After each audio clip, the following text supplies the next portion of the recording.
Welcome on into day 2 of NFL free agency. We are live here with a TriCast between 3 chat sports channels, our Browns, Broncos, and Falcons channel. So we'll be covering all the moves those teams make, but also just in general, all NFL free agency moves. Great to be back for a second day. Yesterday was an absolute blast. We had a ton of fun.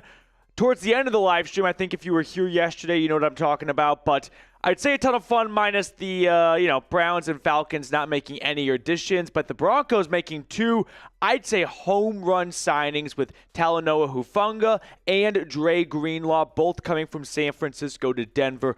Not even that the Broncos defense needed some beefing up, but the rich got richer in Denver. But the Browns made a signing at the ass crack of midnight.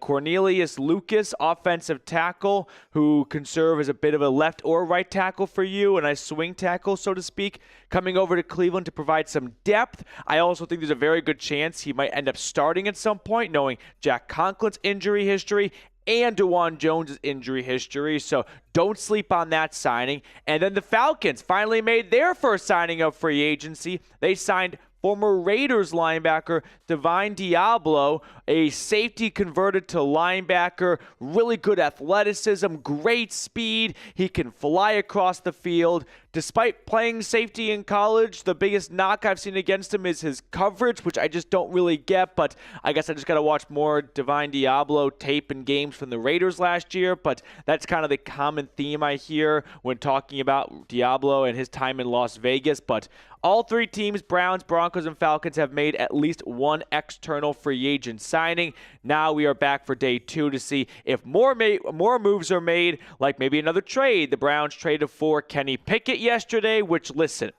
they traded for a backup quarterback to be their backup quarterback. That's probably not something to get too upset about, because I hope and believe he won't have a very big role for this team in 2025. But here's the issue with that. I still think it's a bad idea to trade or sign players who suck. I don't really care what their role is. If they're not good, why would you acquire them? And I don't believe Kenny Pickett is good. And you want to know why I think that? It has nothing to do with all the small hands jokes in his time in Pittsburgh. I think he's not good because he wasn't even the best second string quarterback on his own team. Tanner McKee was a better backup than Kenny Pickett was. Prove me wrong. So if the Eagles were willing to part ways with Pickett and not McKee, I think that's a reflection as to what Philadelphia thought of the quarterback who they traded for just a year prior and gave up more than a 5th-round draft pick for. Backup QB is a valuable position. If he was very valuable to Philly, I don't think a 5th-rounder after giving up, what was it, like a 3rd and a 4th-round pick swap with the Steelers the year prior, I don't think a 5th-rounder would take Pickett away from the Eagles. But because they think Tanner McKee is better, I think the Browns traded for the wrong backup QB. Now, as for Atlanta, some news and rumors lines going on that front there. Who's calling me from Houston? Should we all answer together as a channel? Should we just put them on? You're live on YouTube right now. No, we'll send that 713 to voicemail. Atlanta, I read this from Jonathan Jones over at CBS Sports. He said Dahlman turned down more money to come to Chicago. All right. Do we owe an apology to Terry Fontenot? Was it the Falcons that offered him more money? They were not specific. Jones was not specific about who offered more money. It could have been the Vikings. They just gave Ryan Kelly $18 million. So maybe it was between Minnesota and Chicago, and Atlanta was never really involved. But I thought that was something worth nibbling on right there. And then as for Denver, Evan Ingram visited all day with the Broncos yesterday, went out to dinner with some of the coaches and personnel members, but left without a contract. So there that is. I don't think it's imminent. Could happen still, but man, to spend all day and not get a contract, it doesn't feel like we're trending in the right direction for an Evan Ingram signing, which, listen, I wouldn't be upset if they did or didn't sign Ingram. I don't think he is your tight end solution long term, but I think adding a quality veteran tight end is not a bad thing. I'm pretty indifferent on Evan Ingram. I wonder if it's like They offered him, and then he was like, all right, I'll think about it. Yeah. And left. And because it's not like I mean, if you get offered for like a regular job and you're like, all right, I don't want to say yes because I'm not really sure yet, and then see what else you got, and then come back. So I don't think it's out of the water, but I don't think NFL it would have felt teams, better if he just said yes. I don't think the Broncos are happy to go, hey, Ingram, we would love to sign you. Oh, you want to browse around? You know what? We'll wait for you. Please come back in a week or two. Take your time. My guess is that if they gave him an offer, it's sign it now or it's gone. We're not about to be, your sloppy seconds. If they gave him an offer. I feel like usually when the player comes to visit and they leave without an offer, it's because the team didn't make an offer. I already see 1 or 2 super chats coming in after the palooza we had to close out yesterday's live show. I don't expect it to get that wild again today, but who knows? We'll get those supers on screen for you just a little bit here. Appreciate everyone for shouting out their city in the chat. Let's see. I've got Joel saying like the video. I've got 181 viewers on our Brown stream with 17 likes. Falcon stream has 388 viewers with 35 likes. And our Bronco stream has 104 viewers with 30 likes. So that's kind of the current pecking order at the moment. But we got this from Josh Miller over on our Brown stream. Kenny Pickett is the Browns tank for 26 QB. I mean, I don't think Andrew Berry is approaching it that way. I don't think he is like, let's go get a quarterback who can really suck. You know what I mean? If that was the case, why not just start Dorian Thompson-Robinson and keep your 5th? I guess this way maybe you could disguise it a little bit more like you pretended to try. Josh, I see your Kenny Pickett. Can I raise you? And I saw, what's his face? Why am I blanking on his name? Ran out the back of the end zone. Thank you. Dan Orlovsky. I can't believe I just forgot his name for a second. Dan Orlovsky tossed out this, and I think it's got some legs is probably an upgrade. It's got some feet. It's got baby legs. It's just starting to learn to walk, right? It's walk and then fall. He saw Daniel Jones got, and I was surprised by this, $14 million. Now, of course, when you see the words up to $14 million, a lot of that includes, no. This is just $14 million. I didn't see the guaranteed earlier. I thought maybe there's a lot of incentives. So he got $13.1 million. Man, $13 million to be a backup. I don't see that very often. I'm not convinced the Colts signed Daniel Jones with the expectation of he is a backup. I mean, Chris Ballard said at the Combine, we are looking for a competition. So not that Anthony Richardson has really a lot to stand on, but this is kind of the modern era of how athletes work where when feelings get hurt, they want to be traded. And I wouldn't rule out Richardson going, if you guys are going to have Daniel Jones get $13 million in free agency, I know what your plans are at quarterback, and it's not me. So trade me. Please trade me. And maybe the Colts will be more comfortable with that because they've probably come to the realization, hey, we went with all these veterans, Phillip Rivers, Matt Ryan, Carson Wentz. We had to go young in the draft. We were picking top 5. It was a very good quarterback class. Let's take a shot. And it didn't work out, which is kind of why I don't want the Browns to waste the 2nd overall pick because they'll be like the Colts in a few years, but whatever. Now they might decide to just cut their losses, get a pick for Richardson while they still can, and move on and start Daniel Jones because they gave him not quite like starting quarterback money, but somewhere in between starting and backup quarterback money. So what do you think about if the Browns were to trade for Richardson? I would not want that to happen because I had the same logic for Kenny Pickett. He sucks. I said he sucked coming out of Florida. He completed 54% of his passes for the Gators. If you can't find receivers in college and hit them on the numbers, why should I believe in the NFL all of a sudden you're going to accomplish that? And I know Josh Allen didn't have the greatest completion percentage, but we can't just use one outlier as an example for every other situation. We got to find the patterns. So, no Richardson for me for Cleveland. I know the ceiling is there and the arm talent, the legs, yada, yada, yada. I still think he just sucks. And I think you're wasting your time. I think you're wasting a draft pick. Josh, thank you for your super. Aiden plays with a super chat coming in from our Broncos stream. Aiden, hope you're having a good Tuesday. Feels like it's already Thursday. After yesterday, Reed and I got in Central Time. That's where we are in Dallas. Call it 8:45. So, I mean, I'm not going to pretend to be like a blue-collar worker at like 5 a.m. Like, do you watch the show Landman? Good show. They get up at like 3 a.m. I was like, okay. I'm never going to complain about what time I get up. But we were out of here around 7 to 7:30-ish, give or take. No, 7:30, I think. Yeah, and then we had some signings happen overnight. So it was a busy day yesterday. It's been a lot calmer so far today. It's not like, if it's not our team, we're not doing anything. No. We help everyone who has channels and everything like that. So I was up until pretty late last night. I mean, we all were just helping out with, who was at Byron Murphy. Byron Murphy re-signing with the Vikings. Lots Chase of signings. Young. Christian Fulton, by the way, going from the Chargers to the Chiefs. I don't think that's something Chargers fans are very happy about. I see Mac has a super chat. We'll get that on screen. We got super chats coming in from our Browns and Broncos channel. Falcons still trying to get on the board, but we are aiming to be live today for probably 3 to 4 hours. It'll kind of just be dependent on how the news is. Yesterday, you saw a lot of money get thrown around. I think the Patriots, any guesses, by the way? Quick trivia. How much total money did the Patriots give out? In total value, not guaranteed, but total money.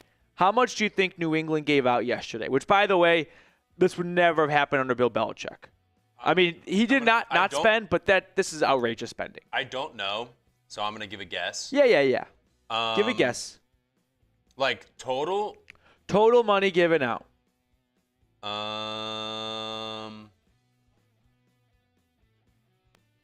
You combine all the contracts that they gave out. Milton Williams, who else? Harold Landry, Robert Spillane, Carlton Davis, Morgan Moses. 130. Reed says 130 million. Josh says 240 million. Lav says 100 million. Oscar says 230 million. You're all lowballing it. $286 million in change. Wow. $286 million in one day. I didn't think it was $250 million invested. Their defense, by the way, completely turned around. You insert Milton Williams in the middle of the D-line for the Patriots. Harold Landry coming off the edge. You got Deion White kind of coming up in the ranks a little bit. Texans have been busy as well. They've been bringing back. Hey, Browns fans, you remember this guy right here. They've been bringing back some guys. They've been bringing in some new faces. The Laramie Tunsil trade was very strange, but they also redeemed themselves by trading Kenyon Green for C.J. Gardner-Johnson. I have to imagine that the C.J. Gardner-Johnson trade was partially fueled because of they were paying a lot of guys and there was some salary cap relief to be had by trading him away. But I just think they probably maybe weren't happy with him as a leader and, I wonder if one last thing. I wonder if Philly was like the lick my balls thing was Swifties can lick my balls. I wonder if they're like, hey, it's funny, but we're kind of done with all the antics. And there's a lot of chatter from C.J. Gardner-Johnson. He never quite seems to stick anywhere. So I agree. I think it's both. I think it's, man, we need some help on the salary cap. He's a little off the rails. Yeah. We're okay with letting him go because it gives us salary cap relief. Right. It's a little bit of like double pros, but also one big con. He's very good. He's very good. He was the heart of the defense. Yeah. So that's a huge con that very well, I think, outweighs the pros. Now, here's the thing, though. They got Kenyon Green, which to me signals that they're going to lose Mekhi Becton in free agency. And I do not want to bet against the Eagles. What's that offensive line coach they have? Jeff, what's his name? Jeff Stoutland. I don't want to bet against him not being able to develop a former first-round pick like Green, who on the Texans offensive line last year was the worst starter, and that Texans offensive line was bottom 3 in the NFL. So you took the worst player on arguably the worst offensive line. And I expect him to be a Pro Bowler in 3 years. Probably. I mean, Mekhi Becton, first-round talent. Yep. Same story. He was almost written off. Yeah, absolutely. You're spot on. And then, well, he changed positions though, so it's like maybe they no. There's no more tackle vacancies in Philly. All right, Mac. Do y'all really think Kenny Pickett is going to be a starter? Like, come on, seriously, everybody. It was a smart move for a competent backup. I don't expect Pickett to be a starter, but I'll say this much. Do you not think he'll start a game? Because everything about the Cleveland Browns history tells me Kenny Pickett's starting a game. Now, it may not be designed that way. It could be an injury pops up or someone gets benched, but we will see Kenny Pickett. And the reason why I just don't really like this trade is because he sucks. So trading for players who I think suck, I'm never going to get convinced of. Even if he doesn't see the field, I still feel like, well, I'd rather have a 5th-round pick than Kenny Pickett. I know that it's not a huge investment. DTR, I've said on the Browns channel for a while now, would not be a part of the 2025 Browns roster. I thought he'd get traded in training camp for a 7th-round pick. Desmond Ridder last year was traded for a player. Like, I thought you'd just get something for him. You get Kenny Pickett for him along with a 5th-rounder to Philly. But I agree, Mac, that no, I don't think Pickett is going to be the week 1 starter unless a bunch of injuries pop up. Knock on wood. But I still think he just sucks. I know we are currently live on Broncos, Browns, and Falcons. So 3 TriCast. I created 3 questions for each channel. Mm-hmm. So Broncos and Falcons, don't go crazy. I have questions for you guys too. But since it came up, I have this question for Browns Report. Will the Browns sign or draft their 2025 starting QB? By starting QB, do you mean week 1? Week 1 starter. I think week 1's going to be a veteran. I don't think Cam Ward or Shedeur Sanders, wherever they end up, are probably week 1 ready. I think Sanders needs to...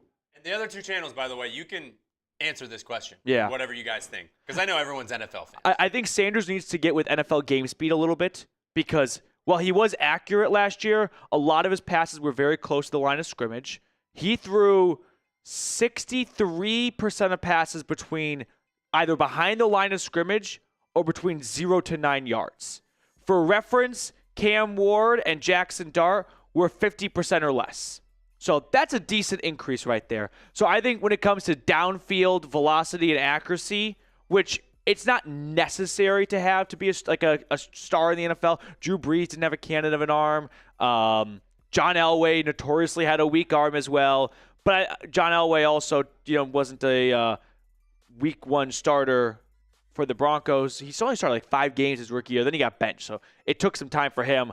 But I think Sanders is going to sit wherever he ends up. And I think Ward also should sit because Ward needs to learn to take the turnover-worthy plays out of his game. I think sometimes he gets a little bit too greedy and he trusts his arm. Maybe not just too much, but he trusts the DBs won't make plays. And when you're playing Georgia Tech DBs, not a bad bet. No offense, Georgia Tech, although they were kind of good this year. So how about Wake Forest DBs? However, that's not the case in the NFL. So I think both those quarterbacks are going to sit regardless of where they end up. It's sounding a little bit like this week that the Titans are honing in on Ward. I think you can really draw some, maybe not large conclusions, but fair conclusions from where the marquee veteran free agents are signing and whether or not those teams are going to then draft a quarterback. Because you got to look at it through the lens of an NFL agent. If you are Aaron Rodgers' agent, 1, that must be a really tough job. 2, if you believe the Giants are going to take a quarterback, you don't want Rodgers to sign with the Giants. So I could see a lot of veterans passing on the Browns because they are under the belief the Browns are going to take a QB at number 2. It's not a guarantee, though. The NFL draft is full of wild twists and turns. No one saw Michael Penix going to Atlanta last year, so don't look at this as being set in stone. But we got the Browns, the Titans, and the Giants all looking for quarterbacks, and none of them have signed a big name from the market. Maybe it's because those quarterbacks believe they are going to draft a quarterback. So do with that information what you will. Really quickly, make sure to like the video if you have not already. Trying to get our streams, our live coverage to as many eyeballs as possible. And to help the YouTube algorithm out, scroll on down. Click the thumbs up button. It's completely free, and it really does help, hopefully, your favorite content creator. So I also saw we had a super chat come in from Joshua Miller. We did have a super chat come in from Falcons as well. Oh, Falcons as well? I'm sorry, Trey. I missed that. Bradley Stern from the Broncos channel said, what do you think happens draft-wise since the Cowboys took Pookie? I saw someone yesterday, I can't remember who, quote tweet the Cowboys signing Williams going, watch for Denver to trade up for Genty. Guys, no matter what happened with Javonte Williams re-signing or not, that was not going to be a difference maker in their running back draft strategy. Javonte Williams is a good pass protector, and he can help out in the receiving game. That is not what you are going to model your run game after and go, we got Williams back, so no need to get Genty anymore. I don't think the two are connected whatsoever. So Williams going to Dallas, I don't think alters the Broncos draft strategy of, damn it, we lost Javonte. If they wanted Javonte back, they could have had him back. He signed a veteran minimum deal, 1 year, $3 million, so a little over vet minimum. I saw, though, the idea of Denver trading up for Ashton Genty. I'm not – the NFL draft, like I said, is unpredictable. As of right now, I don't think Genty is going to get past Chicago at 10. I think that might be his backstop. The Bears just invested heavily in the offensive line. Ben Johnson had a great O-line in Detroit. He also had 2 great running backs. So he's checked one box. I'm thinking Genty might be the next box he'd look to check. You're getting some heat for your Elway comment. Elway have a strong arm? Am I... Did he have a strong arm or not? That's I wasn't listening. I thought the story was like Elway notoriously didn't have a very strong arm, but he had great legs. Oh, I don't know. That's like a lot of people are saying he had a strong arm. Am I mixing up quarterbacks? I mean, Broncos for life said. Oh, who am I thinking of then? Who am I thinking of? I'm sorry. I was like, I think he had. I think I was just going down the line here. He had like a really like a rocket, like it would hurt their hands. What veteran am I thinking of? I'm sorry, everyone. That was a dumb comment by me. Weakest QB arm strength. Trey, don't worry. We're about to hit NFL your history. super chat. Boo me in the chat. Boo me in the chat. I'm thinking of Joe Montana. That's what I'm thinking of. I'm sorry. Born in 1998. I'm thinking of Joe Montana. That's dumb. I'm sorry. I'm thinking of Joe Montana. My mistake. All right, Trey, what's going on, buddy? Why is Azeez Ojulari still available? Well, we can look at his stats, and I think what you're going to find is we've got an edge rusher who's never really had a true breakout season.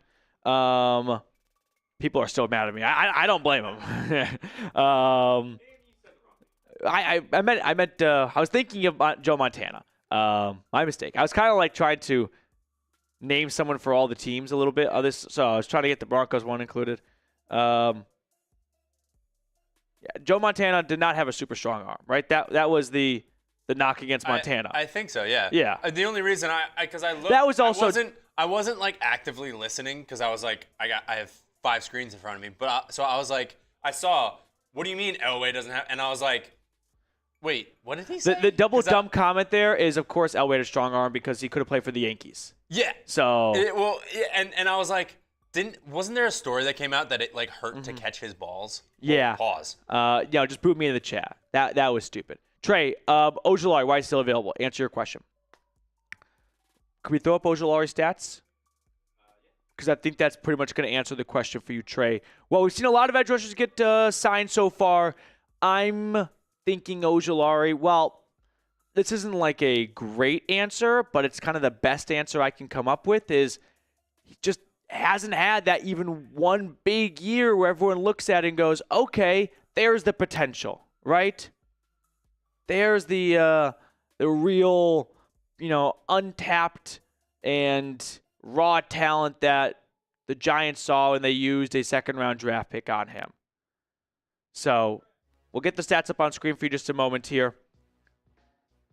has played a full season once in his career, the first year, 8 sacks. So that's his best year. And it's kind of just been from a pure production standpoint. And I don't think we should fall trap to just purely evaluating pass rushers on sacks, right? There's a lot more that goes into it. Pressures, tackles for loss. Can you be stout against the run, or can they only play you on third down? If they're going to give you a big contract, they want to be able to see you go on first, second, and third down. There are some guys who are just not good enough against the run, and so you can only use them like 60% of plays where you think it's going to be a pass, and if you're wrong, okay, he's average at best against the run, but 60% of plays is not going to yield you a big contract in free agency as a defensive end. So that's my best answer for you, Trey. Based on how much money was spent yesterday at that same position, I'm thinking Ojulari is going to find like a two-year $25 million contract. I mean, if Darius Slayton got $13 million, I don't see why Ojulari can't be in that same neighborhood. He's better than Slayton. That's my final answer for you. We've got a few other super chats coming in here from Josh on our Brown stream. See you dressed in layer. Yeah, as a Boy Scout, I came prepared today. Because right now, the temperature, there's no words I can say that will illustrate or make you feel how cold it is. It honestly felt yesterday, by the end of the day, like when you walk into a walk-in freezer and you're like, whoa, it's cold. And then the longer you're in there, you're like, it's actually freezing because it's a freezer. But you still have that, warmth from pre-freezer. It dropped 30 degrees in here. So I was not going to mess around today. We got some news? Yep. What's the news? 49ers, is that the news? 49ers are releasing former Georgia Bulldog Leonard Floyd. He signed there last offseason. You know why? Because they're bringing Joey Bosa. But Leonard Floyd could be a target for a pass rush needy team like the Falcons. So Leonard Floyd, former first-round pick by the Bears, went to the Rams, helped them win a Super Bowl, then went to the Bills, then went to the Niners. He's been a bit of a journeyman. You know why? Because he's someone that's not necessarily a three-down player.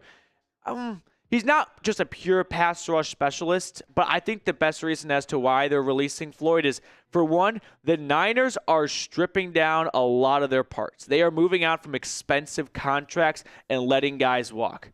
I think they are doing a subtle retool, repivot. I think they spent a lot, as they should have, for a good stretch there. They made 2 Super Bowls. They made 3 NFC championship games.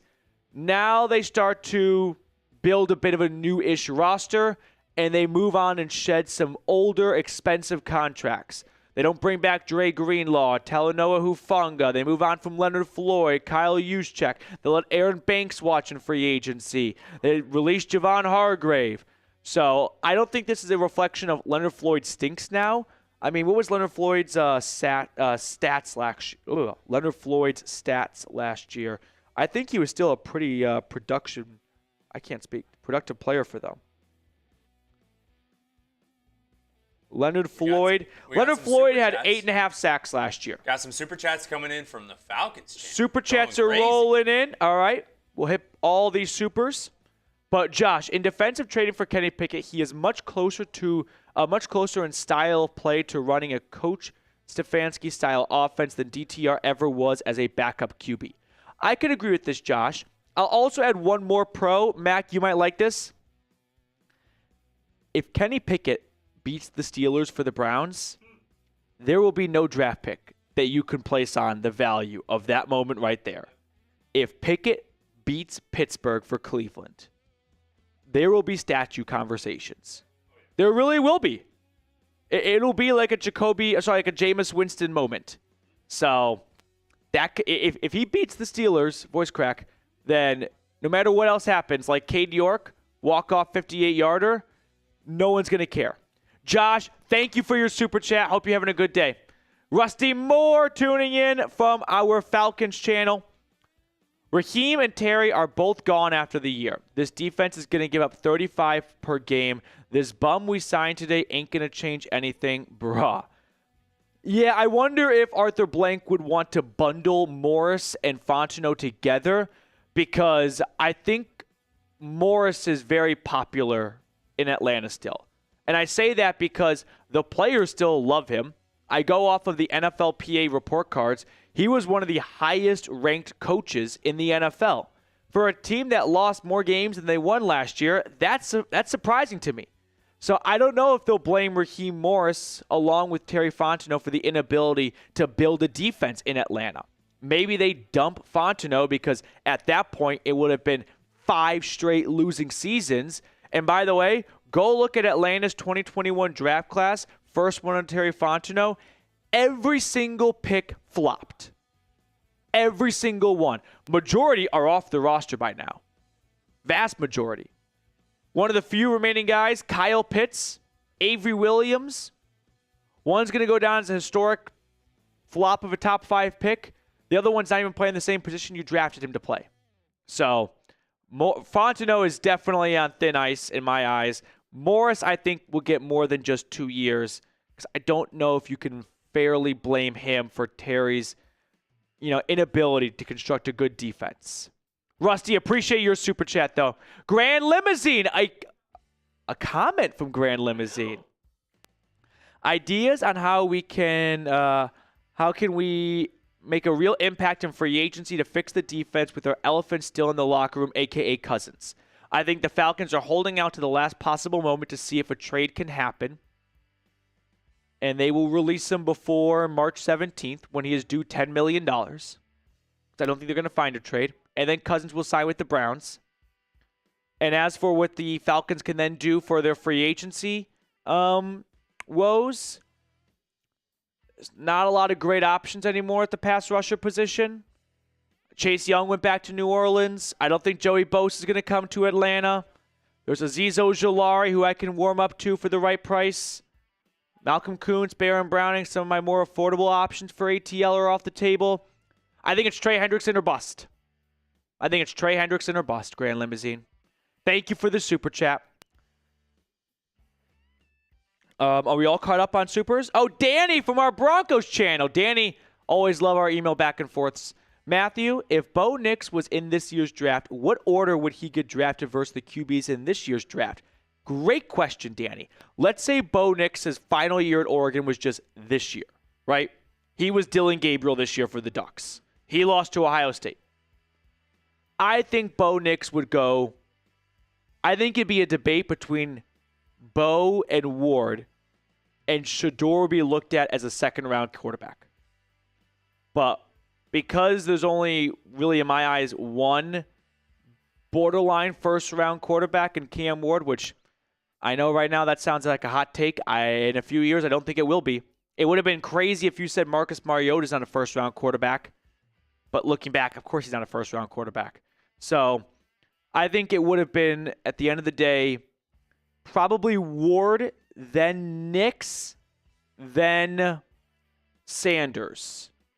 And the only reason why I'm putting Nix behind Ward is we got to block out everything from his rookie year.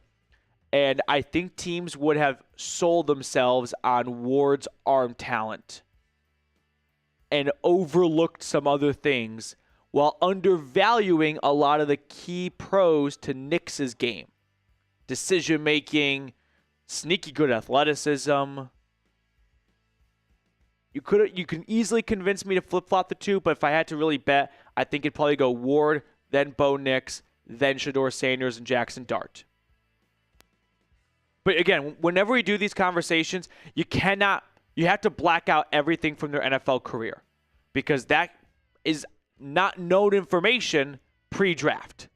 So remove all that from your mind when you're thinking of, hey, which quarterback would have, who's a better prospect? And if I said, Marcus Mariota or Lamar Jackson, you're going to say, obviously, Lamar Jackson. But again, you can only view them from their college careers. You can't let their pro careers influence that because that's not what the prospect is. The prospect is them before they get to the draft, before they get to the league. Before we look at some other supers and just talk free agency in general, Fanatics is having an awesome deal right now where a lot of their gear is 25% off. So if you want to get a shirt, you want to get a sweatshirt for your favorite team, go to chatsports.com/fanatics. I put that link in the comments and description of today's video. So if you want to get some more Browns, Broncos, Falcons gear in your closet, use our link, chatsports.com/fanatics, for 25% off. Like I said, that link is down below. Holy smokes! Mr. Ha-Ha from the Falcons channel with a $50 super chat. I thought today would be a much more mellow day after the craziness of yesterday, but I think Falcons today is out for blood. After finishing third in super chats yesterday and leading for a good stretch, by the way, too, Mr. Ha-Ha has put the Falcons Today channel in the driver's seat. Terry Fontenot and Kirk busting our nuts has screwed Atlanta for 2025. We need to hope that Kirk drops his no trade clause and we get either a draft pick or a one-for-one swap with someone else who can't help us. Arthur needs to fire Terry, though. There have been some good things Fontenot has done, but listen, when you get 4 years to build a roster, I sure hope you've done some good things. Right? If I appoint Mr. Ha-Ha in charge of finding a good restaurant for us to go out to for 3 weeks straight, and we like 2 restaurants he picked, does that mean he was good at his job if we didn't like 19? No. But if you want to defend him, you can say, but that one steak dinner and pizza night was awesome. Yeah, but the rest of the nights gave us food poisoning. So that's my Colin Cowherd analogy for, yeah, Fontenot has done some good things, but I hope so. You've had the job for 4 years. That's 4 off seasons, 4 drafts, 4 free agencies to put together some good things. But I think the cons are really outweighing the pros here. So, Mr. Ha-Ha, I would not get your hopes up for a trade for Kirk Cousins. I don't know why any team would make a trade for him. They'll just wait for him to be released. The only reason why Cousins would waive his no trade clause if the Falcons tell him, we'll keep you hostage. Browns news.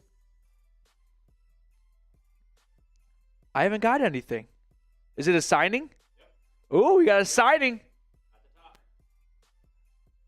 Who the fuck is that? I don't know. I think that's the first-round pick by the Buccaneers like 4 years ago. That was the Bucs like first-round pick, I think, in like 2021. Well, everyone learned this guy for the first time today. We're going to break down the signing for the Browns report here, but yeah. Full shebang. Everyone's learning about Joe. This was the first-round pick. I remember this because I remember this not because I remember him in the draft, but I remember looking at previous drafts going, I, as a draft fan, have no memory of this draft pick right here. Yeah, he was the last pick in 2021 after the Bucs won the Super Bowl. He went to Washington. He's been actually very available, which is nice. He's only missed 2 games in his entire NFL career. He's been an on and off starter for the Bucs, but he's never had more than 5 sacks in a season. So this is your signature Andrew Berry first-round talent. Buy low with the high ceiling for his athleticism and whatnot. The guy is 6'5", 260. So good frame, good size altogether. We'll break it down in more detail here. This is Joe Tryon Shoyenka. All right, we're going to learn all about him today.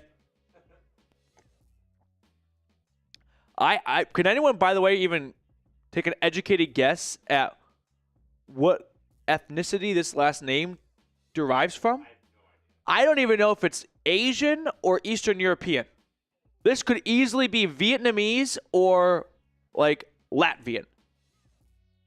I have no idea. Someone do some research on that for me. But we're going to break down this signing, so we're going to do a little bit of a deep dive for the Browns report here on Joe Tryon. I already forgot his name. Shoyenka. Yep, Joe Tryon Shoyenka. So there it is. Are we ready to jump into a little bit of a breakdown on this one, Mr. Barkis? Okay. I wonder what this means for... I think this is just a depth signing. I don't think this has a incoming roster move tied to it. If they were going to release Okoronkwo, I think they would have done it already.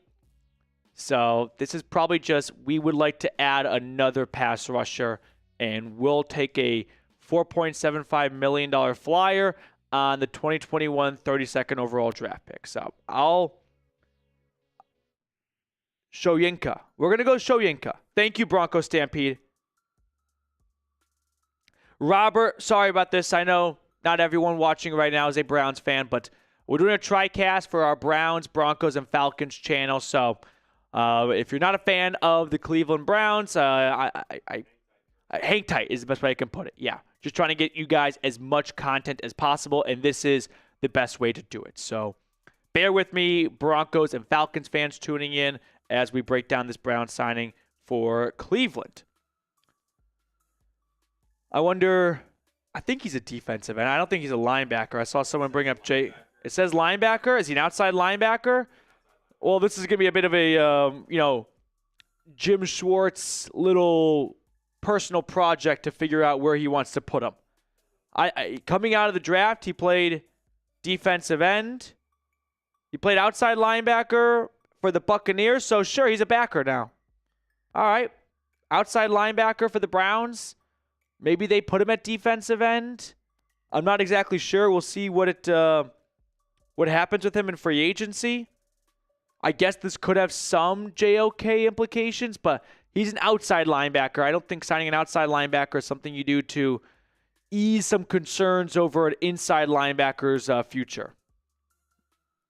I got to just keep this one Shoyinka. Has anyone figured out where this name derives from?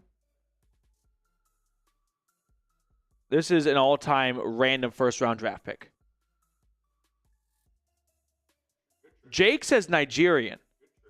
Okay. I can't disagree. I was not familiar with Nigerian surnames, but I guess Tryon Shoyinka is like the Smith over there. The Browns have signed 2 players now, and not a single person in Cleveland ever predicted these 2 signings or trades. Kenny Pickett, Cornelius Lucas, and Joe Tryon Shoyinka. Tryon. I'll be honest, Tryon as a hyphen last name in the NFL is not a good one. It just screams practice squad. I would like to try on for the team. It's kind of like that Pitt kicker, Blewett. Oh, no. That was a bad last name for a kicker. Or Kenny Pickett. We just got to do some rebranding here. I see a handful of super chats coming in here, so we'll get to all these supers after we break down this signing.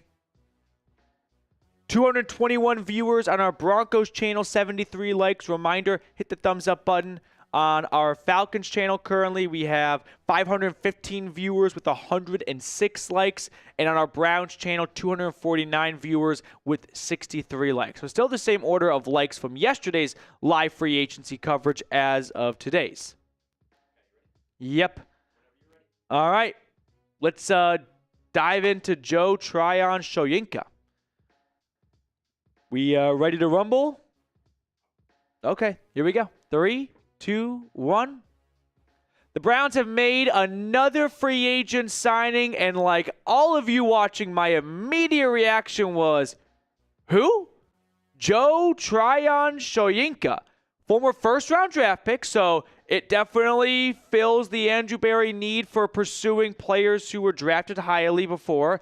2021 from the Tampa Bay Buccaneers, played at Washington. He's an outside linebacker, but I expect Jim Schwartz to get his hands dirty with this one. He's 6'5", 260 pounds, so maybe they experiment with him at defensive end a little bit. But my view on this signing is it's a depth piece. It's Andrew Berry doing what Berry has done for so many free agency periods, which is he likes to find former highly drafted players and give them cheap contracts and see if they can live up to their expectations from years past. So we're going to get you guys familiar with Joe Tryon Shoyinka. I didn't think any name would be tougher to pronounce than Okoronkwo when they signed him, but our friend from Washington just said, hold my beer. So here are some pros to Mr. Joe, we'll call him. Great availability, Through 4 years with the Buccaneers, he's only missed 2 games. He's been an on and off starter for the Bucs, so he's had some good presence on that defense. He has not made any big splash plays, though. We can kind of just browse through his stats here for a second, but in 2023, he had 5 sacks. That's the most in a single season for him. 2 forced fumbles in his career, no interceptions. He just has not made any game-changing plays or had that big wow moment or factor for a first-round pick that warranted a return to Tampa Bay. But I think Barry saw a pass rusher, which he loves, building up the cornerstone pieces, edge, corner, wide receiver, and he got him for less than $5 million, and he's willing to buy low for a high ceiling for a former first-round draft pick. I don't believe this move signals anything else other than the Browns just wanted to add some more depth at the linebacker, possibly defensive end position. I'm not going to associate this with any kind of JOK injury because there are 2 different positions. He's not an inside linebacker. He's an outside linebacker. Unless the Browns plan to change his position, I think this is just a little bit of pass rush depth and adding an athlete, a quality football player who sure does not have anything really pop out when you look over his stats or over his resume, but for $4.75 million, no surprise Andrew Berry is willing to take a flyer on yet another former first-round pick. So he has acquired 2 former first-round picks so far in free agency, traded for Kenny Pickett, signed Joe Tryon, which, by the way, Tryon is the absolute worst name possible for any professional athlete. It just screams like, Rudy, just give me a shot. I don't want Rudy. Rudy sucked. So change that, Joe. Make it just Joe Shoyinka. That kind of has some rhythm to it, right? Like, all right, let's go Shoyinka. Like,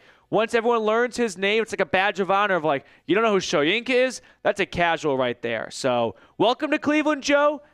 Best of luck to your career with the Browns, and we'll see where it goes. But make sure to subscribe to the channel. When news breaks, we're going to be the first ones to get you guys a video. I got out of bed when Cornelius Lucas signed at midnight. We're going to get you guys a video within 30 minutes of this signing coming out when Kenny Pickett got traded. So if you are looking for a YouTube channel to keep you up to speed and tell you everything you need to know about the Browns in free agency, scroll on down and click that sub button.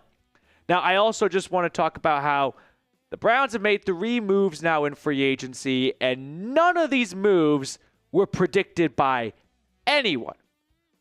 No one, I think Aditi talked about Kenny Pickett possibly getting traded, and that could be someone the Browns go after, but no, I don't think anyone that I had on their bingo card. First signing, offensive tackle. Next signing, first-round pick project from the Buccaneers, Joe Tryon Shoyinka. Now, I kind of warmed up, not that I was ever cold on the Cornelius Lucas signing, but I was just kind of peeved that Barry, of course, yet again makes his first signing at midnight and gets everyone out of bed for it. But I think he offers a lot of depth and experience at both left tackle and right tackle. And Conklin's had his fair share of injuries with the Titans and then, of course, with the Browns. And DeJuan Jones, 2 years in, 2 seasons ended on injured reserve with a knee injury. So it's a wise investment to make sure you are not having your next quarterback run for his life because you did not put together a good backup plan at tackle. As for Kenny Pickett, I'm pretty sure I said this in the video yesterday about the trade, but I'll reiterate it right now. I don't expect Kenny Pickett to be the starter. I don't think anyone is envisioning Kenny Pickett getting traded to the Browns to be their starter week 1. No questions asked. He'll be a part of a quarterback battle, but he's not going to be the favorite to win that battle. I don't like the trade because I think Pickett sucks.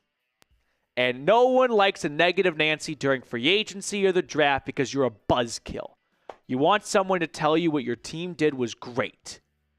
But if someone had told you Juan Thornhill would not have been a good signing, you would have been mad at them, but they ultimately would have been right. Pickett's not going to have, hopefully, a big role on this team. Maybe he definitely will start at some point due to an injury. The only way this trade works out for the Browns is if Pickett beats the Steelers.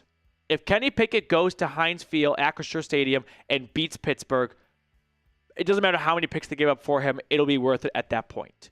But until then, I still am never in the business of, I don't care how much it costs. If you acquire a bad player, I'm not going to defend it.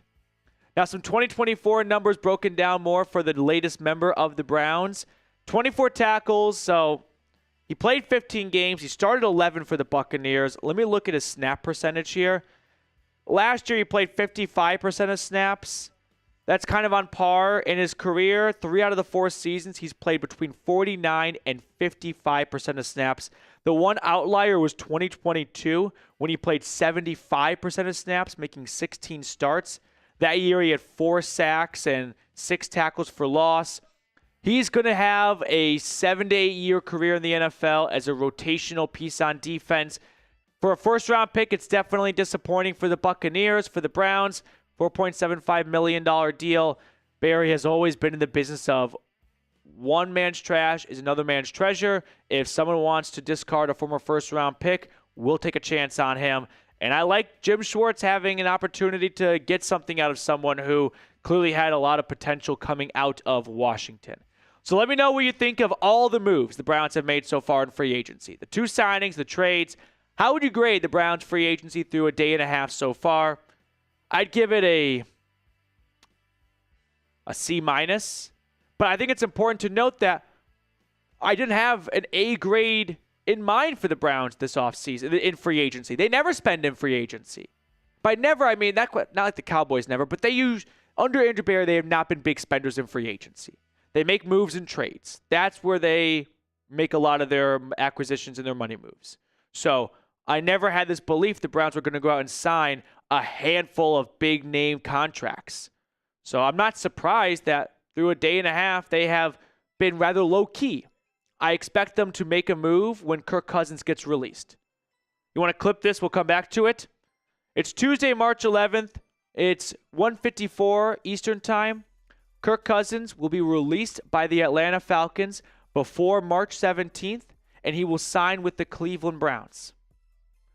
I'm willing to have that age poorly, but I'm willing to put my name on it right now and say Cousins is who the Browns are waiting for at quarterback. Before we sign off and get some other quick free agency notes, make sure you check out this Browns t-shirt from Fanatics. Chatsports.com/Fanatics has a bunch of gear, 25% off. So if you want to get some more Brown stuff in your wardrobe without breaking the bank, use our link. It supports the channel as well. I put that down below in the comment section and description of today's video.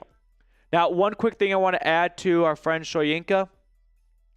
I don't think this is a sign that Okoronkwo is getting released. That one I will put my name on that one. If they were going to move on from Okoronkwo, I would like to think they would have already done it. The only reason why they might not have already done it is because they could be working on a trade, and if one does not happen, then they have to settle for a release. But they've used up both their 2 post-June 1 designations. There's very little cap savings, if any at all, to be had if you move on from Okoronkwo before June 1st. So I think this is just a depth signing. I don't think this has an underlying message to it. I just think Barry wanted to go out and get a former first-round pick for less than $5 million and see if he can, reclaim him and, see if he can bring the best out of him and find that first-round talent the Buccaneers saw in 2021. We'll end on this question right here, though. Do you believe the Browns are going to sign or draft their Week 1 starter in 2025? I think it's going to be a veteran. And that's not me saying they're not going to draft a quarterback. They still very well may draft a quarterback 2nd overall. I don't think wherever Shedeur Sanders or Cam Ward ends up should be looked at as a Week 1 starter. Baker Mayfield didn't start Week 1, and he was miles ahead of Ward and Sanders as a prospect going into the NFL. Neither did Justin Herbert. There are lots of quarterbacks who do not start Week 1. And so I'm thinking a veteran starts Week 1, no matter what the Browns do in the draft, but that does not eliminate the possibility of the Browns going QB at number 2. And I'll add one more thing to the Browns' number 2 draft pick rumors. I think it is worth looking at and noting where a lot of the more marquee veteran free agent quarterbacks are signing. And none of them have signed with the Titans, the Browns, or the Giants. That may be because those quarterbacks' agents know those teams are going to draft a quarterback. And they don't want to send Aaron Rodgers or Russell Wilson to that team for them to just hand the baton off to a rookie halfway through the season. So that is something to factor in here, but I do feel like there's been a little less smoke on the quarterback at number 2 for the Browns throughout free agency. If anything, I'm hearing that Cam Ward is increasing his chances of going number 1 overall to the Titans, but this draft is full of twists and turns, and we are still well over a month away from it. All right, that will do it for us on today's show. Hopefully you guys enjoyed the breakdown. If you did, consider liking the video and subscribing down below in the comment section. All right, we have some supers that came in we can catch up on. A Brown signing that no one's heard of. What about Kevontae Turpin? Kevontae Turpin got tendered by the Cowboys, I thought. Did someone match that tender? What happened with Kevontae Turpin? Another deal. They might have gave him a real contract, actually. Yeah, I think they gave him a real contract. Because I thought yesterday they gave him the second round tender. Okay. Yeah. Good for him, by the way. He was a TCU legend. Did not have a clean entrance into the NFL, but the Cowboys take a chance on the hometown kid, and he's been a huge asset for them on special teams. So nice to see him kind of get a good payday. All right, let's catch up on some super chats here. 87 likes on our Broncos stream, 136 on the Falcons stream, and 89 on our Browns stream. For anyone that's just been tuning in as of late, this is a tri-cast between our Browns, Broncos, and Falcons channels here at Chat Sports. So apologies for some more in-depth breakdowns. Maybe not your favorite team, but I'm trying to cover all 3 teams to the best of my ability to make sure everyone watching is getting as much content and coverage as possible. Dolphin X from our Browns channel. Oh, what did Dolphin say? I didn't see it. I didn't even know. I did not read this with. Really? No, I just said this naturally. I didn't know he said this. That's so funny. Yeah. I thought my eyes go to the camera and the monitor's like a foot below. So, yes, the answer is yes, Dolphin. All right, AFX. He's a legend for me in Madden. Someone from the Falcons stream once said the only way I evaluate free agent signings is based on their Madden rating. And I was like, you know what? That's not the worst way to evaluate players you don't know. Should we look up his Madden rating? I'm going to guess his Madden rating is like... Yeah, look up his Madden rating. Everyone get your predictions in for what... his name... What was his name? Joe Tyron Shoyinka. I'm going to guess our friend Joe has a Madden rating of 72. Holy shit. Right on? 73. Damn it! 73. Nick got it correct in the Falcons stream. And Phoenix in the Broncos stream. All right, we have some more supers, I think, coming in here. Yep. So we'll catch up on some super chats. Don't want to leave you guys hanging.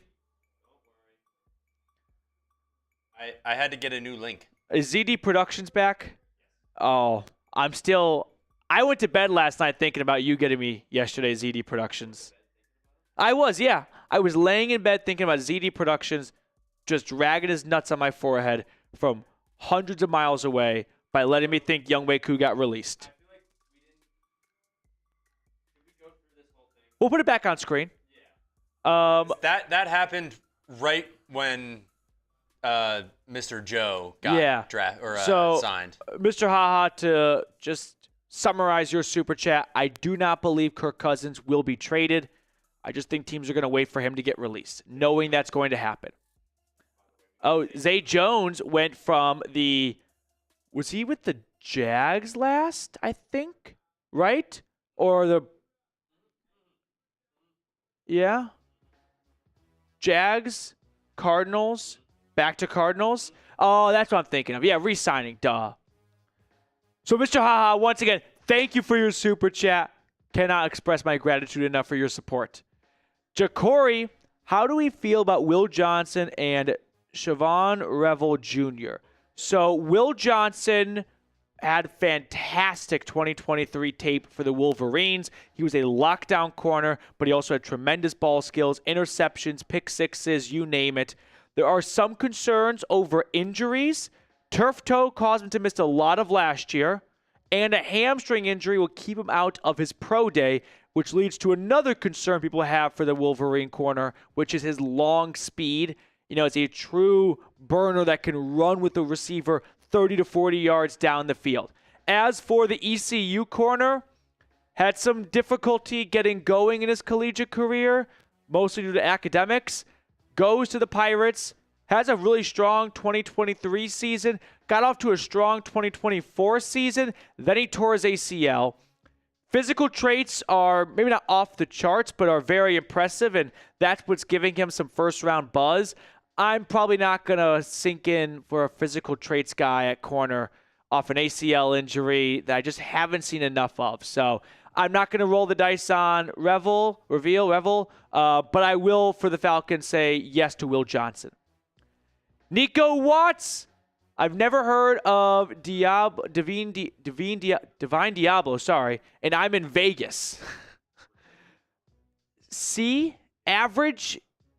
He's going to push Troy Anderson for that starting inside linebacker job, and push might be downselling it. He could be signed with the expectation of being the team's next starting linebacker.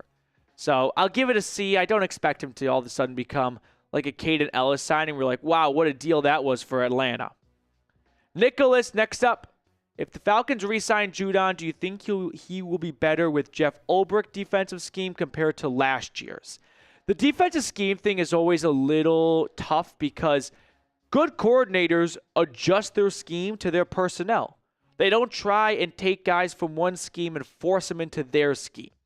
When that happens, you usually see examples like Nathaniel Hackett, where it just doesn't work. So I don't want to say for certainty yes, because I'm not even sure what Ulbrich's scheme is going to look like in Atlanta. But as long as it does not include Judon dropping 20 yards in coverage, yeah, I think he's probably going to be a bit more successful if he re-signs with Atlanta. Nicholas, thank you so much for your super chat. Mr. Haha, I'm not getting got. We have a few more supers to catch up on. Phoenix, you're thinking of Trey Harris, the Ole Miss wide receiver. I think he's going to be a really good second-round pick for a team. He's not going to go round one. He missed a little bit of time last year at Ole Miss, but I think Harris is going to be a really fun pick for a team in day 2 of the draft.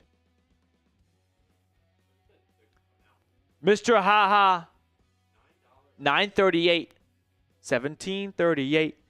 Yo, PD, per Rappaport, Kirk Cousins traded for Bosa and Bozeman.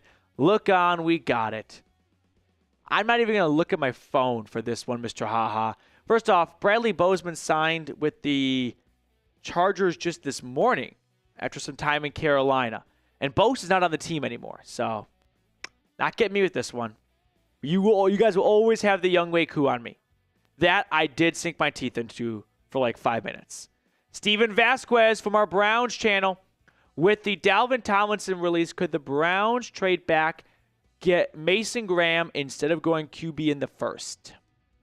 I could see the Browns trading back. I don't know if Mason Graham is the guy I would target, but I could see the Browns going with that direction because Graham is an awesome specimen of an athlete at the defensive tackle position, and you are seeing teams really covet interior linemen that can rush the quarterback. Thing with Graham is, I don't believe he is this like future pass rushing stud of a defensive tackle. I think he's got some good moves to his game, but I don't think he's going to be like, I'm not saying Aaron Donald because that's too high of a statute, but like when I say Aaron Donald, I mean like a great pass rusher at the defensive tackle position. I think Graham's going to be, 8-year starter for a team and be great, excellent against the run, have some pass rushing flashes, but I don't believe a defensive tackle with their first pick in back-to-back drafts is the best way to correct a 3-win team from a season prior. I'd rather go a different direction than Mason Graham. All right, quick reminder, though, over at Fanatics, chatsports.com/Fanatics has 25% off sales right now for a bunch of great merchandise. So if you want to get some shirts or some hats or some sweatshirts for your favorite team, I could use a jacket right now. I can feel the temperature dropping. Yeah, I'm not being a pussy. I can really start to feel Because when you first walk in the studio in the morning, it's not bad at all. For some reason, around 1 to 2 o'clock, someone just switches on the AC, and they want to get icicles in here. So I did bring a jacket today. I could not be in a polo or short sleeve shirt yesterday again.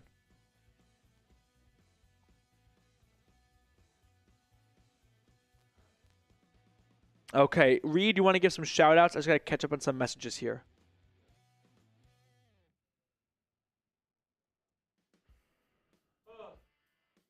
All right.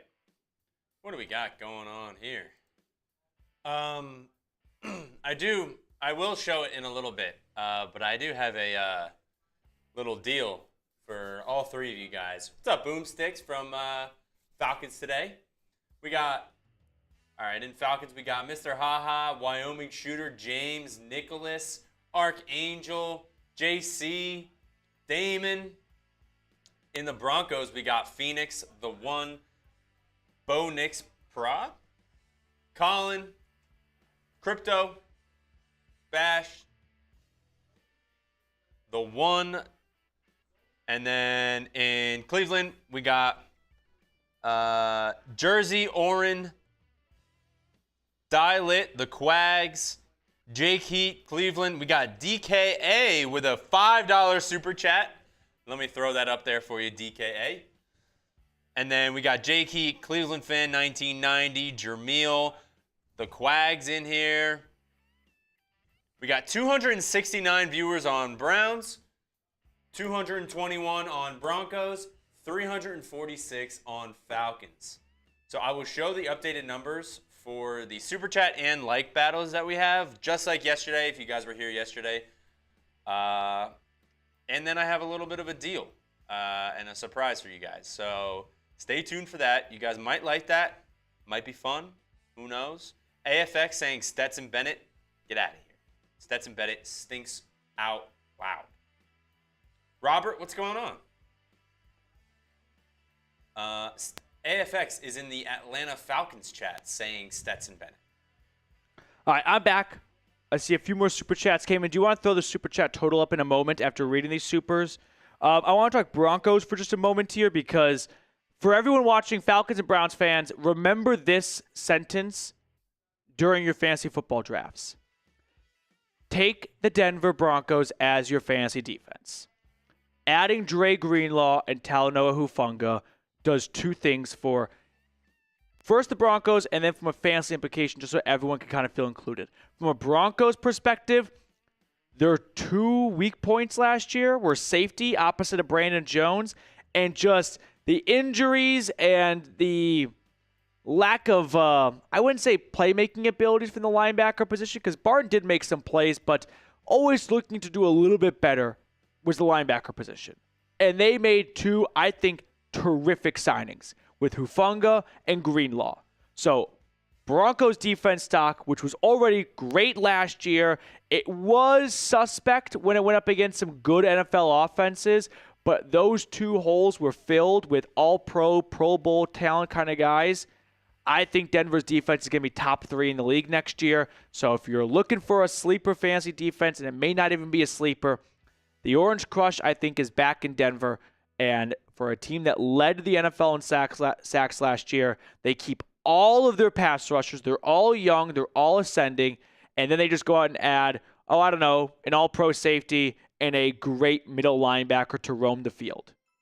I'm struggling to see the downside for these two signings other than injury concerns, but I just think their ceiling is worth the risk for those signings. So I think Denver's defense is going to be super impressive next year after an already very impressive year.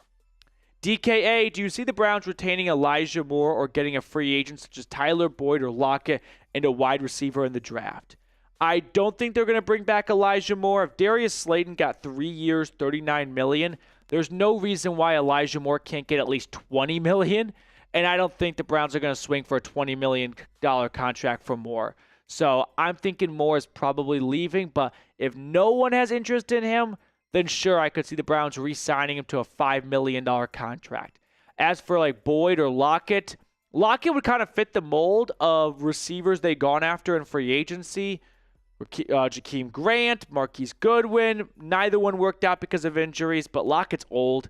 His biggest strength was always his go route, his speed, and that's fading with it. So maybe Boyd. That could make a little bit more sense than I'd say Lockett. DKA, thank you for your super chat. Yes, we did. We might as well have traded for Stetson Bennett. The channel would have been deleted if the Browns traded for Stetson Bennett. I'd go on sabbatical. I'd go into rehab.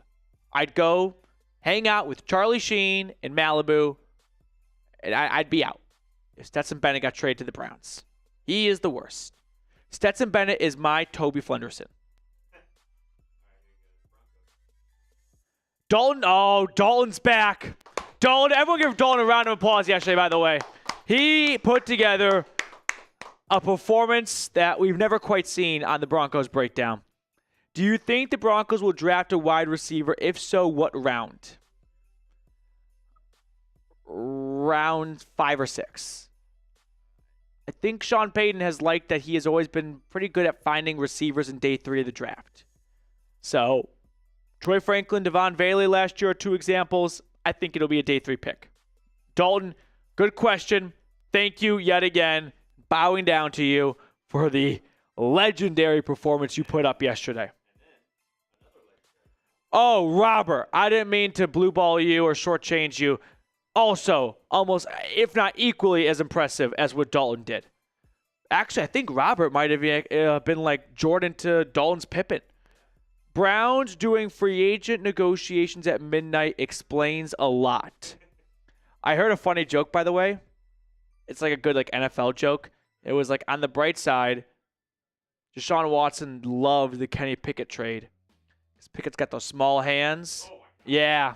But yeah, the Browns, I think Andrew Berry takes pleasure as like, that was not a bug. Andrew Berry takes pleasure out of forcing people to do work at midnight as his way of getting back to people bashing him for whatever he does during the season. He's going to make sure, because Cornelius Lucas, the tackle they signed, was not going anywhere from midnight to 8 a.m. Another super chat from Mr. Haha on our Falcons channel. Thanks to everyone who is hanging out with us for day 2 of free agency. I know day 1 is where all the fireworks are, but day 2 is where the real ones are. You guys are loyal, and you guys are in it for the long haul. Mr. Dalton, Mr. Robert, ready to go dollar for dollar with Mr. Haha. I'm just the messenger. I feel like an arbitrator right now. You want to throw the super chat totals up? Because Mr. Haha is looking for blood right now. He wants a dance partner. Mr. Haha is like Brady Kachuk right now. He wants to find someone to drop the gloves with and tussle with. Let's see if he finds someone. If Jeremy Stallman's here, he'll find a dance partner with him. So right now, Mr. Haha almost single-handedly has put the Falcons in first place in Super Chats, with the Browns in second and the Broncos in third right now. But the like battle we can look at in just a moment. Not quite the same. So it's fun to see a different level of competition between Super Chats and likes. Let's see. What are you guys saying in the chat? Let's get everyone involved right now. Yeah, here's the like battle too. So Falcons winning 2 golds right now. And Broncos and Browns is neck and neck. So that one is up for grabs at the moment. Where was I? Oh. Phoenix in our Broncos chat. How about Caleb Johnson at the Iowa running back? Caleb Johnson's my second favorite running back in this draft class. I think he's going to be a faster David Montgomery. I think this running back class is going to go down as one of the best running back classes in the last 15 years in the draft. I know that is a high bar, but I think it's capable of doing that.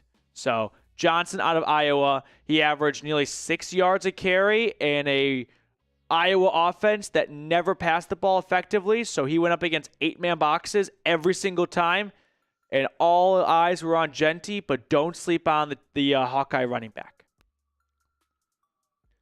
Yeah, Rusty with his pair of super chats.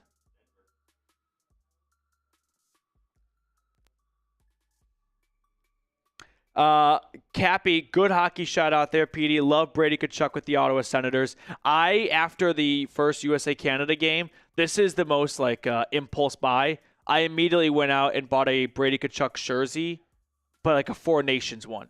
They didn't have a just pure dedicated Team USA one, but I just still wanted to support Tkachuk. Rusty from our Broncos stream, if Denver signs Evan Ingram, do you think they would potentially still draft Courtland Sutton if available? Yes, I don't think an Ingram signing would dramatically alter their draft plan. I think an Ingram signing could provide insurance if they were not able to get Loveland because he goes before pick number 20. So I don't think Ingram coming to Denver potentially then goes, all right, we're good at tight end now. We can focus our attention elsewhere. What it could possibly do is if it really comes down to we love Colston Loveland and Caleb Johnson equally. There's 100 people in this room, and we're split 50-50. Having Ingram might be a slight tiebreaker, but that would require it to truly be split down the middle. Rusty, thank you for your super chat. I saw another one from Robert come in.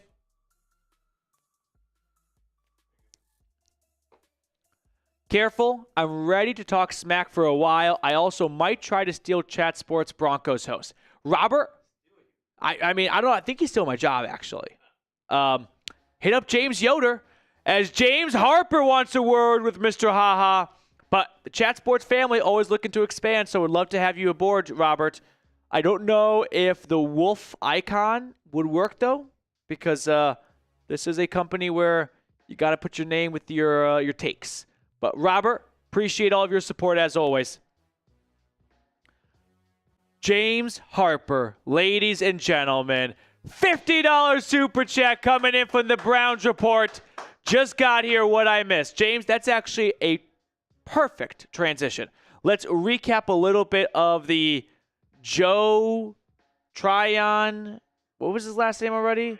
Shayenka news. The Browns signed a first-round pick from 2021 out of Washington by the Tampa Bay Buccaneers, Joe Tryon Shoyinka. He's an outside linebacker. I am excited to see what Jim Schwartz does with him because I don't think he's going to just step into Cleveland and resume as an outside linebacker. I would not rule out the Browns going, we think you might project best as a defensive end. So don't rule that out as a possibility. But Joe Tryon Shoyinka, he's been widely available for his entire NFL career. That's always a nice pro to see in free agency. You don't want to sign someone who you never actually get to see on the field much at all. 5 sacks, though, is his single-season career high coming in 2023. Has never really had a big, habit of impact plays, takeaways, sacks, right? He's been pretty middle of the road. So you get what you pay for here. You're paying $4.5 million. You're going to get $4.5 million play out of Joe Tryon Shoyinka. But not a big surprise from Andrew Berry's history that he goes after a former first-round draft pick. He likes to find those former highly drafted players and see if he can bring that potential out of them that people saw back when they were first selected. So that is the latest on the Cleveland Browns. It is their third offseason acquisition. They traded for Kenny Pickett yesterday. Then in the middle of the night, they signed offensive tackle Cornelius Lucas from Washington to provide some depth and also to provide a little bit more ease with the possibility of Jack Conklin or DeJuan Jones missing time. Lucas has played left and right tackle. James Hudson, who had that role for the last couple of years, left in free agency for the Giants. Good for him. He got $11 million from New York. Way more money than I ever thought he would get because he wasn't even a good swing tackle, and the Giants paid him to be almost a starting tackle. So Joe Tryon Shoyinka, welcome to Cleveland. Mr. Ha-Ha replies with a 50 bomb of his own. Add another 0 to your donation, Mr. Robert. Mr. Harper, welcome to the competition. By the way, is that Darth Vader in his picture? No, it kind of looks like it. I think it might just be because it's small on my monitor. But Mr. Ha-Ha coming out of left field, and the guy is looking for someone to fight with. He is just a drunk Canadian at the bar who wants to get into a scrap. And as a viewer of this, there's nothing more exciting. You know what my top 5 biggest pet peeve is? When you're watching baseball game, football, and a fight breaks out and the broadcast goes, and they always say the exact same thing. Ready? Oh, you never want to see this. Yeah, I do. I love watching fights in sports. It's the best. There's nothing worse when the broadcast just pussifies it and they're like, oh, no, this is not what we want to see. We want to see the players play. Well, come on, guys. Stop fighting. Shut up and turn this into a WWE brawl. There is nothing better than when a batter gets hit, takes a second, and charges the mound. That's an all-time feeling right there.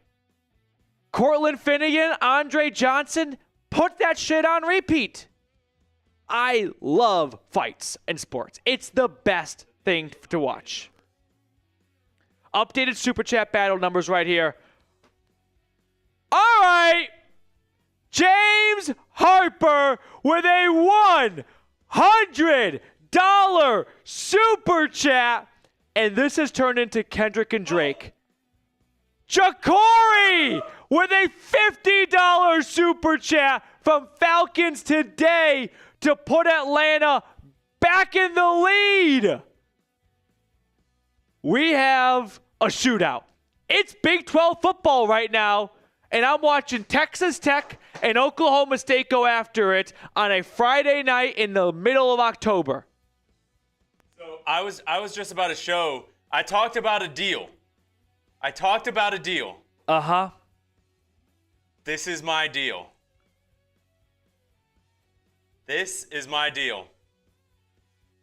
Whichever channel wins the Super Chat battle, I will put the gear on that channel's gear, and I'll do a beer boot. I love it. So there's more at stake. Producer There we go. Reed will do a beer boot in the winning channel's gear. There we go. You said there were some surprises. I did have a little This is a great surprise. So I right did have a now, surprise. it is Falcons Today, who was third yesterday in Super Chats, in the driver's seat right now. We'll throw all these Super Chats on screen once more. Obviously, thank you guys for your support of the channel. I know it's kind of fun and competitive, but I don't want to get lost how grateful I am for you guys here. And I also don't want to lose sight of what we're here for, which is free agency. So we're going to get back to the news a little bit, but I don't know. When there's no signings, it can get a little dry just to be like, all right, let's just keep saying the same things over and over and over again. So Dolphin X, love the Browns, breaking hearts with their records, spraining tonsils with their names. I don't get the last part. Oh, like tough pronunciation. Okay. Yeah, that's a good way to put it, Dolphin X. That's a good way to put it. Dolphin, thank you for all of your supers throughout the week so far. And then James Harper calling out by name. Guy's not fucking around. Means business. He is here not to play. It's war. It is Anchorman, Vince Vaughn's crew versus the Anchorman crew. Let's go, James Harper. Thank you for your super as always. Some other super chats that came in. We're going to get to them all. Don't worry whatsoever. Jacory with a $50 super chat on Falcons Today. What should be the first pick in the draft for the Falcons, cornerback or defensive end? If Will Johnson's there, it's Will Johnson. If he's not there, it's the best defensive end. If I had to predict right now, my gut tells me, and someone record this please, or set a reminder and come back to me in April. I'm feeling Mykel Williams. I'm in between three names. Mike Green, Mykel Williams, and Shamir Stewart. Dolphin X. But Jacory, I'm thinking it's going to be defensive end. And I think that's a very good path to go down.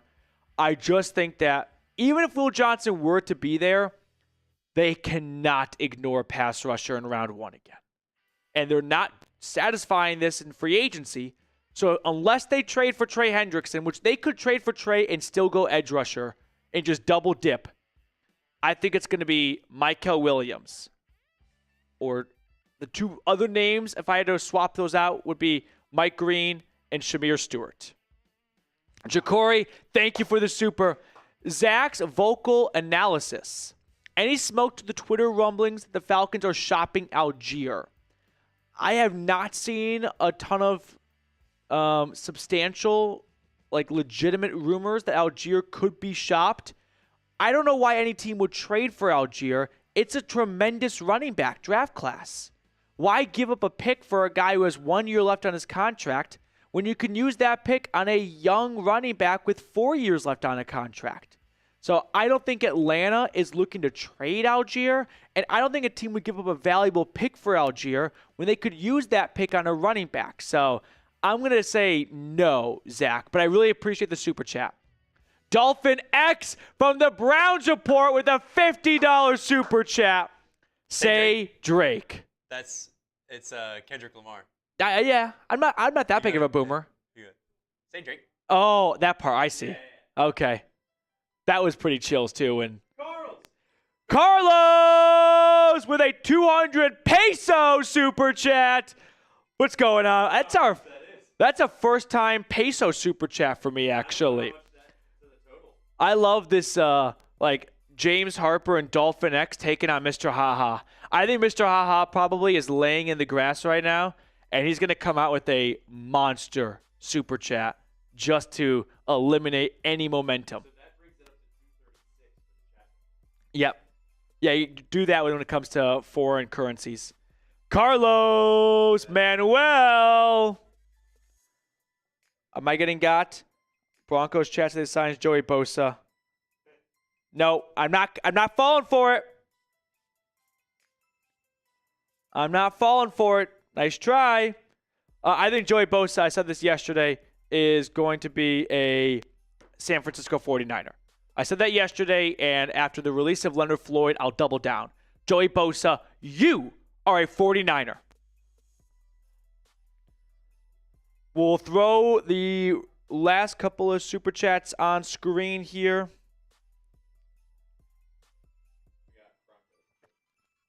Yep, don't worry, Robert. I don't want to ignore your super chat at all. We're just kind of going in, I think, a rough chronological order of the super chats. But Carlos, 200 Mexican pesos. I took French in high school, so désolé. But Carlos Manuel Hayashi Abitia, I think I did pretty well right there. The Hayashi part seems a little Japanese. So Carlos, gracias. Thank you for your super chat, and hope you enjoy the coverage and have a good rest of the day hanging out with us. Michael Alejandre, Njoku to the Broncos for a second or third round pick. Well, we've got Broncos and Browns fans right here, so you guys can all discuss this idea. I don't think Cleveland's trading Njoku. Andrew Berry said after the season, we're not trading our cornerstone pieces. He did not flinch or blink when Myles Garrett requested a trade. I don't see why now he would trade the Chief. Also, it's a very good tight end draft class, so why trade for a 29-year-old tight end who's had some injury issues the last few years when you can just draft a 22 to 23-year-old tight end that has a cheap 4, maybe 5-year contract in front of them. So I would say unlikely that Denver trades for Njoku. They'd probably rather just sign Evan Ingram and not give up a very valuable pick. If Denver was hell-bent on, we need Njoku, and the Browns were willing to make a trade happen, it would probably be more like a fourth. Browns fans would want more. Everyone always wants a lot for their players, but you often don't get quite as much as you think in a trade. The Seahawks wanted a first and a third for DK Metcalf. They settled for a second. Michael, thank you for the super chat, though. Robert, it's a snow leopard, LOL. Also, come Wednesday, I predict we'll be next big wave of free agent signings. Cup to Denver, a dream. I saw the Broncos were a list of a few teams. Let me see the other teams real quickly. Hold the phone. Hold the line. Hold the door. Okay, ready? This is from The Athletic, Diana Rossini, I believe. Patriots, Steelers, Chiefs, Broncos. Possible Cooper Kupp landing spots. Let's rule out Pittsburgh because they just got DK Metcalf. Patriots are still looking for a wide receiver. I think Kupp to New England has a very good chance. Patriots have spent $285 million so far in free agency. So do they want to spend a little bit more? Maybe, maybe not. Kansas City brought back Marquise Brown, but they may be feeling like, oh, Xavier Worthy could get suspended. Rashee Rice is injured and also could be suspended. Yeah, we might want to add a second receiver because Travis Kelce is no longer a dependable wide receiver one, which he was a wide receiver one for them. So could come down to Denver and Kansas City. Imagine if the Broncos were like, well, just to prevent the Chiefs from signing Kupp, we'll sign him.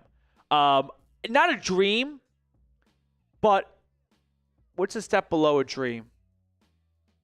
Maybe like a reach school when you're applying to colleges.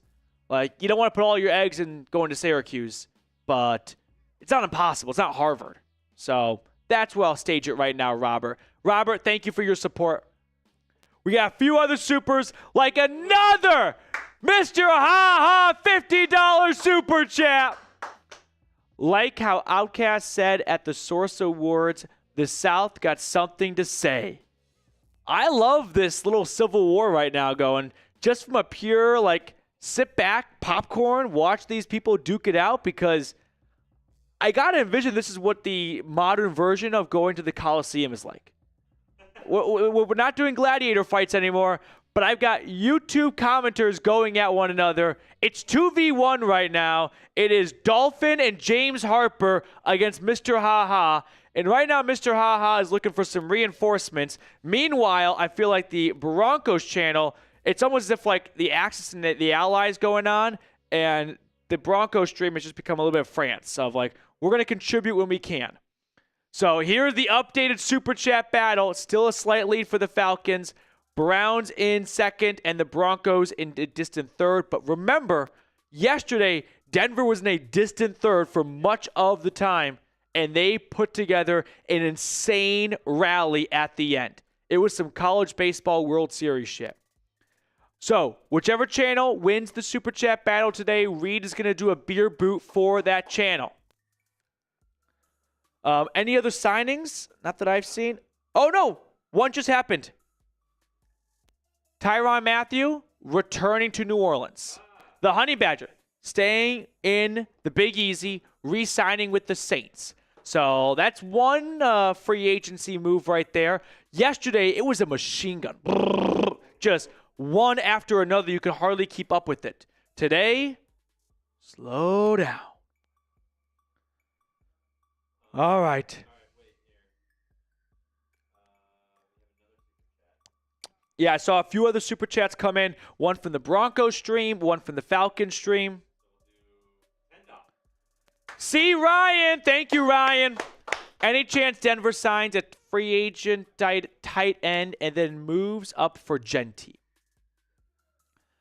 I won't say no to this. I think it's got a chance. I wonder how far you have to move up for Genty, though. It's just not an overly first-round grade littered draft class. So I wouldn't be shocked if Genty doesn't escape the top 10, which on the channel for the last 2 months or so, I was like, listen, guys, the draft is full of unpredictability. Don't kill the idea of Genty falling to 20. It always felt like a little bit of a long shot, but now it's becoming more and more of a long shot based on the buzz and the word on the street. So same goes for Tyler Warren. If they feel like we're not going to be able to get Warren, we can get a good tight end in free agency, but we can't get a good running back in free agency, then sign Ingram and try to move up to get Genty, but that would require a big trade up, I think, from 20.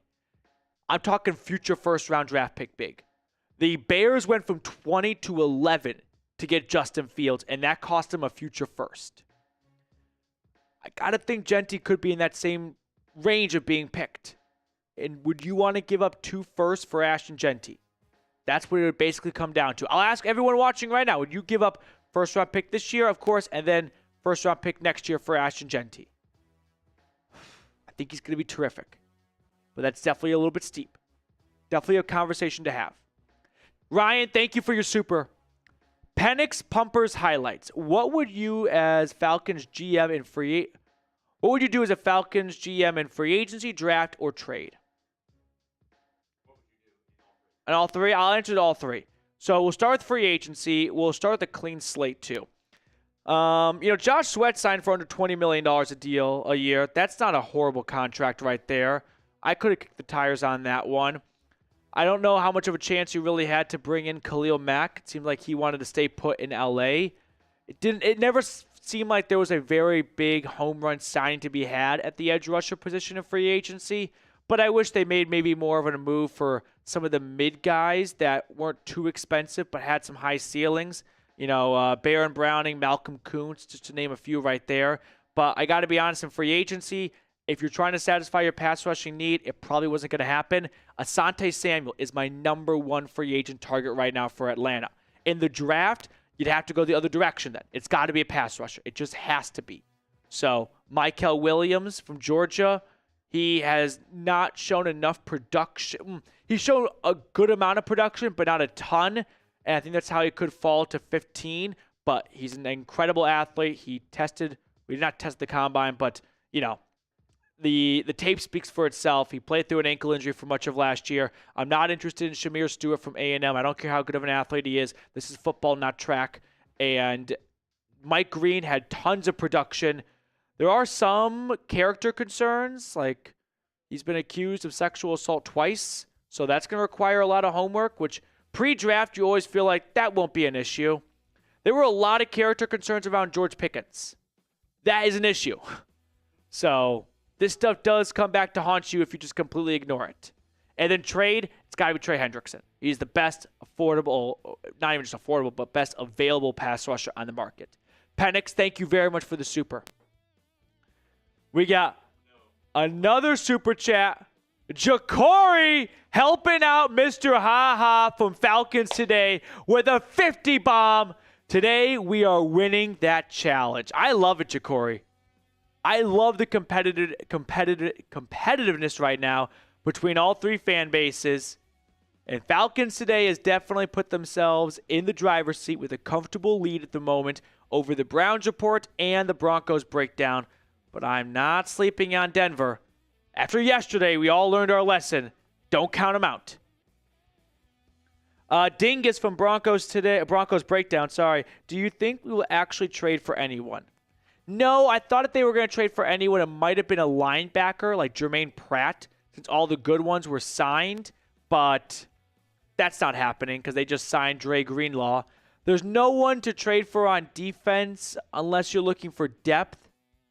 I mean, not many people forecasted like a John Franklin Myers trade last year. I didn't. So those things do pop up. Offensively, not trading for a running back. If anything, an offensive trade could happen mid-draft, where if Denver's like, we want to get this running back, and if he's taken by the time around the clock, plan B is to trade for Travis Etienne from the Jags. But we first want to try and get Caleb Johnson from Iowa. So appreciate the question, though, Dingus.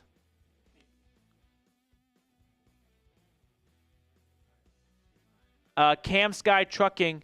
I've been at work. Anything I missed for ATL? First off, Cam Sky Trucking, are you a trucker and are you driving right now? If there are any truckers driving right now, let me know, because to kind of bridge the gap between signings, I like to just guess where truckers are and what state they're in. So don't tell me what state you're in, but it's kind of a fun game for everyone to play.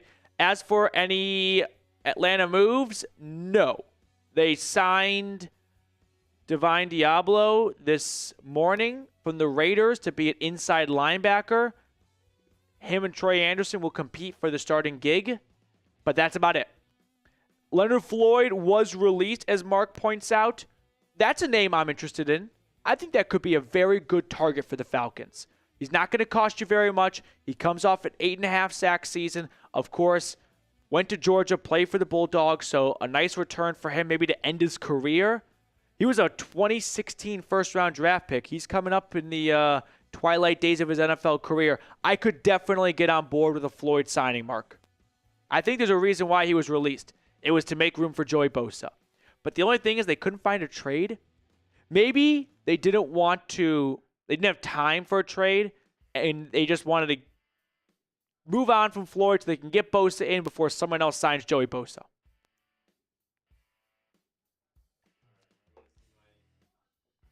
I have a new graphic. Okay, let's see it. This is just shows the total Yeah. of everything that's going on. So let's see. Oh, that's really cool. Yeah. So this is. Don't get it lost, by the way, on Reed and I's impossible to express gratitude and just complete shell shockness of the support you guys show us. Amazing. It's so much fun. It's a ton I can't of believe fun. this is our job. And if you're unable to super chat, also never get it lost that you do not have to super chat. Liking the video is completely free, and that is just as good. We have a like battle as well. Yep. So those are some of the updated figures right there. I see a handful of supers flying in. We'll get those on screen for everyone here. Mr. Haha is invading the Browns Report chat right now. So it's a full-blown war between Atlanta and Cleveland. Liam, Giants fan here, would you please not take a QB? In the draft, Liam? Dude, I'm with you. I don't want the Browns to take a quarterback in the draft. I think the Giants are going to get Aaron Rodgers, and I think they... So here's the tough thing. If they take Aaron Rodgers, does Joe Shane feel comfortable enough with Rodgers to win enough games where Shane won't get fired and he can pick who he really wants to pick? And if that's the case, I got to admit, while I don't think it's probably going to result in wins, on paper, Aaron Rodgers, Malik Neighbors, and Travis Hunter would be a really fun trio. Probably not going to go as well as people think, but it's going to put butts in seats. And that might be something the Giants could appreciate right now. But if Shane feels insecure about his job security, despite signing Rodgers, and feels like I got to draft a rookie so that they keep me here for at least 2 years for the rookie, then he hopes that Shedeur Sanders or Cam Ward falls to number 3. Liam, hope you're enjoying Giants Now with Marshall Green, by the way, at Chat Sports. Unreal. Ja'Cory with a $100 super chat from Falcons Today to extend the lead. Last one, Mr. Haha, you got to take over. Ja'Cory, you have done more than your fair share. Thank you. Bow down to Ja'Cory. Wow, what an impressive performance by Ja'Cory. Thank you. Trucker Mike's here. Trucker Mike is here. Trucker Mike, are you on the road? If so, I want to play the game. Ja'Cory, everyone spam Ja'Cory in the chat. Show the man some love. Putting Falcons Today all the way up to 451. We had some other super chats we're not going to forget. Matt, how dope was the Broncos' first day of signing, dude? It was a great first day of free agency for Denver. The teams that popped up the most in free agency grades day one, the Patriots, the Bears, they made some good signings. I think they made some overpays. The Bears signed a defensive end no one's even heard of to a lot of money.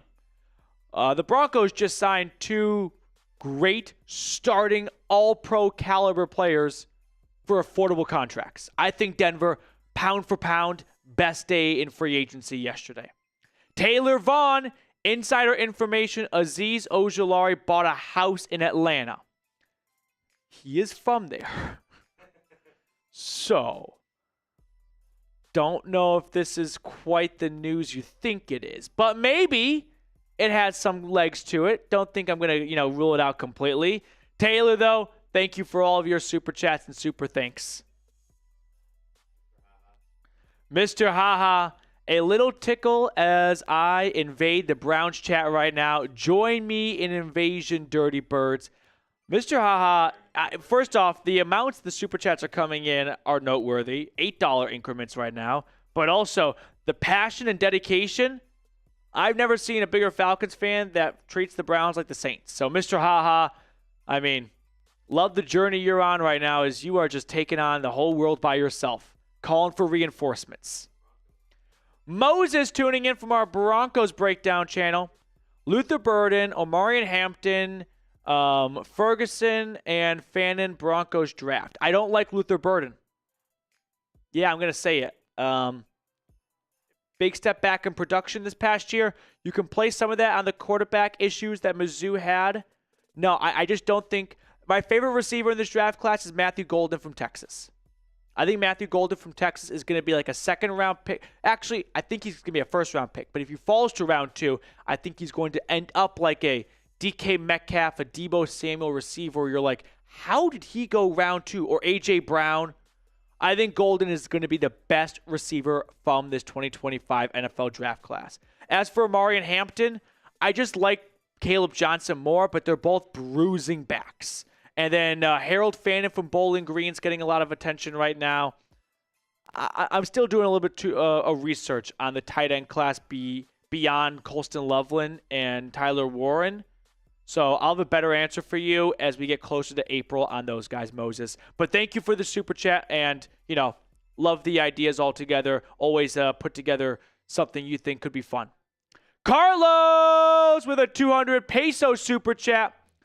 With the signings of Diablo and of Anderson, Robert, and if Anderson stays healthy, don't you think they could use Caden Ellis a little more as a pass rusher or blitzer? And they are probably expecting for Braylon Trice to have an impact as a pass rusher. So lots of good points you raise here, Carlos. If Anderson stays healthy, which maybe they feel like he's just not recovering well, and that's why this signing was made, then you do have 3 guys for one job. And I think Ellis is too good to just rotate. And if he does become a bit of an outside backer, it's at a rotation. And I don't like that for him.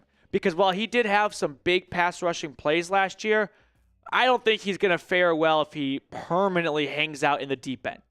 I think he can dabble in there, a little splash of pass rusher here and there. But a true every down outside linebacker, not so sure about that. I think you are biting off more than he can chew.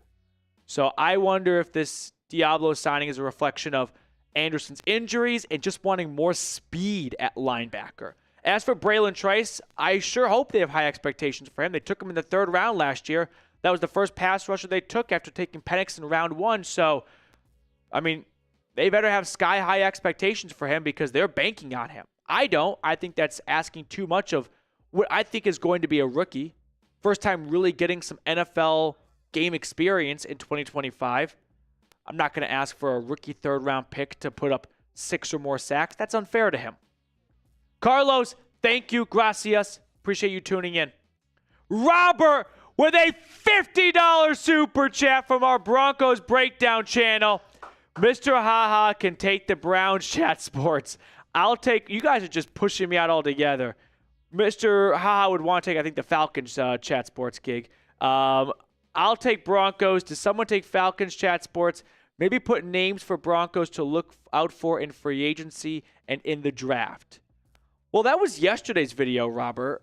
Well, yesterday's video was supposed to be free agent targets, and then they signed Dre Greenlaw during the video, which if you watched our Dre Greenlaw breakdown video, at the very end, you watched me in real time find out, they signed Dre Greenlaw. So I kind of got cucked in that regard. But the tough thing, though, I will say when it comes to remaining free agent targets is the shelf life is so short because I put together 10 names, and the video's been out for 2 hours, and 3 of those names have been signed. And then there's nothing that annoys me more, though, when I explicitly say, and now that I'm going to tell people this, they're going to do it just to get under my skin. When I explicitly say at the beginning of the video when this video was filmed, and then news breaks after that point in time, and people try to clown me in the comment section, people get really passionate. They're like, can you take some pride in your job, dude? This guy got signed already. I'm like, I said at the start, we're filming this Monday at 5 p.m. If it goes out Tuesday morning and he was signed Monday at 9 p.m., what do you want me to do? Just never make a video in case someone gets signed? That, honestly, this sounds like a weird fetish. I don't mind when people are an asshole to me in the chat because that comes to the territory of living online as a living. You got to have thick skin if you're going to be any kind of creator online. And if you go back and forth with people in the chat who are mean to you, you're just in the wrong line of work. But when I say this was done here and people get so up in arms, it's like, I guess this won't make content for tomorrow then, because it's going to get dated potentially, and then everyone's going to get pissed off. That's like my one bugaboo. Mr. Robert, though, or Robert2424, thank you to you and your Snow Leopard for all of your support on the channel. I mean, you are carrying the Broncos channel right now, putting the team on your back. Sutton on my face. What's going on? Is it Cam Sutton or Courtland Sutton? I think it's Courtland Sutton. Is it clear how serious Loveland's shoulder injury was? Does the injury make you iffy on picking him up in the draft? Go Broncos. You know, I got to be honest, Sutton.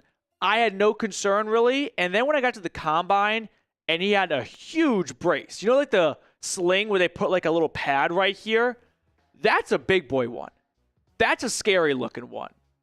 So I did find related but unrelated. Terry Fontenot for the Falcons, the GM, was asked, hey, what do you value most in the combine? Medical information, meetings, or the 40-yard dash? And Fontenot did not waste any time by saying, well, first off, medical. That's what the combine is for these guys, almost not entirely about, but a lot of it is they get to get complete medical breakdowns on all the players. So coming out of the combine, I did not hear a ton of concern over Loveland's shoulder injury, but teams know by now what to be concerned about with that shoulder injury and the surgery he got on it late in the year. Sutton on my face, all-time name. Thank you very much for the super chat. Let's get a quick 2 claps for this all-time name. 1, 2. Oh, it's he's him. Do you guys want to hear some drama? We're in between. How about this, he's him? Let's let everyone watching be the jury. So he's him and I were emailing last night. I was up late making a video for the signing. He's him. I don't know how to describe the relationship we have, because he talks a lot of shit, which I just said 10 minutes ago. I don't really care about that stuff. He emails me some weird stuff every so often saying how much he hates me and loathes me. So I'm like, well, if you really hate me this much, I don't know why you keep watching. He won a raffle in November. I said email me. He did not email me for a while. Then he said, can I get my raffle winnings? And I said, sure. Send me your address. He did not respond for weeks. He emails me again asking for it. And I said, yes, I need your address. I cannot send something. I don't know where it's going. That was all in November, December. 2 days ago, he emails me with the address.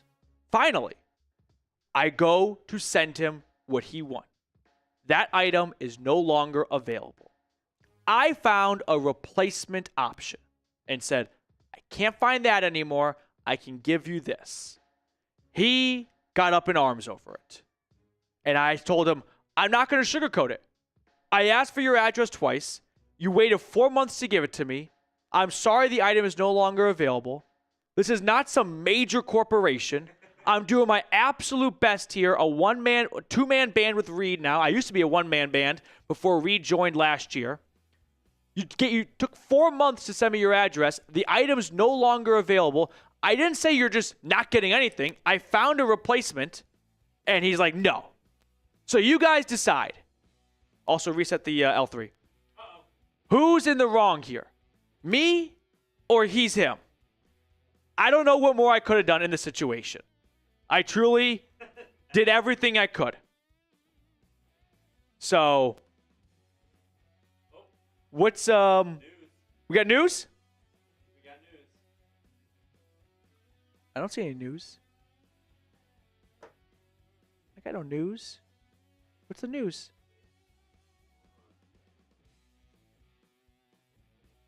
We're waiting for news.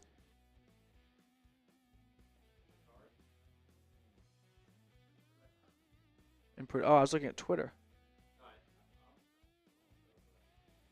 Okay, 1 second. What's this news? I see. What are you talking about? Just say it out loud. I have no idea what you're talking about right now. Well, I thought it was Patrick Picard, but we have other news. Pass rusher Anthony Nelson back to the Bucs. Okay. But I thought we had Patrick Ricard. Yeah. But I was duped by our own employee. Mm-hmm. Oh, thanks, Joel. Joel said W, Matthew Peterson, and Reed. Joel. Appreciate it, Joel. Browns. So he's him.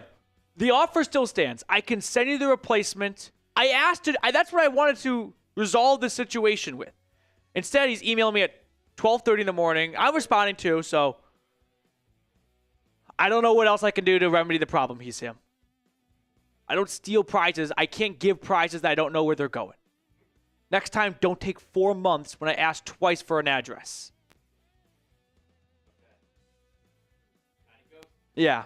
I would say I'd be in the wrong if I was like, hey, this deal expired. You never got back to me in time. You're shit out of luck. That'd be like a crummy thing to do, because there's nothing worse than getting a gift card and it expires really quickly. One time I went to Omaha for the College World Series. I got a Great Clips gift card there, and I use Great Clips. I don't really care too much about expensive haircut. It expired within a month. A month. You had a month to get a haircut. I went to my Great Clips here. I gave it to them. He's like, expired. I'm like, I just got it. Matty Ghost signing another injury-printed experimental linebacker. Yay. Can we throw up Diablo's all-time name, by the way, stats really quickly? Because the injury thing is not false. I think it might be overblown a little, right? You guys can tell me if I'm wrong here, but it's not like he's missed a substantial amount of time. You know what I mean? Like, he's missed time. I'm not trying to, sugarcoat it, but I don't know if it's like this injury plagued forever.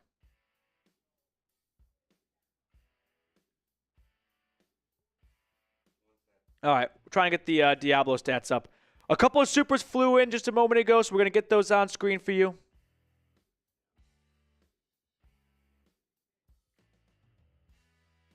Robert, and yeah, by the way, there's probably a handful of people watching here right now.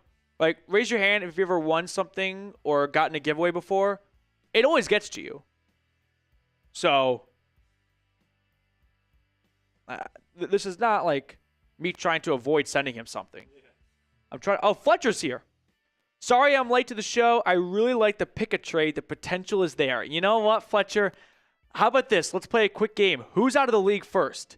Kenny Pickett or Will Levis? Reed says Kenny Pickett. Who is out of the league first? Pickett's a little older, so he could be out quicker. I think the question is, who gives better backup vibes? Who would embrace that role more? Because that's their future. I don't know if Levis gives me great backup vibes. I think Levis gives me better starter vibes. I'd rather have Will Levis as my starter than Kenny Pickett. But if they're both going to be backups, I think Pickett, for being a nice guy, could stick around a little bit longer. Although he was not even the best backup for the Eagles last year. I thought Tanner McKee was better. So, quickly could fall out. Heather says Levis. Fletcher, Will Levis is horrible. I don't know what the Titans were thinking. He sucked at Kentucky. But yeah, going back to Diablo super quick here, building off this last super chat saying injury-plagued player. Missed 3 games last year, missed 2. He's missed 5 games total over the last 34 games. For the NFL, you're not going to find a ton of 100% attendance. So sure, missed a lot in 2022, of course, but played every game in 2021. I don't know if he can fall into like a chronically injured guy when the last 2 years he's been more or less very healthy. I think we can't compare it always to you have to play a full season to be deemed a healthy player. That's just not common enough. I think it's asking for probably a little bit too much. And that's coming from someone who preaches the best abilities availability. But I think we nitpick when it's like, oh, but he missed 2 games. All right.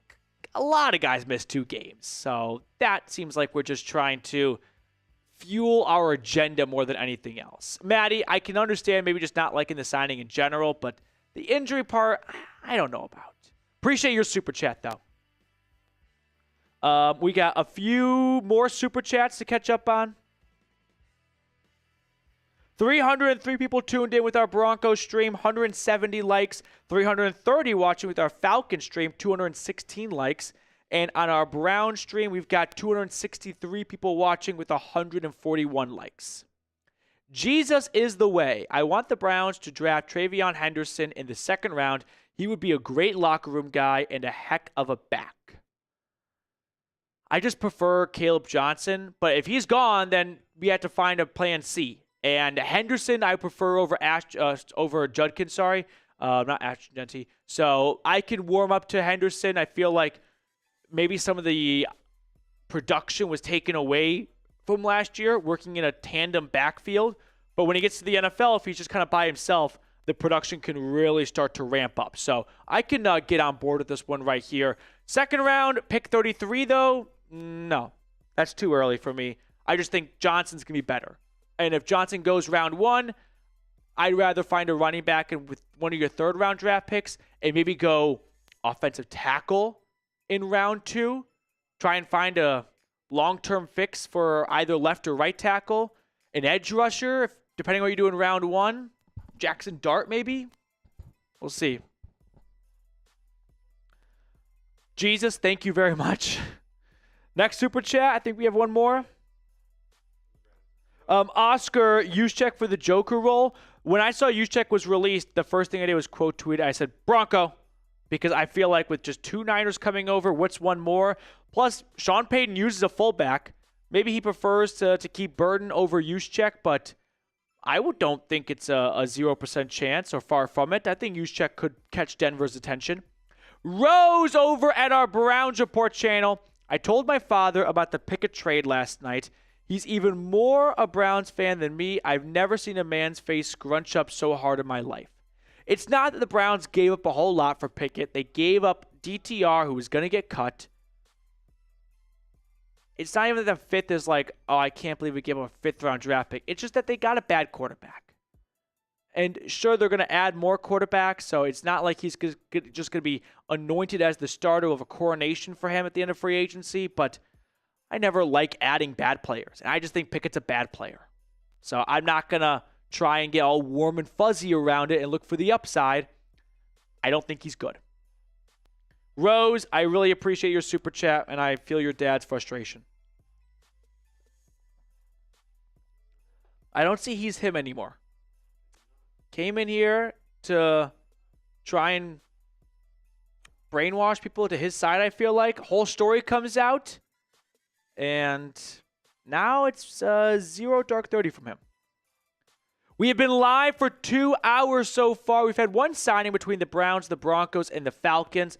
It was an outside linebacker, Mr. Joe Tryon. So Shoyinka, former first-round pick by the Buccaneers, 32nd overall in 2021. Outside linebacker for Tampa. Never had more than 5 sacks in a single season for the Bucs. Comes to Cleveland on a cheap 1-year sub-$5 million contract. I'm not going to say I dislike the signing for how cheap it is, and adding some depth at a key pass rushing position is not a bad idea. I just don't think this is a big needle mover for me where I'm like, oh boy, the Browns are cooking. Let's put some laser beams on Andrew Berry's eyes. That does not follow after a Joe Tryon Shoyinka signing. Oh, do we have some news? I saw, is it the news? We talked about this one. Yeah. And then I don't know who that is. I don't know who Darrionton Evans is. These are made-up names. I think they're testing us. I think they want to see if people are still following free agency. Never heard of Anthony Nelson before.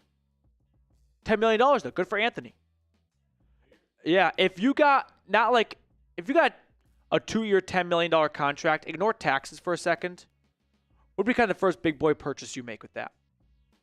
Big boy purchase? Yeah, not a house. Oh. That's like a little too much, I feel like. What's kind of the big first, like, I've always wanted this. I'm gonna go out and get it. A what? A dog. You know, dogs do not cost millions of dollars. I know.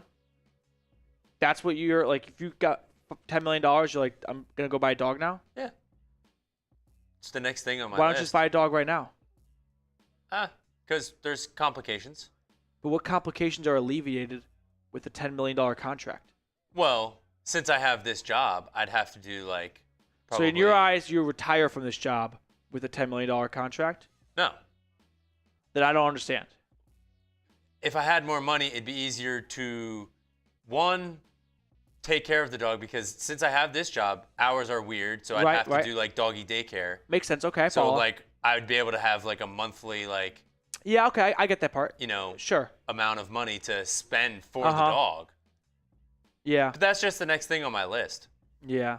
And you said big boy, so that's like as I get older, you get a dog. I thought you were gonna say a car or a boat. I like my car. You'd make a great NFL draft prospect, because I'm sure they get asked in meetings when they get teams like, so what are you going to spend money on? And it's kind of a test to see. And guys that say like something simple, they're like, that's a good guy right there. Well, that's not someone who's just here for the money. I don't really need anything. So it's like, Miami Mac, I'd give $10,000 to the Browns chat as my first big boy purchase.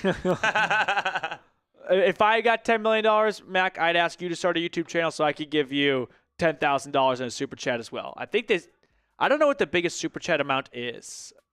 I think it's 500. Like, I don't know what YouTube caps. So let's kind of recap a little bit, Reed, if we could, just the free agency tracker for the three teams. Talk about what all three teams we're tri-casting for right now, Browns, Broncos, and Falcons, have done.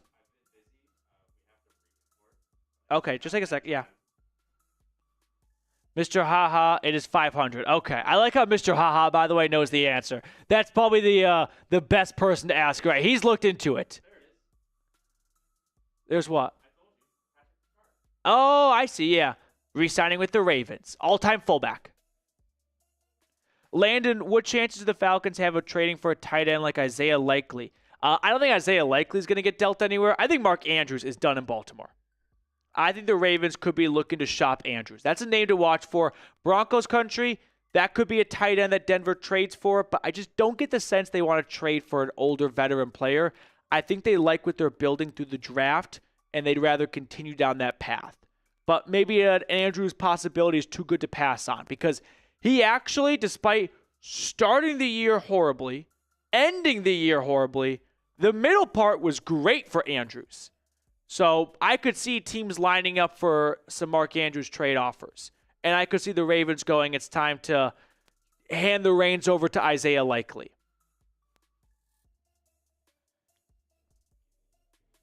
Yep. Matthew Davis, Mark Andrews to Denver. Matthew is just speaking everything into existence. Joey Bosa to Denver. He wants the Broncos to do something.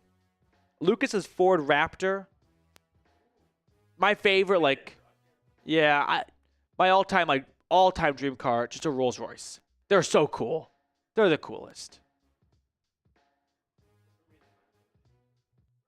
I had a car for all of high school and college, and it just broke down when I moved to Dallas. So I'm a kind of sentimental guy, so I was sad to move on from it, and I always wanted a Jeep too. So I was like, I'll go get a Jeep, and then I went to the Jeep dealership, and I just liked my current car more, the Lincoln Corsair. It was cheaper, better mileage. I was like, this is a car for me. Call me B. Broncos are reportedly interested in Denzel Perryman. I'm not quite seeing that, but not saying you're wrong. These things are always pretty fluid.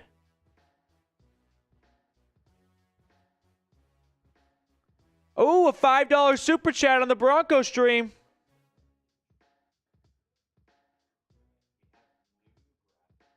Okay.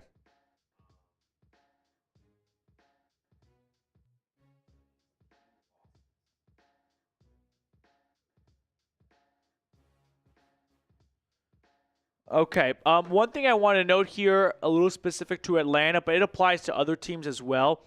You have to be cap compliant by the start of the new league year, which is tomorrow, 4 p.m. Eastern time.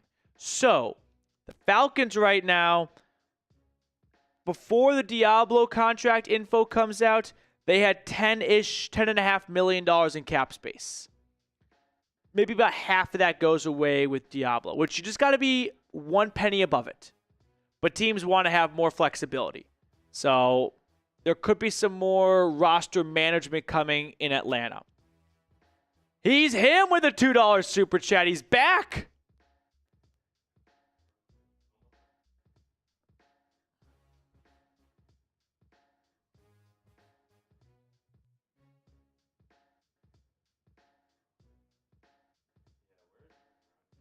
Aaron Rodgers, I think right now is on like an acid trip for 24 hours deciding between the Giants and the Steelers.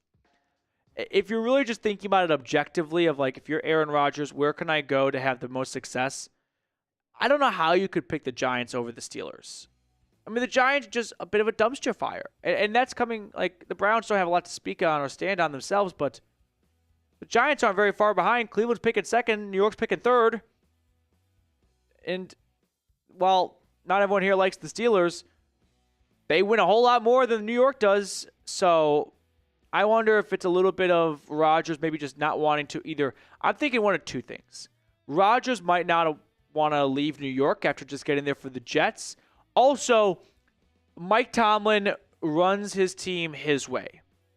And that might not gel well with a little bit of a diva quarterback who likes to march to the beat of his own drum. And instead in Pittsburgh, you got to fall in line. That doesn't seem like something Rodgers would do well in. He's him, Jack Mehoff to the Browns. Thank you, he's him, for this groundbreaking signing. Yep. We had another super chat come in on Broncos. We'll check out in just a second as well.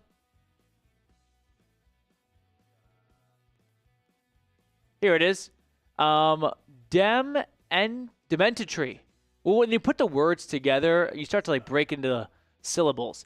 Have you seen JFM's tweets? What do you think his asking price is if the Broncos haven't agreed to sign him yet?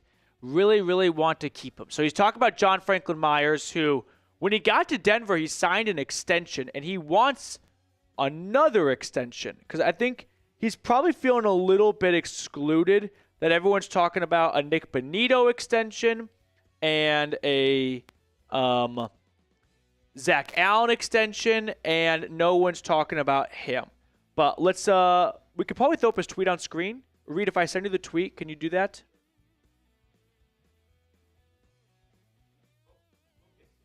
Lucas!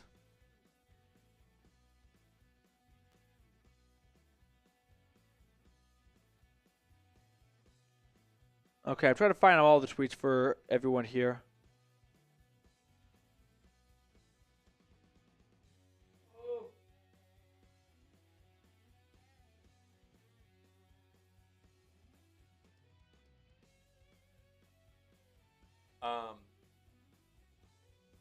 Thanks for hanging out with us. Yeah. This is, we've been live for over 2 hours. Nothing crazy happening. We've got 268 viewers on Falcons today, 337 on Broncos Breakdown, and we've got 233 on the Browns. This is our Chat Sports' Super Bowl. Is free agency live? The draft. Or the draft? The draft is king. The draft is an absolute marathon.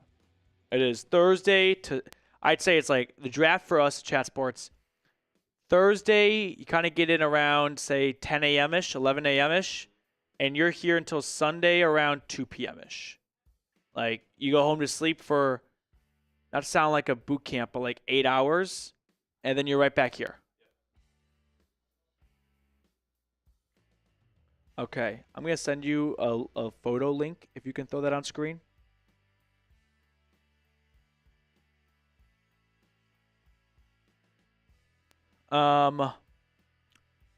So, Demented Tree, we're going to put John Franklin Myers' tweets up to add a little bit more context to this, but I don't think this is going to result in an extension.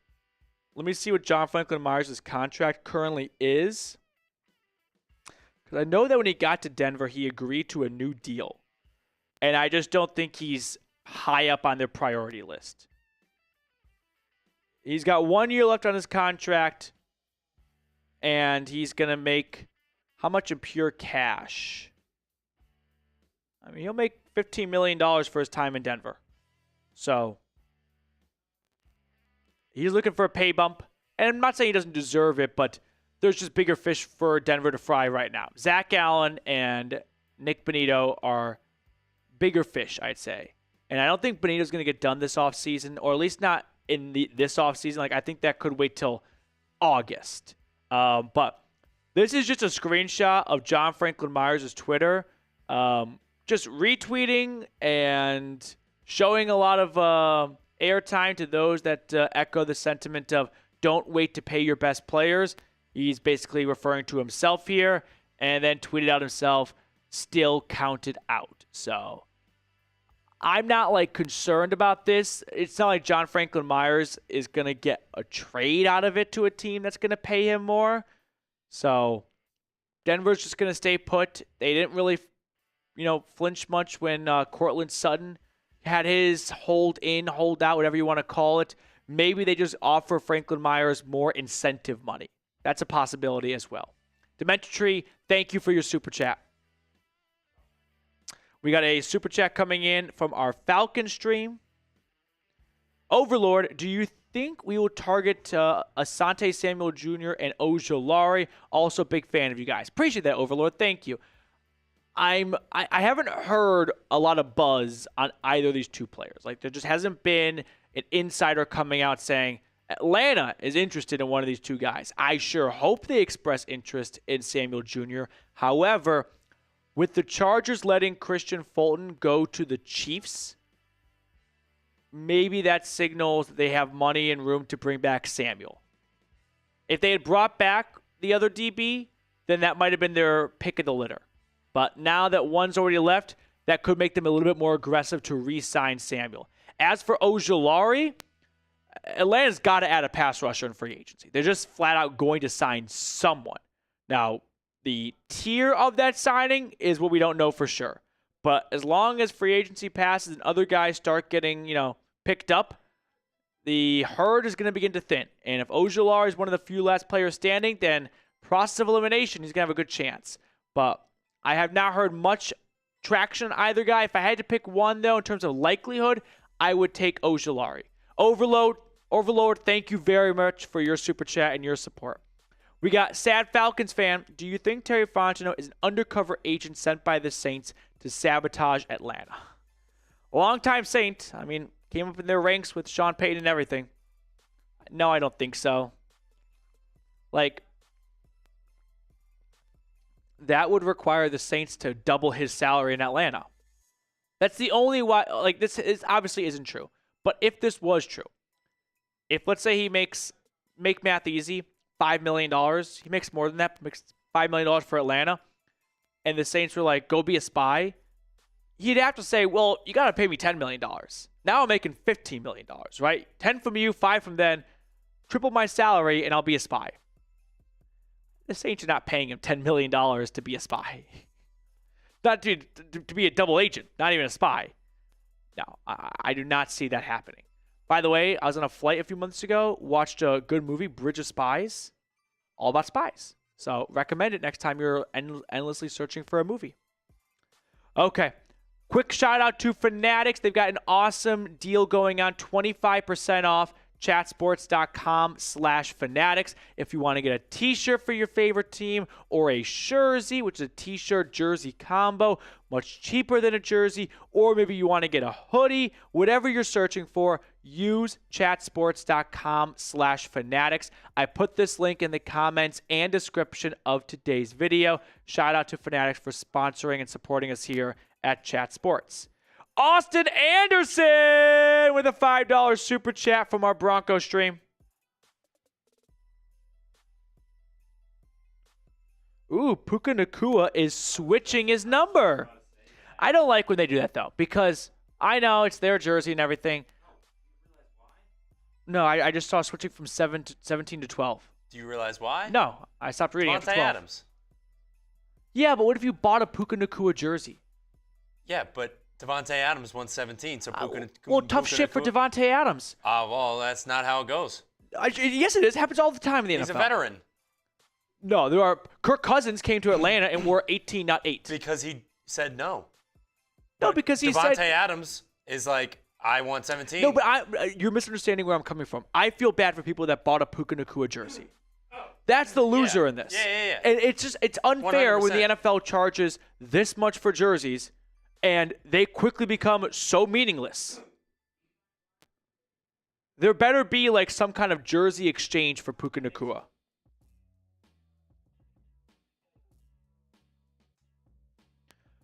Austin, sorry. I was having a jersey tangent. Heard we're going for Cooper when he gets released. Which Cooper? Am I forgetting about a good Cooper? Cooper Kupp? Oh, I'm sorry. Okay. I was thinking like Jonathan Cooper. And I was like, what are you talking about for a second? Yes, Cooper Kupp. Sorry, Austin. Brain fart. I've talked about before on the channel that I'm a little indifferent. Like, I don't think Cooper Kupp would be this incredible addition that maybe some people are picturing based on his 2021 Triple Crown season. I think missing, 10 games combined over the past 2 years is a good indication of what to likely expect next season. But for the right price, sure, I don't see much of a downside to adding Kupp. Although I think Sean Payton is much more trusting in this receiving core than this fan base wants to believe. So I'm not going to say it's not happening, but I'm definitely not going to be one advocating for it to happen because I just think that you can probably do just as well without him than with him. Got some Saints news. Saints news. What's going on? Uh-oh. Juwan Johnson back to the Saints. This is Saints and Broncos news because the Broncos were expected to have a lot of interest in Juwan Johnson. A potential reunion with Sean Payton. Instead, he gets a nice $30 million contract from New Orleans. So cross Juwan Johnson off your tight end wish list for Denver. Not happening. Desire Best with a super chat. Austin, thank you for yours. And like I said, and I continue to say, if they sign Cooper Kupp, I'm not going to be like upset about it for Denver, but I just don't think he's going to have the impact that people are daydreaming of. Hey, Petey, Hufanga and Greenlaw, J.C. Horn, $100 million is nuts. I think the Panthers just extended Horn so that they could prove to everyone they made the right pick for Horn over Surtain. I think they just are looking for like confirmation bias of like, yes, we got the right guy because we paid him to be the best cornerback in football, and he's number one. So this proves we made the right pick.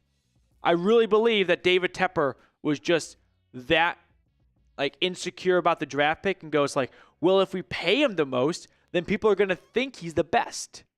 That's really the only thing that makes sense for this extension. But Hufanga and Greenlaw, excellent signings by Sean and George Payton. Let's do a quick little recap of Browns, Broncos, and Falcons free agency moves so far. For Cleveland, it started off on Sunday, right before legal tampering began on Monday. Obviously, we know Myles Garrett signed that 4-year, $160 million extension.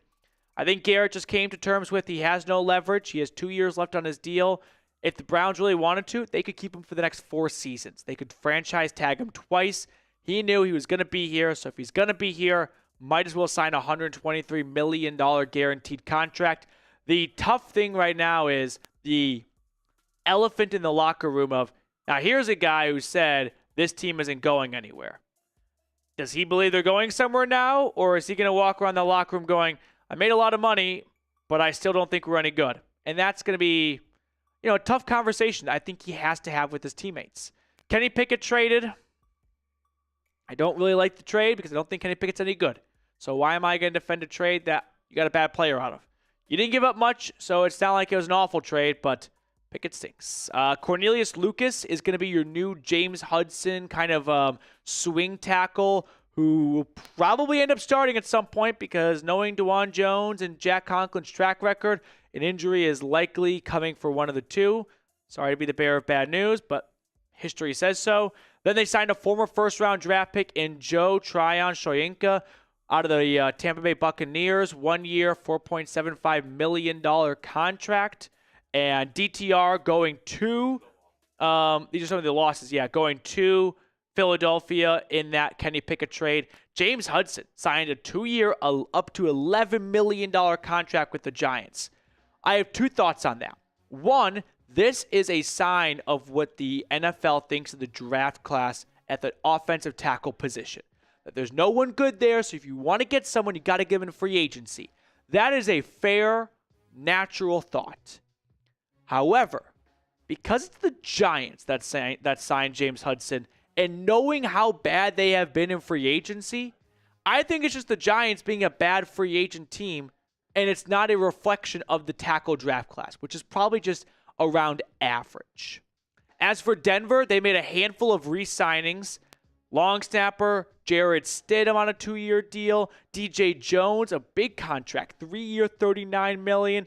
Matt Peart to return as the swing tackle for the Broncos, but also valuable special team asset on a 2-year contract. Speaking of the Giants, former Giant draft pick right there. And then 2 notable additions. Talanoa Hufanga and Dre Greenlaw getting similar-ish deals, 3 years, $35 to $45 million each. Curious to see what the Greenlaw guaranteed money is, but remember, when it comes to free agency, my rule of thumb is you take the years, subtract 1, apply to the guarantees. This is a 2-year, $20 million contract. Losses now. Trautman Smith, he was a backup depth corner. Who cares? Cody Barton got $21 million for the Titans.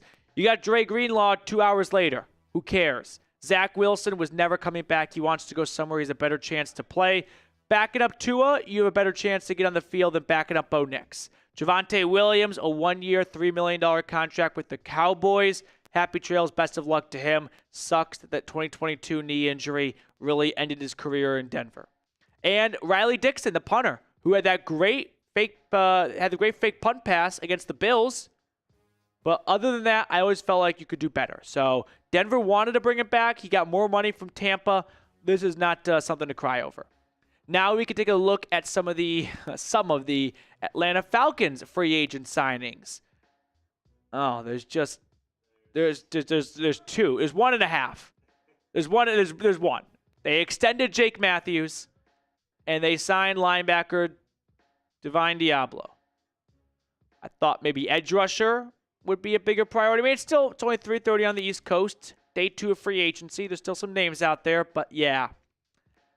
Thought they would do a little bit more than they have so far, but I mean, they also don't have a lot of draft picks. So this is the time where you can make some moves. I also think that Penix going into year 2, it's probably not the offseason to be too aggressive. Let Penix play a full season, see what you kind of got in him, and then next offseason you can kind of behave in a more aggressive way to build up the roster.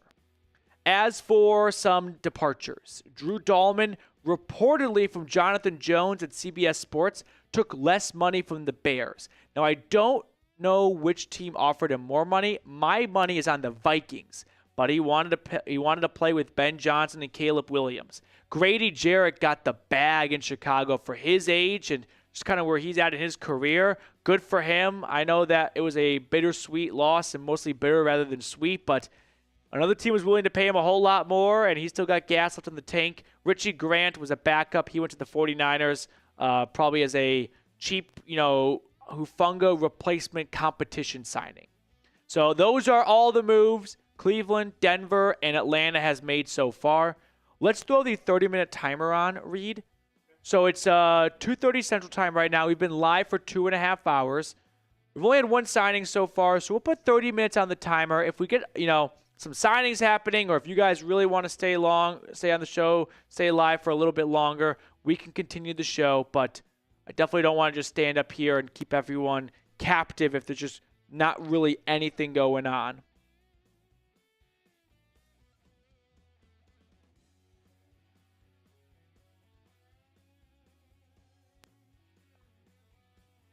So 30 minutes. Yep. We'll call it 30 minutes.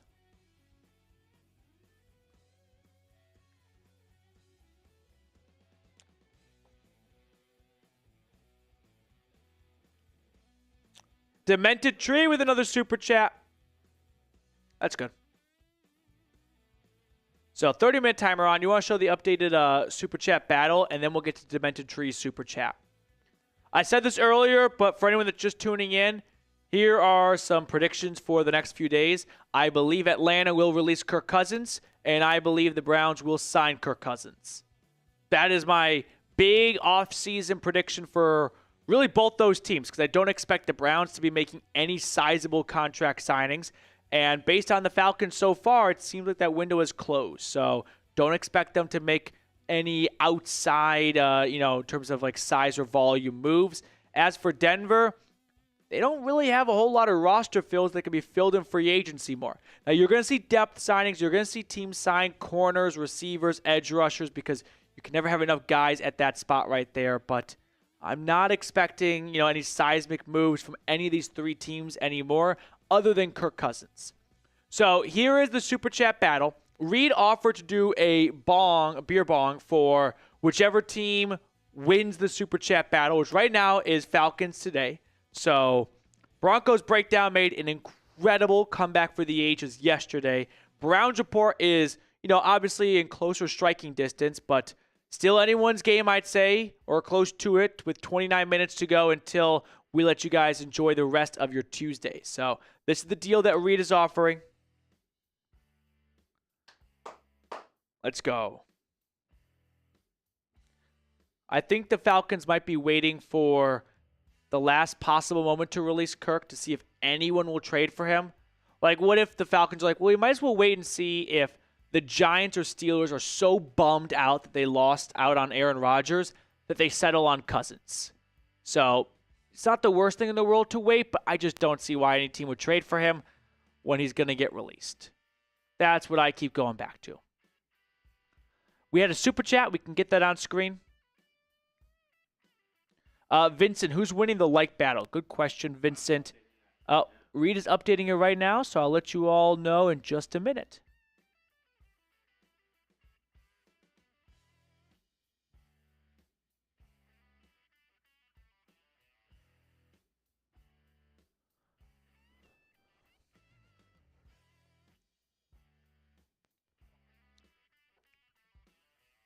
That's the super chat battle, our like battle.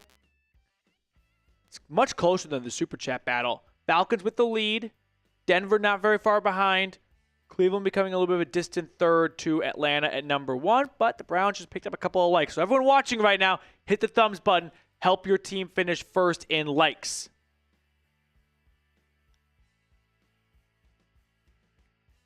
All right. Let's check out that super chat from Broncos. I'm so bored. I feel that right now because yesterday was so fun, and this day has just been way less fun. A signing? Oh, a signing, but not for any of these three teams right here. The Commanders, by the way, to be a Commanders fan under Adam Peters and Dan Quinn must be a ton of fun because they do so much in free agency. They are bringing back running back Jeremy McNichols. He is the patented, waiver wire addition in week 12 when all of your backs are injured or suck. And you're like, he gets some receptions in the PPR league. It could be worth it. Do I think Kyle Pitts still has a valuable market? I don't think they're going to trade him until maybe the draft. I mean, I'll refrain from saying that. I think a trade could happen in a week after the first wave of free agency is over, and if teams are still very desperate for a tight end and feel like they can't get one in the draft. Like, for example, couldn't the Chiefs make a trade for Pitts if they're like, hey, we didn't sign a tight end, Kelsey's got one more year left, and we don't think we're going to get Warren or Loveland, so we'll make a deal for Pitts now. Demented Tree, thoughts on the Broncos signing Kyle Juszczyk? Arguably the best fullback in the NFL, and Sean Payton likes his fullbacks, would be great for the Denver 49ers. Yeah, Demented Tree, I agree. I do think this would be a good signing for the Broncos. Has Juszczyk been declining lately? I don't know if I'm missing something with his release, or is it purely just contract? Well, it wasn't up, but he was released. He had a year left on his contract. Well, I guess his time was up. Okay. I guess they were like, he's not dead. His time is up. His 49ers time was up. I just asked that because, like, I doubt it was that big of a contract for savings to be had. Oh, I don't give a buck is here. I mean, he signed a 2-year, $9 million deal. How much savings was there to be had by moving on from him? So I have to envision this was more play motivated, but I'm still on board. I don't care. Yeah, why not? Give it a shot. So I'm with you, Demented Tree. I don't give a buck. Hey, Petey, what's your thoughts on Courtland Sutton? Is he coming back this year? And who do you think? Who think be our running back? Who do you think will be our running back this year? So Courtland Sutton will be on the Broncos in 2025. Yeah, that's what year we are. There was some level of trade chatter with the Steelers, but they got DK Metcalf, so that's pretty much killed now. But he's got 1 year left on his deal. I expect some type of contract rework to be done, but I don't think Denver's looking to get him a big long-term deal like he's probably hoping for. I think there might be a little bit of like concern over the way he plays the receiver game, and with age, the two don't gel super well. He's never been super good at separating. And so as you get older, you separate less and less. And if you really aren't good at separating to begin with, what's it going to be like when you're 30 or 31? So I think Denver could look to give him like, I doubt he wants to sign like a 1 or 2 year extension. He'd probably rather just bet on himself and go to free agency. But Sutton's going to come back. I just don't think Denver's in a big rush to get any kind of extension done. I don't give a buck. Thank you very much. As for your running back question too, it'll be a rookie.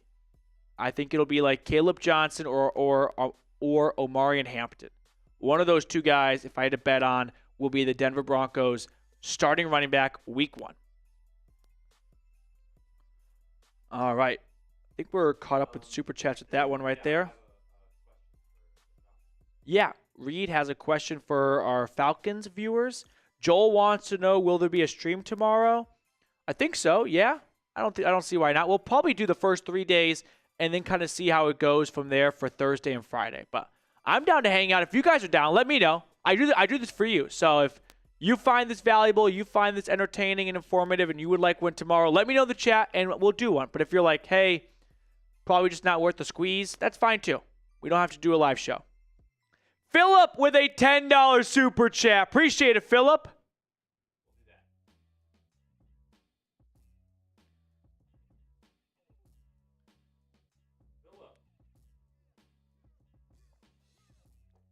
Philip. Sorry if you've already covered this.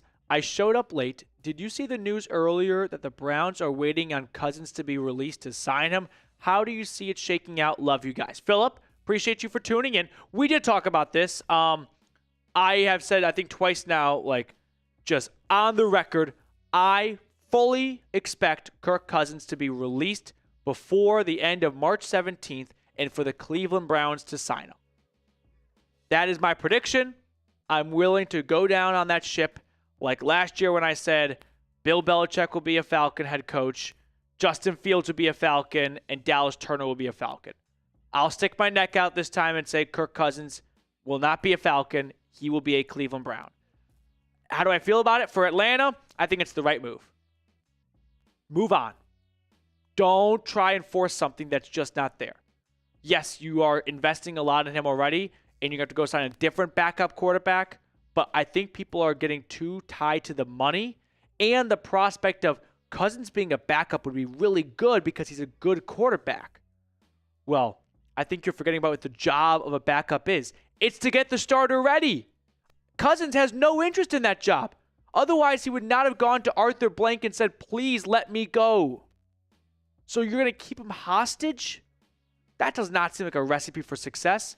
That seems like a recipe for a really juicy athletic article in 15 months where they highlight all the dysfunction of having a backup quarterback who didn't want to be there. So, Philip, greatly appreciate your support and your super chat.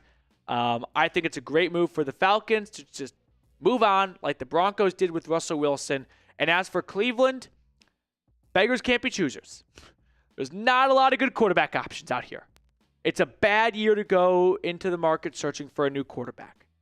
But if you can find one who has a really good history and has one down year where he was coming off an Achilles injury, hurt his shoulder, hurt his elbow, and you can get him for a vet minimum deal, you're not going to find much better value than that. So I'm on board for this on both sides, for the Falcons and for the Browns. We got Jamo Jellybean, prediction for Browns wide receiver room this season. Let's go with Jerry Jeudy, Cedric Tillman. Let me just pull it up. I don't think Elijah Moore is coming back. I don't think David Bell will be on this roster. I think he'll get cut. Jamari Thrash. Michael Woods is maybe not. They're going to sign one veteran, and they're going to draft one rookie. And I think those are your 6 guys right there, with Jeudy and Tillman highlighting the room. No Elijah Moore, no David Bell. I'll say those 6 guys make your wide receiver room. They might not even take 6, actually. Stefanski-driven offense is not much of a spread offense. They're going to want more 2 tight end sets, so could be an extra tight end in lieu of a 6 wide receiver. Danny, any moves for the Broncos? No moves for the Broncos today. They obviously yesterday signed Talanoa Hufanga and Dre Greenlaw from the 49ers. But as of today, Denver has not made any signings. The Browns technically on Tuesday, March 11th, have signed 2 players, offensive tackle Cornelius Lucas and former first-round draft pick from the Tampa Bay Buccaneers, Joe Tryon Shoyinka. I'm starting to think that was not great timing. It was just Reed actually going to the player. We have it on a loop, and I was like, wow, what are the chances? But, oh, good job. This is on the loop down here. And then the Falcons signed Divine Diablo to be Nate Landman's replacement and battle with Troy Anderson for a starting linebacker job.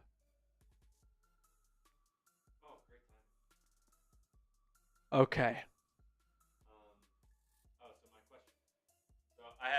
Just kidding. Rod, $5 super chat for the Falcons. Phoenix, I'll do my absolute best. Got 3 chats going on here in super chats, so it is tough to kind of keep eyes on all 3 chats, but I hear you. Couple of super chats coming in on Falcons today. Rod, Falcons need some big thing in return instead of letting Kirk go for free. You're not getting anything in return, Rod. Sorry to be the bearer of bad news, but you're not going to get something. Cut your losses. I mean, just come to reality with me here. No one's trading you a whole lot, dude. That's the fact here. It's just not a market right now for Kirk Cousins when everyone knows he's going to be released.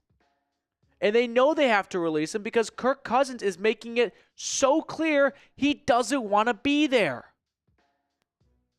Appreciate the super chat, Rod, but I'm sorry. That's not happening. Is Rod a Bama, Falcons, and Heat fan, by the way? Double Bama? We had one more super chat on Falcons today. David Anderson, free agency wake and bake drive home edition. Yesterday would have been a trip if you were waking and baking and listening to all the moves being made because guys were going all over the league. Oh.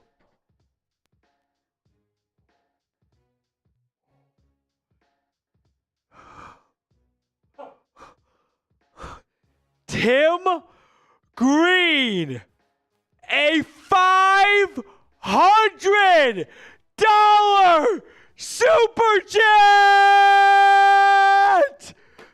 Tim.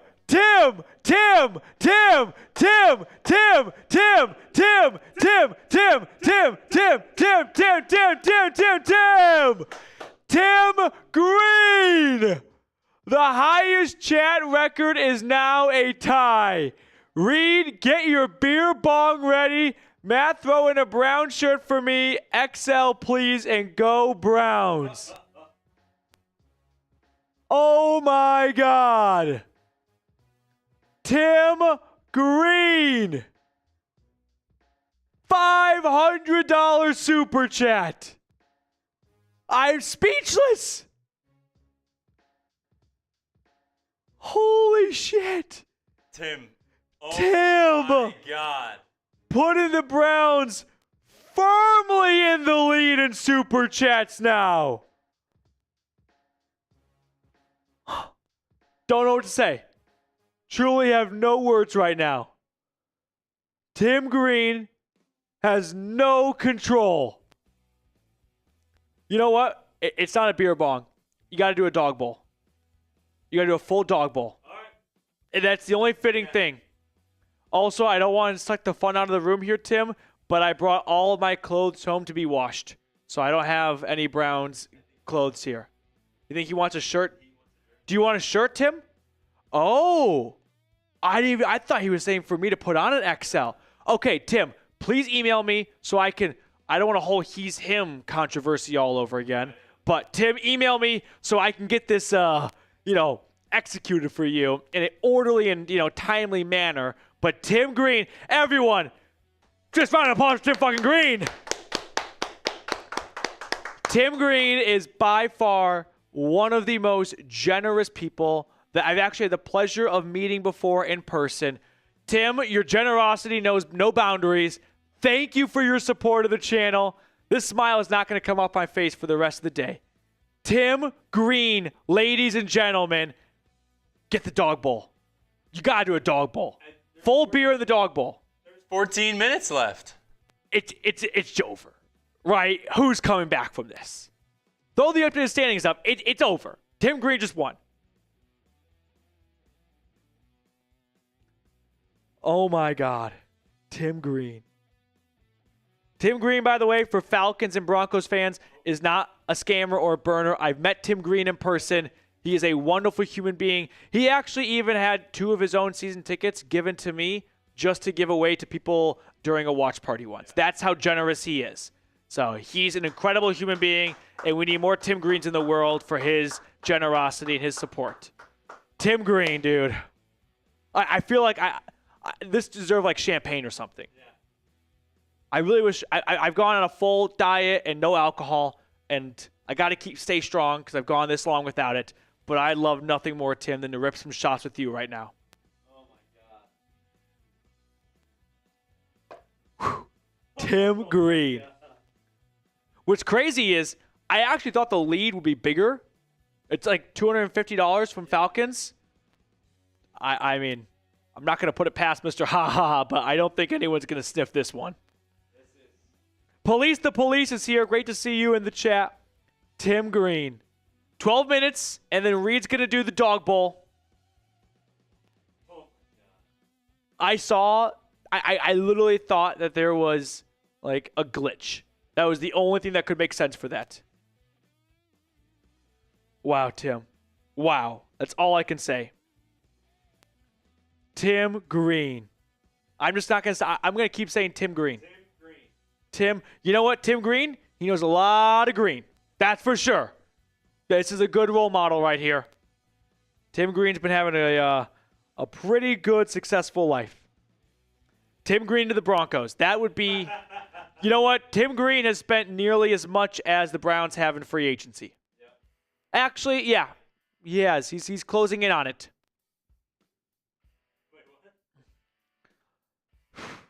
Mike Nintendo Master, always good going back and forth with you on Twitter. No big signings. No big signings for the Browns. Just Cornelius Lucas, an offensive tackle from the Commanders, a swing tackle, some veteran depth at the tackle position, and then they signed an outside linebacker, Joe Tryon-Shoyinka, from the Tampa Bay Buccaneers. Cody, I don't know where Ty Man the Buckeye is. That's a great question. Cellular Lopez, how much cap space does Atlanta have after the signing? Cap spaces after any signing, by the way, are it's not even tough. It's impossible to know. You have to wait and see how much how the contract is structured, right? The guaranteed money, how much of it's base salary, how much of it's signing bonus. But if you see a player signs a 1-year, $15 million contract, their cap hit is not $15 million, right? Or a 2-year, $30 million contract, it's not going to be 15 and 15. So it's tough to know. Always give the contracts like 24 hours for the details to come out. Don't rush to go, what's the updated cap space after this? No one really knows, but I would say Atlanta currently has around, if I had to guess, $6-ish million in cap space. You can just keep this on screen for the rest of the time. Nothing's going to top Tim Green.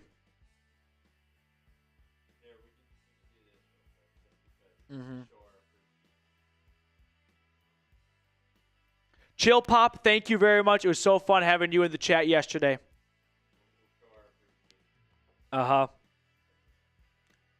So this is the Super Chat battle and all the generous donations that so many of you have made today. Thank you, thank you, thank you. And that does not do it justice.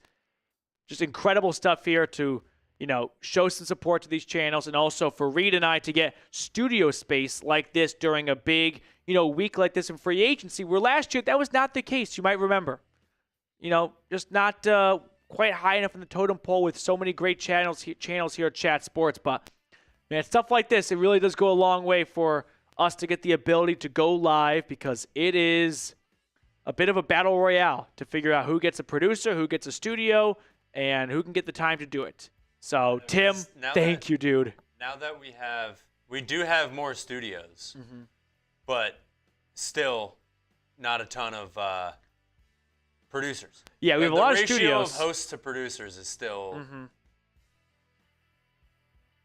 Yep. Oh, myself is in the chat right now. Matthew Peterson. Mike, the plan is to go live tomorrow. I'm thinking tomorrow we go live. The new league year starts at 4 p.m. Eastern. That is 3 p.m. Central Time. Nothing. You're going to see some news come out right after that, like release. A lot of things become official. So you're going to hear the news twice. Like, you're going to see official. The Broncos have signed Talanoa Hufanga. Breaking news, not in the NFL world. Which world? In the golf world. Is it about Liv joining? No. Someone die? Tiger Woods announced on social media that he ruptured his Achilles. Oh, that sucks. He underwent surgery today. There's nothing better in sports than a good old, "Come on, Tiger!" Yeah. That is the best thing to hear when you're watching the Masters and you're falling asleep on a Sunday. "Come on, Tiger!" Damn. Mashed potatoes. Mashed potatoes, that's a great one. What would be yours? I stole mashed potatoes from whoever first said it. Another good one I saw was 10 points for Hufflepuff. Do they use points? Is that their unit of measurement in Hogwarts? I've never gotten to Hogwarts. It requires, a little bit of time, but a good old 10 points for Hufflepuff? Oh, trust Jeremy in the Falcons. Yeah. Get in the hole! I'm a big, no matter where you hit it from, I'll either say one or two things. In the hole! Get in the hole! Get in the hole! You're going to like that one. You're going to like that one. You're going to like that one. I'm going to tell you right now, you're going to like that one. Lucas saying on the Broncos chat, can I throw 500 Monopoly bucks towards the sub-chat poll? Honestly, Lucas, I respect the idea. Probably not going to get approved by, no, I was going to say the chancellors of these channels, which is myself and Reed. Oh. So I don't know if that's a, wow, he's him coming back for more. He's him. That's just, do you know what he's talking about? No. Chill Pop! He's him. I don't want to keep going back and forth in emails because I really hate when people engage in a circle conversation or debate online when no one's saying anything new and you're just repeating yourself with different words. So first, Chill Pop. Appreciate the shout out. Pumped to see more content. Be back tomorrow. Salute to you, Chill Pop 54. Thank you so much for your support. Look forward to having you back tomorrow. Awesome. Thank you, Chill Pop. Thank you. Thank you. He's him. If you don't know, if you weren't here earlier, I kind of just showed all the cards when it came to this disagreement between he's him and myself. He's him. I'm just going to leave it at this here. You can take the replacement option or you can take nothing. But that's all I can offer you. The initial thing is no longer available because you took 4 months to send me your address. And I'm not in the business of just kissing asses here. So I know it's a little brutally honest and you probably are looking for more of a buttoned up, customer service. But I'm like Angela when they had to have the water print in the office. her on customer service versus Kelly Kapoor. So let me know if you'd like the other replacement option. If not, I don't know what I can do for you. I can't go back in time and beg you more than the other times I did before to send me your address. JMO Jellybean, Browns wide receiver room seems a little shaky, especially if Tillman doesn't keep showing flashes. Prediction for Browns running back room, even if we keep Chubb, need more. I don't disagree that the Browns wide receiver room is probably lacking a little bit of depth, but I think they are very excited for Jerry Jeudy. And without really a long-term thing at quarterback at the moment, probably not the best timing to get an expensive-ish receiver and not have a good quarterback with that receiver. And then when you finally get a good quarterback, that receiver's not there anymore. So they will probably sign some wide receiver, but I don't expect it to be a big-ish name. So I hear that part. As for the running back room, I'd love nothing more than for the Browns to go out and get Caleb Johnson at pick 33. I think it'd be a great fit for Cleveland. I won't say he reminds me of Nick Chubb, but I think there are some similar styles between their games. Yeah, I think those could be two good or two plausible outcomes here. JMO, thank you for your super chat. We got Zach Hubbard with a super. Less than 5 minutes to go, by the way, in our super chat battle. Reed's going to do a beer bong for whichever team of the three has the most in super chats. Right now it's the Browns, but man, the Falcons are quietly making a little bit of a comeback. Zach, is it true the Falcons are taking calls and listening to trade offers for Tyler Algier? Saw it on X. Zach, you're the second person to mention this, so I'll do some deeper diving in 10 minutes when we sign off here and probably do a Falcons video about that. I would be surprised if Atlanta dealt Algier, because I'd be surprised if a team wants to give up a pick for a running back who's entering the later stages of their rookie contract when it is a loaded running back class. However, for Atlanta, he might be disposable because you've got Bijan and you only have 5 draft picks. So this is definitely not something to disregard, but I'm just struggling to see what team would trade for Algier when you could just go draft a cheaper guy in a few months who might be just as good as Algier given how good the running back class is. But some teams maybe don't want to wait till the draft or don't have confidence they can get a good guy in the draft. Zach, thank you for your super chat. Hope I gave you, an informative response. So here is the updated numbers for the super chat battle. The Browns have around a $200-ish lead. We saw what the Broncos did yesterday, a complete comeback at the last moment. Falcons, I can't put it past them, but it just seems probably too tough to pull off. After what Tim Green did, it might be game, set, match. That could be checkmate. And the winning channel is going to get a beer boot from Reed. So right now it's shaping up for a dog bowl from Mr. Reed Bartkus. Matt, he's him. We'll get that on screen for you in a moment. I think he probably already has something in mind. And I'm willing to guess that whatever he's thinking is what I'm about to say next to. Also, what if he's a cop? Have to factor that in. Matt, have you ever smoked weed? Yeah, but I don't do it ever. I did it, like doing alcohol. Do you think doing drugs is cool? Get him! Do you think doing alcohol is cool? Have not since freshman year of college. It was just never my thing. Yeah. Freshman year, like a couple of fraternity brothers. Why not? I'm in college, and I did not like it. And I think my belly speaks for the beer belly. That's always been my preferred path. The belly is slowly shrinking. I know. The beer belly, is not very beery right now.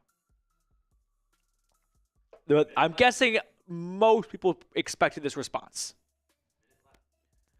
Minute to go. Tony Romo. I don't know, Jim. I will say I remember it like it was yesterday when Romo and Jim Nantz were on the AFC Championship call for the Chiefs-Patriots. And the moment Romo said that, I looked to my friend Kurt, and we both died laughing. And I thought, I wonder if anyone else found that funny. And little did I know, it would be the most, sync thing with Tony Romo. I don't know, Jim. Matt kind of seems like a pothead. I actually said that whole story without even reading your message. I don't know, Jim. I was also a big Tony Romo fan when he first got on the mic, and I still kind of like Romo, but I think he kind of half-asses his job now.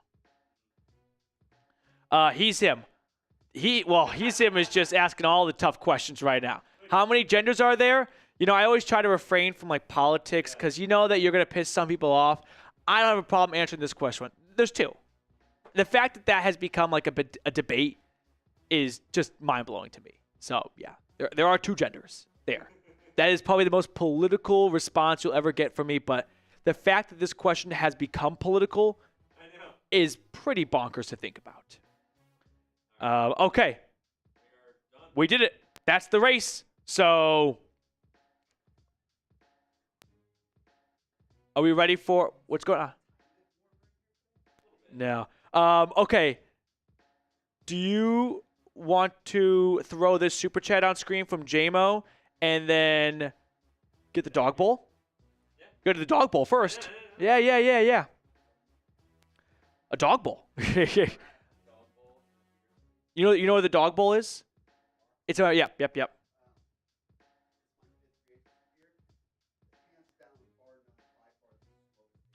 Slowest day 2 by far. Sam Brown, like the lead producer at Chat Sports, is floating around right now, and it is so slow.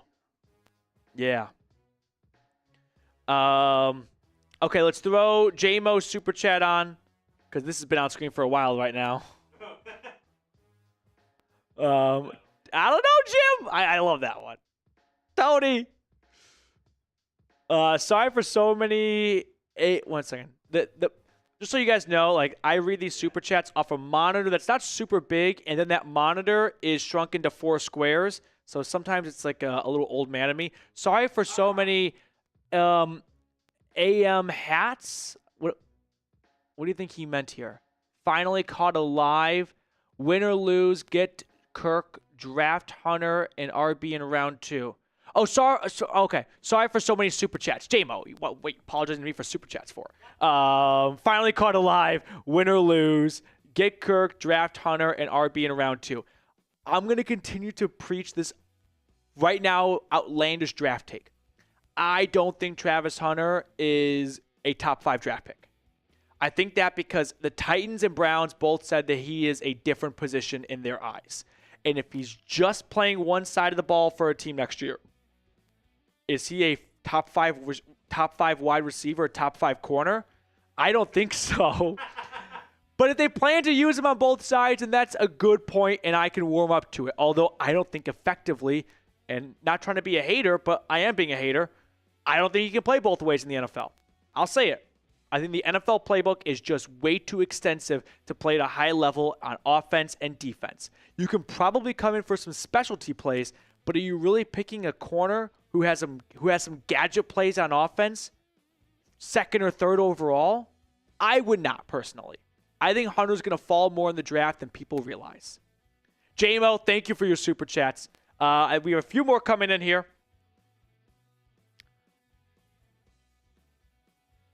In just a second. He's him. I mean, listen, I am never going to silence anyone's speech. So I may not agree with you. I may not agree with what you say, but I will die defending your right to say it. So appreciate your super chats. He's him. But like I said, I'm not trying to alienate half the audience. Chris Collinsworth. This is for Mr. Barkus. Oh, yeah. Well, I'll do it. No. He's gonna do. Yeah. Center stage. Chris Collinsworth. Now here's a guy. Oh, I see it. He let it off with it. I was gonna say it regardless. Now here's a guy who knows what he's talking about, kind of like Patrick Mahomes. I wish I had the ability to do better, impersonations. That's such a great trait. Here's a guy. Joey Molinaro, he's so good at them. Did you see him at the Combine? Yeah, he was terrific. He sounded exactly like Patrick Mahomes. Yeah, so quick Joey Molinaro story. He came to Dallas. I can't remember what for, but it was some kind of sports event. But anyway, I live in Dallas. That's where Chat Sports is. there's no good pizza in Dallas. The best place is Grimaldi's, a New York chain. So I love Grimaldi's, and I got all my coworkers on the Grimaldi's train. And Patrick Seatman from the Vikings channel went for the first time. This was like 2 years ago, and he texted me, dude, I'm at Grimaldi's. I'm like, I told you it's great. And he's like, you won't believe who's here. And I'm like, who? He's like, Joey Molinaro. I'm like, get the fuck out. I'm like the Joey Molinaro fan club over here and Grimaldi's fan club, and you get them both the first time. Chris, thank you very much. By the way, some old-time quotes from Collinsworth that did not age well. He's him. Matt, let's hang out and watch Peter North highlights. Oh, who's Peter North? All right, this is like your favorite comedian all over again. He's an actor. I don't recognize him. Am I supposed to know who Peter North is? I don't know who Peter North is. Yeah, Judy Dog Bowl. I've got no idea who Peter North is. Dog Bowl time. Dog Bowl time. All thanks to Tim Green, by the way. I mean, I don't want to give him 100% credit, but I think we can all agree he did the heavy lifting. So show Green some love in the chat. Tim. Spam Tim in the chat. Winning team got a beer bong from Mr. Bartkus. And for Tim Green winning it for the Browns report, Dog Bowl felt the most appropriate. Yep. Are you ready? I'm ready. Go on this side of me. Oh my God. Overlord! A $300 super chat from Falcons today! I think that just means you have to do two. Yeah. Yep. We have a tie. Overlord! 3 big bones! I thought it was over. It was over. I mean, it shouldn't count, but it will. This feels like a crazy college football ending where like both teams left the field, and then all of a sudden the broadcast is like, hey, hold up a minute. The referees are actually going to go take a look at something right here. This is like some ACC after dark shit. Go ATL. Overlord, thank you so much. Well, I don't know what else to say. This has been an insane live show that had one signing, which valued at $4.5 million for 3 different NFL teams. This entire live show community has pitched more money together than 2 out of these 3 teams today. Another one? You can decide how you want to handle this one. I think you first got to throw up Tim Green's Dog Bowl, and you got to do the Dog Bowl. And then you hit Overlord. That seems like the best course of action right now. Oh my God. This is the most YouTube thing I've ever seen in my life. This next one, by the way, is going to make everyone watching laugh. Overlord on the phone with Bank of America going, listen, you guys don't get it. Do you understand that we're in a competition right now? And you're going to bust my balls over this? Approve it, Chase. Was trying to get it in before the time, but Bank kept denying me. Bank is closed. That is the most YouTube super chat story I've ever seen in my life. Wow. Dave Joseph, the absolute best effing live show ever. Listen, Falcons today is... Okay, Reed just went out of the room. He doesn't know. He's going to get the beer bong or whatever. If Falcons or Browns can get to $1,000, which Falcons is 150 away and Browns is 210 away, I think we make Reed do a third. 1 for Browns, 1 for Falcons, and I don't want to leave out Broncos. So one of the 2 that are nearly at $1,000 getting to a K, he's got to do 3. But he's currently running to the kitchen, which the Chat Sports construction project is almost over with, and we're kind of far from the kitchen now, so it's going to be a little bit of a hike for him. That's going to be... I know I should probably offer to do it, but if anyone out here is sober, you can probably respect this or understand this more. I've done a very good job of staying off the sauce as I go on this massive wedding diet, and as much fun as it would be to break it, I got to have some self-restraint. I did not have broccoli and green beans last night for dinner, while my fiance had Cane's chicken for nothing. So I'm holding out. My phone is blowing up, but I've got it on silent. Why are you doing that? Overlord, $100 super chat. That puts Falcons today $40 away from 1,000. Come on. We're almost there. I saw Micah in the chat and I got scared. No new signings. No new signings. Overlord gets Falcons today to a K. Reed is still not back. I can't wait to hit him with this news. His fate. Oh, he just yelled from the hall. While you were gone, I made a deal. Pardon my cues? Where? What is that? Is that your phone buzzing? Oh, I was like, my phone's on silent. Mike Hughes back to Atlanta? Really? Did that happen? Is this real? Okay, I'll tell Reed what we signed him up for without his knowledge. Okay. Holy shit. What's going on? Okay, so two things happened. One, we have Mike Hughes, which we'll get to in just a minute. But two, I told the chat if we can get either Falcons or Browns to a K in Super Chats, you're going to do a third boot. So I've enlisted. I said you would not probably be on board, but too late. Yeah. What the fuck happened here? So I kind of signed you up for that one. But you were in college not long ago. Not that I'm too far removed, but you're closer to it. Okay, so here's what we got to do. We got to do one of the three boots for you right now. Yeah. Then I want to break down the Mike Hughes signing. Oh my God. Dave Joseph! $50 super chat on Falcons today. We got to do a boot for Tim Green, Overlord, by the way, and Dave Joseph just tag teaming this bad boy, right? That sounded weird, but just double time. That's what she said. Oh, no. Let's, Demented Tree, down a bottle of vegetable oil right now, or I'm unsubbing. Mike Hughes, you're ruining everything. Mike Hughes, you could have done this like an hour ago or an hour from now. All right, so let's get Tim Green super chat on here. Let's have you do your dog bowl, and then we are going to break down the Mike Hughes re-signing for the Falcons, and then we'll wrap up our live show with some more beer bongs and bowls for Reed, and if we get more super chats, we'll keep the show going. But everyone show Dave Joseph, F it! And of course, Overlord, some love right now. I saw a super chat on Broncos and Browns really quickly. Just hit those so that they don't get lost in the mix here. Demented Tree, and he's him.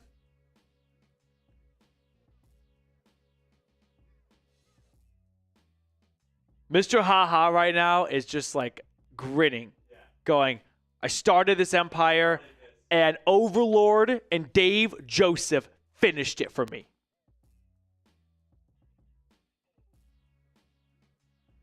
Meanwhile, Mike Hughes, though, coming back to Atlanta.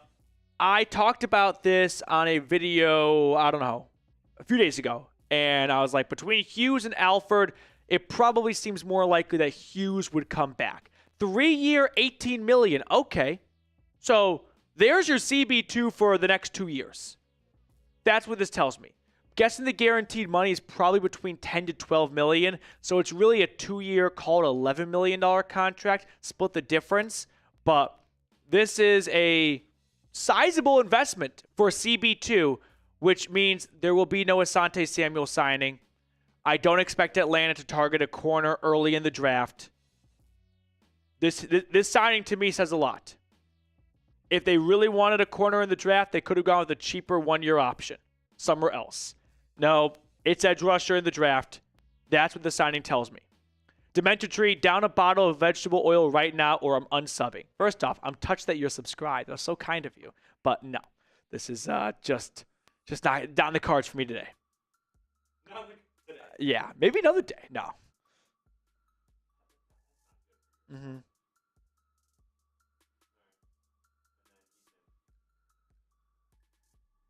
He's him.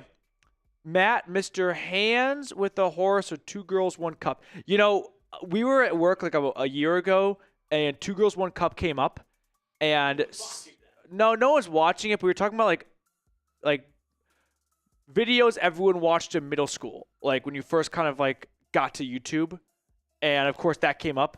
It's like wiped from the internet because someone in the group we were talking with had never even heard of it, and we were like, "Well, you gotta watch it. It's gone." Yeah. I won't say I looked because that sounds weird, but I looked, and it's not there. Okay. You gotta put Tim Green's 500 on for the dog bowl. To take my spot. Joel's right. W. Reed for doing this. Reed is incredible. So, hop on in. The water's just right. You want me to pour for you? You want me to do it for you? A little bartender action? Yeah. Get on in here. Okay. So, give it a nice pour. You know, try and not too much head on it. You got to tilt the bowl. Tilt the bowl. This is going to be a full bowl. Is that okay? You wouldn't want it any other way? Are you mute? Oh, I guess you don't have the mic, so you kind of are mute. I was like, what kind of fucking mime is this next to me? I'm on the streets of Paris right now? All right. Mr. Bartkus. Everyone for Tim Green. Tim. Cannonball coming. Cannonball. Great form. I mean, just a tremendous exit. Right from the start, he's got the lead. He's not looking back, and he's not going to go anywhere. This is over before it started. This is Usain Bolt type of speed right now. Evaporated. Fucking go. Tim Green. That's good for you right there. That's for you right there. Okay, now let's break down my cues, and then we owe... Yeah, give your stomach a little bit of a break, and then we have 2 more right after that. So don't... Well, you could do another dog bowl if you want to. But that was the deal I made when you were gone. Remember, we did 1 for Overlord, and then I was like, if we can get to 1,000, another one. If you guys could see Reed right now, that's a defeated man. That's a guy who's thinking about LinkedIn jobs after this. He's like... Uh-huh. Do we need to call on someone from the bench?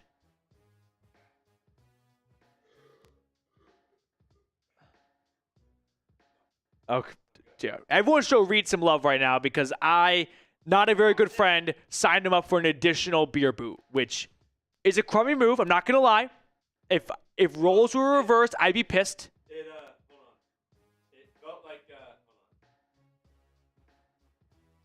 It was like that scene from Step Brothers. Yeah.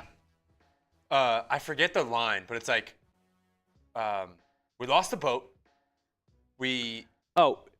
First, it is, what the fuck happened? We're losing the house. Brendan and I have to get jobs. And Dale and Brendan and I, you're selling the house. We have to get jobs. And Derek's selling the house. What the fuck happened? That was what I felt like. Yeah. I walked in. They're signing my cues. Mm-hmm. I have to do an extra boot. What the fuck happened? Okay, let's break down the Hughes signing because everyone's probably like, all right, enough with the shenanigans. Talk to us about this 3-year, $18 million contract. So we're gonna break down this Hughes signing. I know not everyone tuned in right now is a Falcons fan, but appreciate everyone's kind of patience. And we're gonna talk NFL in general during this tri-cast between our Browns, Broncos, and Falcons YouTube channels here at Chat Sports. We don't need to do a highlight cut for this one. We can just do it after the stream is over. Okay. That'll probably be easiest. Sounds good? Yeah, let me let them know. Okay.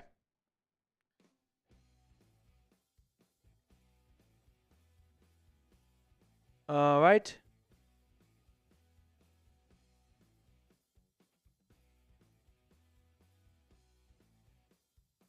Here we go.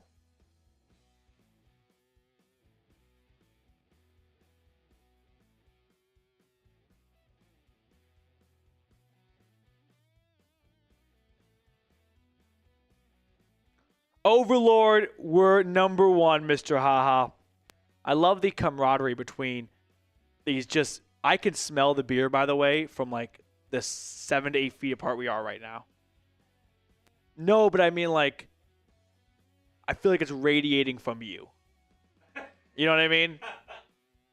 How about this? If I was a cop and I pulled you over, you're getting a DUI before you roll down the window. Well, actually, like, it's so vibing off you that much. What's funny is I'm doing a boot, and it's sitting next to me, and it's a Happy Dad boot.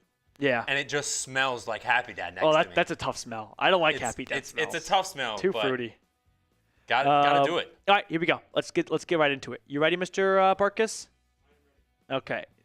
Reed is a little, you know, a little tipsy at the wheel right now, and the wheel is our software. Yeah, we did not get lunch today. Well, we got lunch, but we didn't have time to eat it. We're live with you guys here at noon. All right, here we go. 3, 2, 1. The Falcons have made their second free agent signing. It's a re-signing. Cornerback Mike Hughes on a 3-year, $18 million contract. So I want to break down this re-signing, what it means for the present, and also a little bit of the future, of course, a 3-year deal, along with, I think there is some ramifications that come out of this when it comes to Atlanta's draft strategy. But let's start by talking about just Hughes as a player. Is this good or bad re-signing? I'm fine with it. I felt like Hughes last year did not bring any big impact plays, no interceptions, no moments where you're like, oh, I remember this play from Mike Hughes, but I felt like he did a good job of holding down the fort opposite of A.J. Terrell. Played better to begin the year than the way he ended the season, but adding, hopefully a better defensive coordinator with Jeff Ulbrich can bring some better play out of Hughes. So surface level, I'm okay with this re-signing. Going into free agency, I remember talking about between D. Alford and Hughes both hitting the market, who's more likely to come back, and I said Mike Hughes, and sure enough, day 2 of free agency, Atlanta makes their second acquisition, this one more of a reacquisition after signing Divine Diablo earlier today from the Las Vegas Raiders. From a number standpoint, I don't want anyone to get too attached to the $18 million right here. Don't be like sticker price shocked, whatever the phrase is. It's $9 million. This, in my eyes, may as well just be a 1-year, $9 million contract. I don't think there'll be much holding Atlanta to the second year of this contract. So with that in mind, while it looks like they've signed someone for the future at 3 years, once I saw the guaranteed money, I started to kind of backpedal my head a little bit that Mike Hughes signing a 3-year deal, no way Atlanta goes corner in round 1 anymore. They've got Terrell and Hughes locked up for years to come. $9.6 million guaranteed tells me that this is a 1-year, $9 million contract, and if he plays well, there is more money waiting for him in the future. So initial thought was this definitely signals Atlanta's going to go edge 100% with all this guaranteed money, with all this money, $18 million. Guaranteed money, 9.6. I still think it probably is unlikely the Falcons go cornerback in round 1. Will Johnson would be the only guy I think worth taking at 15, but there are some growing concerns, which we can talk about later. But Hughes, as a player, as a whole, first-round draft pick for the Vikings, goes to the Chiefs, goes to the Lions, and he has found a little bit of a home in Atlanta, still just not having that big impact play ability to his game. We're looking at 3 straight seasons with no interceptions, but I think for what you're paying, you're getting good value for. You get what you pay for. You're paying for a CB2. You are going to get a quality CB2 who last year gave up 358 yards in coverage, 2 touchdowns. So was he the worst corner in the NFL? Of course not. Was he, an incredible steal of a value? Not really, but by and large, I'm okay with this when it comes to what you're paying for what you're going to get out of Hughes. Now, let me know what you think of the re-signing. If you had to give it a letter grade, what would it be? A, B? Actually, scratch letter grade. I feel like this is not a seismic move for a letter grade. Just flat out yes or no. Do you like the re-signing? Me, sure. Why not? Right? I wouldn't say I'm completely indifferent on it. It's kind of like when you get those really annoying surveys with like 5 different options of like, very likely, somewhat likely, kind of likely. I'm not in the middle. I'm one button towards the very likely positive side of I'm willing to see the upside here of, hey, if he continues to play well, CB2 getting $6 million a year, that's great signing. If it doesn't go super well, it's a 1 year, call it $10 million contract, round up a little bit, and there's worse deals in the NFL. Now, make sure to subscribe, by the way, because as news comes out during NFL free agency, no one's going to get you a video quicker than we are here. We're actually filming this during our live coverage of NFL free agency, so shout out to all the hooligans who've been watching with us on Falcons today. Big shout out to Dave Joseph and Mr. Haha and Overlord just going above and beyond for their support of the channel. If you know, you know. Now, switching gears just ever so slightly when it comes to Hughes, as I was saying, I don't think this completely eliminates the chance Atlanta goes corner in round one because they're really only tied to Hughes for 1 year. But because they've made 2 signings so far, neither of which is an edge rusher, and they've signed a corner, this probably puts together a bit of a blueprint that we can predict for the Falcons, which is they don't plan to solve their edge rusher needs in free agency. They're going to let the draft do that for them. There will be some level of a free agent signing, 1 or 2 maybe smaller names, maybe a Judon re-signing or Azeez Ojulari, but I don't think that we're going to see a big contract given out in free agency, which, you know what, believe it or not, coming from me of all people, I can actually be okay with that because there just was not many good free agent edge rushers in this class. So I'd rather them make a smart move than just throw a ton of money at a problem, kind of like a government, and just hope that fixes it. No, be a little bit more calculated with it. So this is fine with me if they plan to go edge in the draft. Wouldn't rule out a Trey Hendrickson trade still, although they would have to make some money moves a little bit because with Diablo and Hughes signing, they have to be cap compliant by 4 p.m. Eastern time Wednesday, tomorrow. This is going to get them pretty close to barely being cap compliant. But Atlanta brings back one of their 2 free agent corners who was a starter last year. Don't expect Alford to return. Maybe one of King or Hamilton, but there will be more cornerback additions made because right now you've got 1, 2, 3, 4 corners on the roster. Maybe they want to put Clark Phillips at that nickel position. I think he's probably best at the outside, although he's had some versatility, so the ball skills he has, I think, could serve to be valuable if he's hanging out in the middle of the field. But Hughes, welcome back to Atlanta. Like I said at the top of the video, 3 years, $18 million contract. The second signing by the Falcons so far. They've really made 4 moves. Yeah, I'll call 4 moves in free agency between moving on from Grady Jarrett, extending Jake Matthews right before free agency started, and then 2 signings so far in day 2 of free agency, inking Divine Diablo, the linebacker from the Raiders, to a 2-year, $14 million contract, and now Mike Hughes to a 3-year, $18 million deal. Both these contracts, they look like they're somewhat sizable.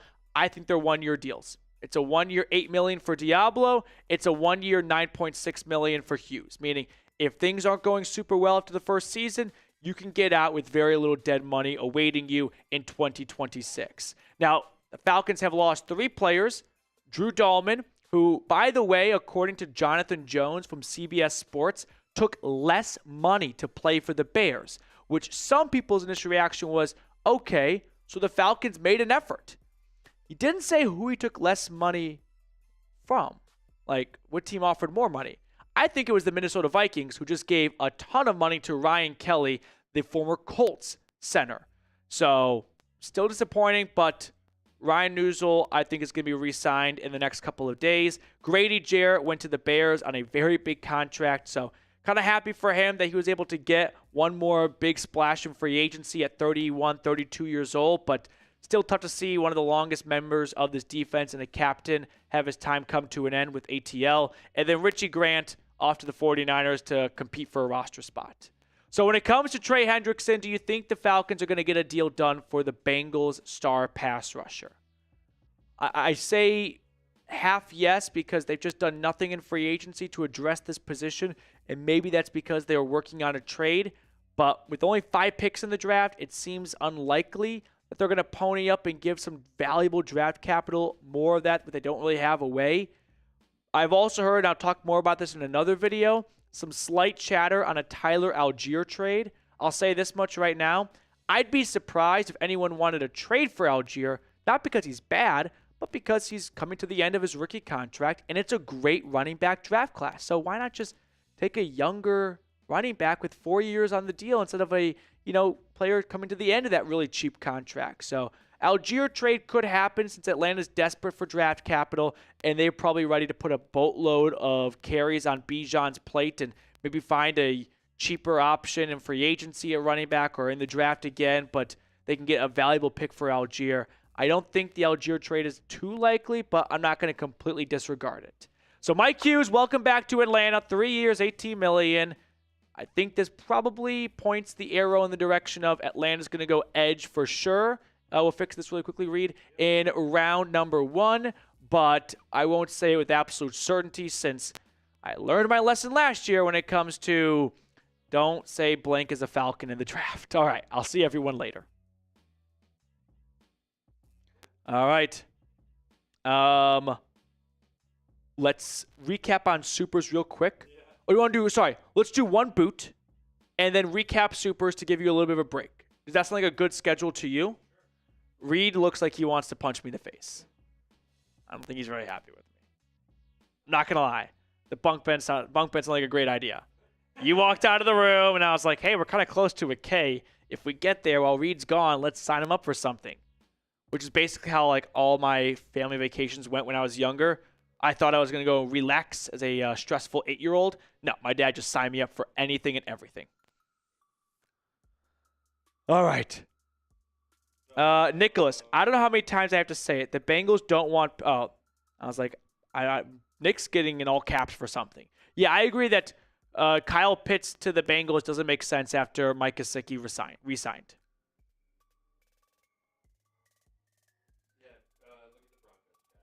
Broncos chat, what's going on? 14 bones? Oh, I thought you meant like $14 or something. No. I've said 100 times, but if you're just joining, this is a TriCast. It's Browns, Broncos, Falcons. I host all 3 channels here at Chat Sports. We're still a growing company. We don't have enough hosts for all 32 teams. I know that's pretty quirky and unusual, but my job is to cover the NFL, so if that's the direction I'm pointed, I'm going to go that direction. So I know that's not everyone's cup of tea, and I get it if you don't like it. I wouldn't blame you too much for it, but that is why we are covering a Falcon signing. We covered a Brown signing earlier, and yesterday we covered one Bronco signing on the live stream. So that's really the best explanation I can give you guys. Okay, right, I don't understand why cover 3 teams. Well, like I said, we got 32 teams in the NFL, and Chat Sports is still a growing company. So in order to best maximize, the host here and try and grow so we could add and hire more people to cover more teams, some people have to cover more than one team. Mm-hmm.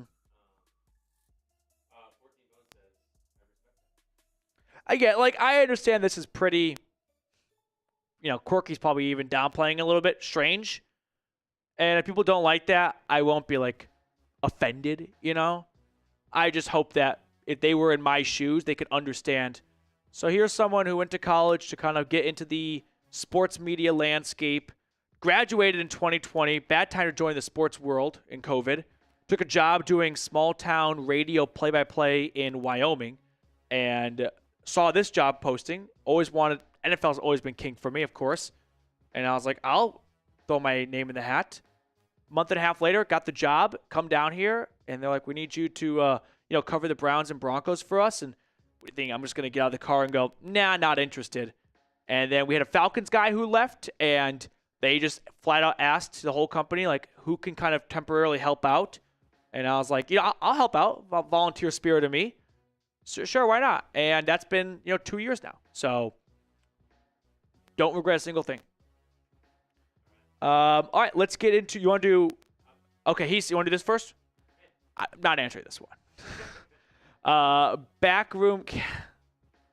I'll give you credit, he's him. Like, you put together some thought-provoking questions, that's for sure. This one I can't answer, and the answer is no. The wedding invites have already been a big enough stressor in my apartment. Nearly led to, I wouldn't say tears last night, but a lot of stress. So it's not an easy thing. I think one of the most misleading things for anyone that's planned a wedding, had a wedding, you can understand this. If not, the most misleading thing for movies and TV shows about weddings is that every wedding can affordably be a 200-person affair, and everyone gets a +1. Once you start to realize how much it costs per person, no chance singles are getting +1s. Like in movies, it's like, I need to find a date for my wedding. Like, that made me think everyone gets to bring a date.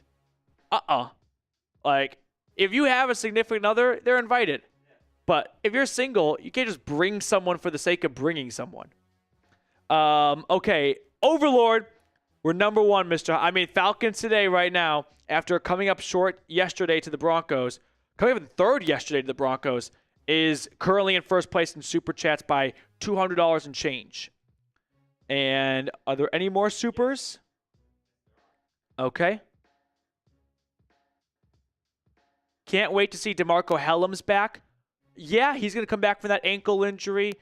He might be in line to start next to Jesse Bates. I was going to say Justin Simmons. He could very well be the cheaper Justin Simmons replacement, an in-house option.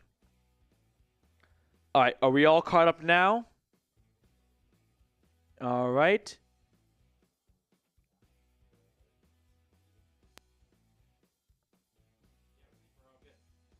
Sounds good. Big Red, you're always welcome to apply to Chat Sports.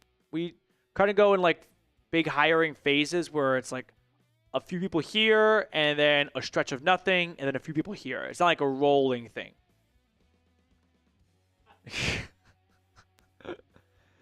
That's a good one. He's him.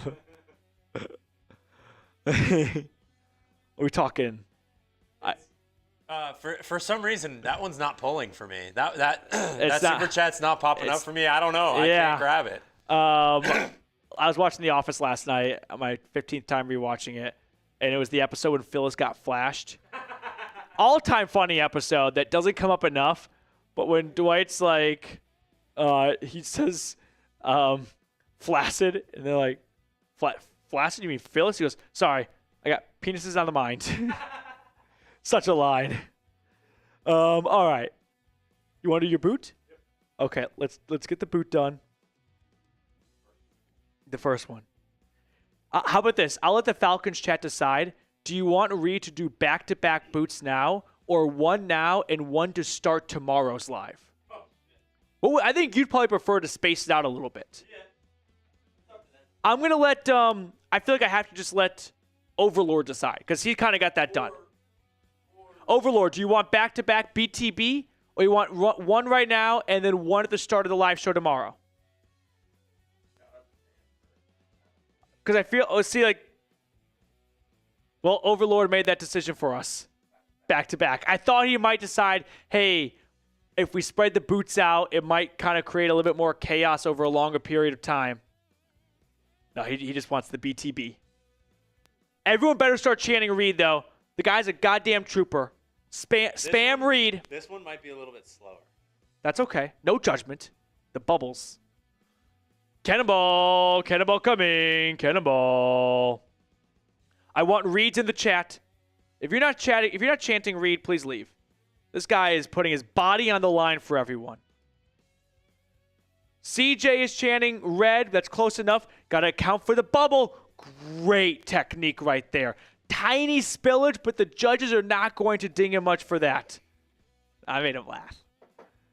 I think he needed to come up for air a little bit. No. He's going to go back down.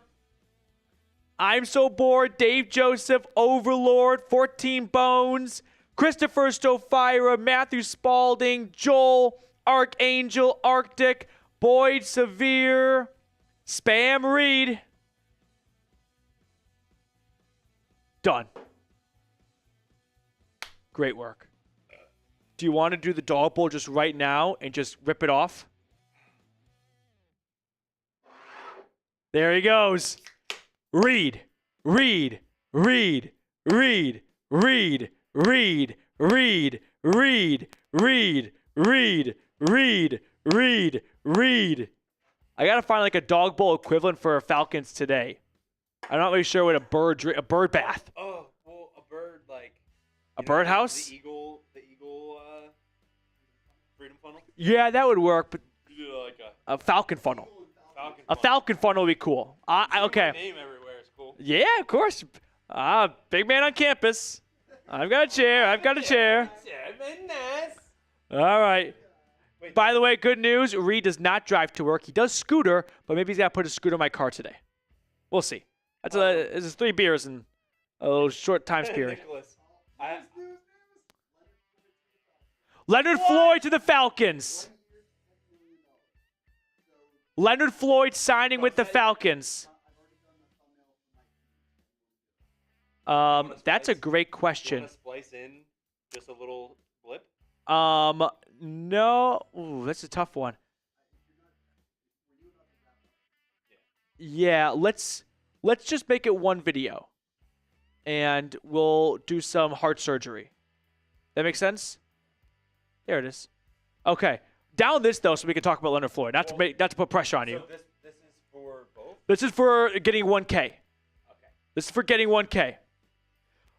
But legitimate news as Reed does his final beer bong boot, whatever. Leonard Floyd signing a 1-year contract with the Atlanta Falcons up to $10 million. We're going to break that signing down as well. Falcons are expected to sign Leonard Floyd according to Adam Schefter.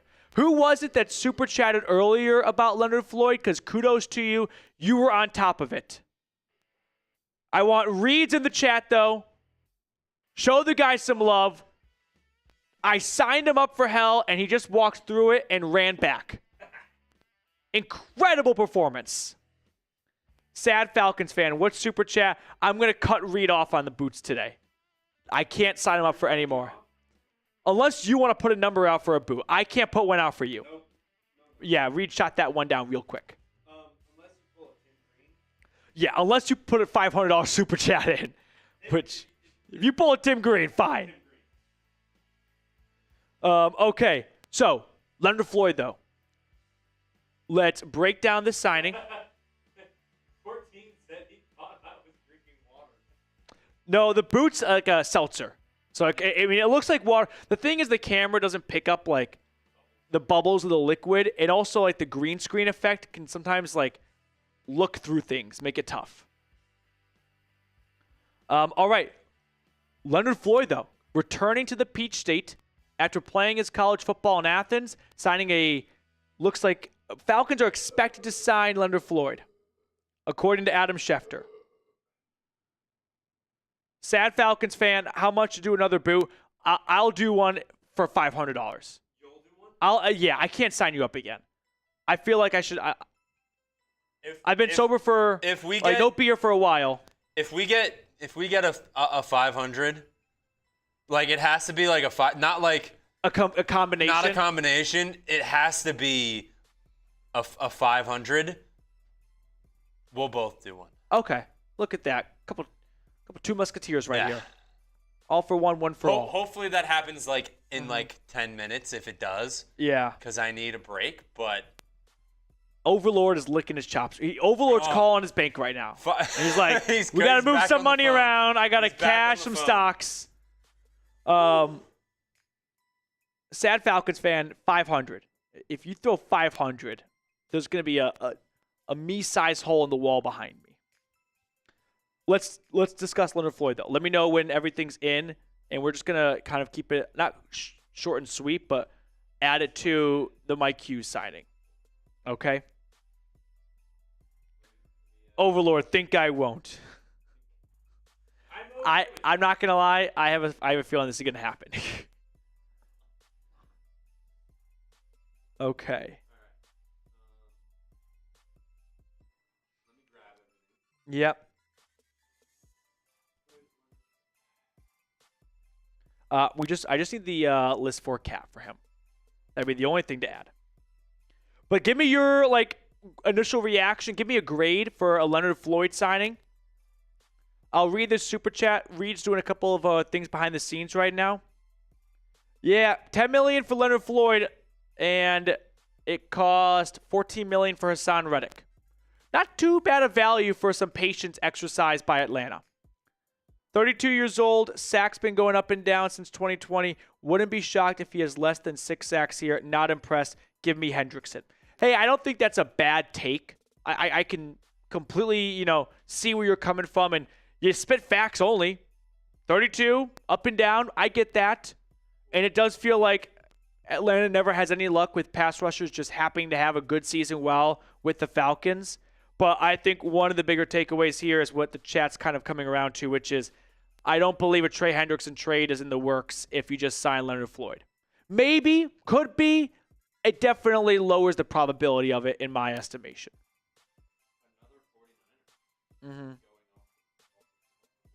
Overlord says, well, it won't let me since there's a super chat limit. Overlord, if you want, you could Venmo. If you have Venmo, you could Venmo. Let me know if you want to proceed with that route. I feel like, by the way, the Broncos stream is just like, we had all of our fun yesterday, signed 2 players yesterday, won the Super Chat battle. We're just going to watch this right now. Like, let you guys behave like animals, and we'll just enjoy the day 1 win and sit back for day 2.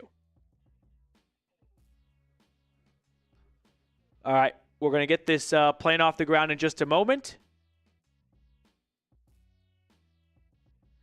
Yep, Trey. I remember talking about Leonard Floyd last year, I think, right? Of Floyd and Raheem Morris worked together in LA when they won a Super Bowl. Jason Greenway is in the chat.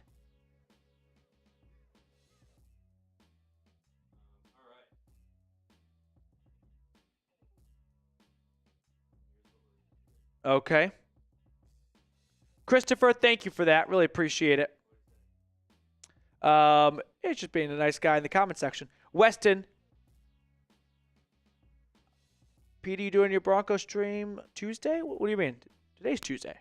This is the stream, if that's what you're wondering. There will be no separate stream.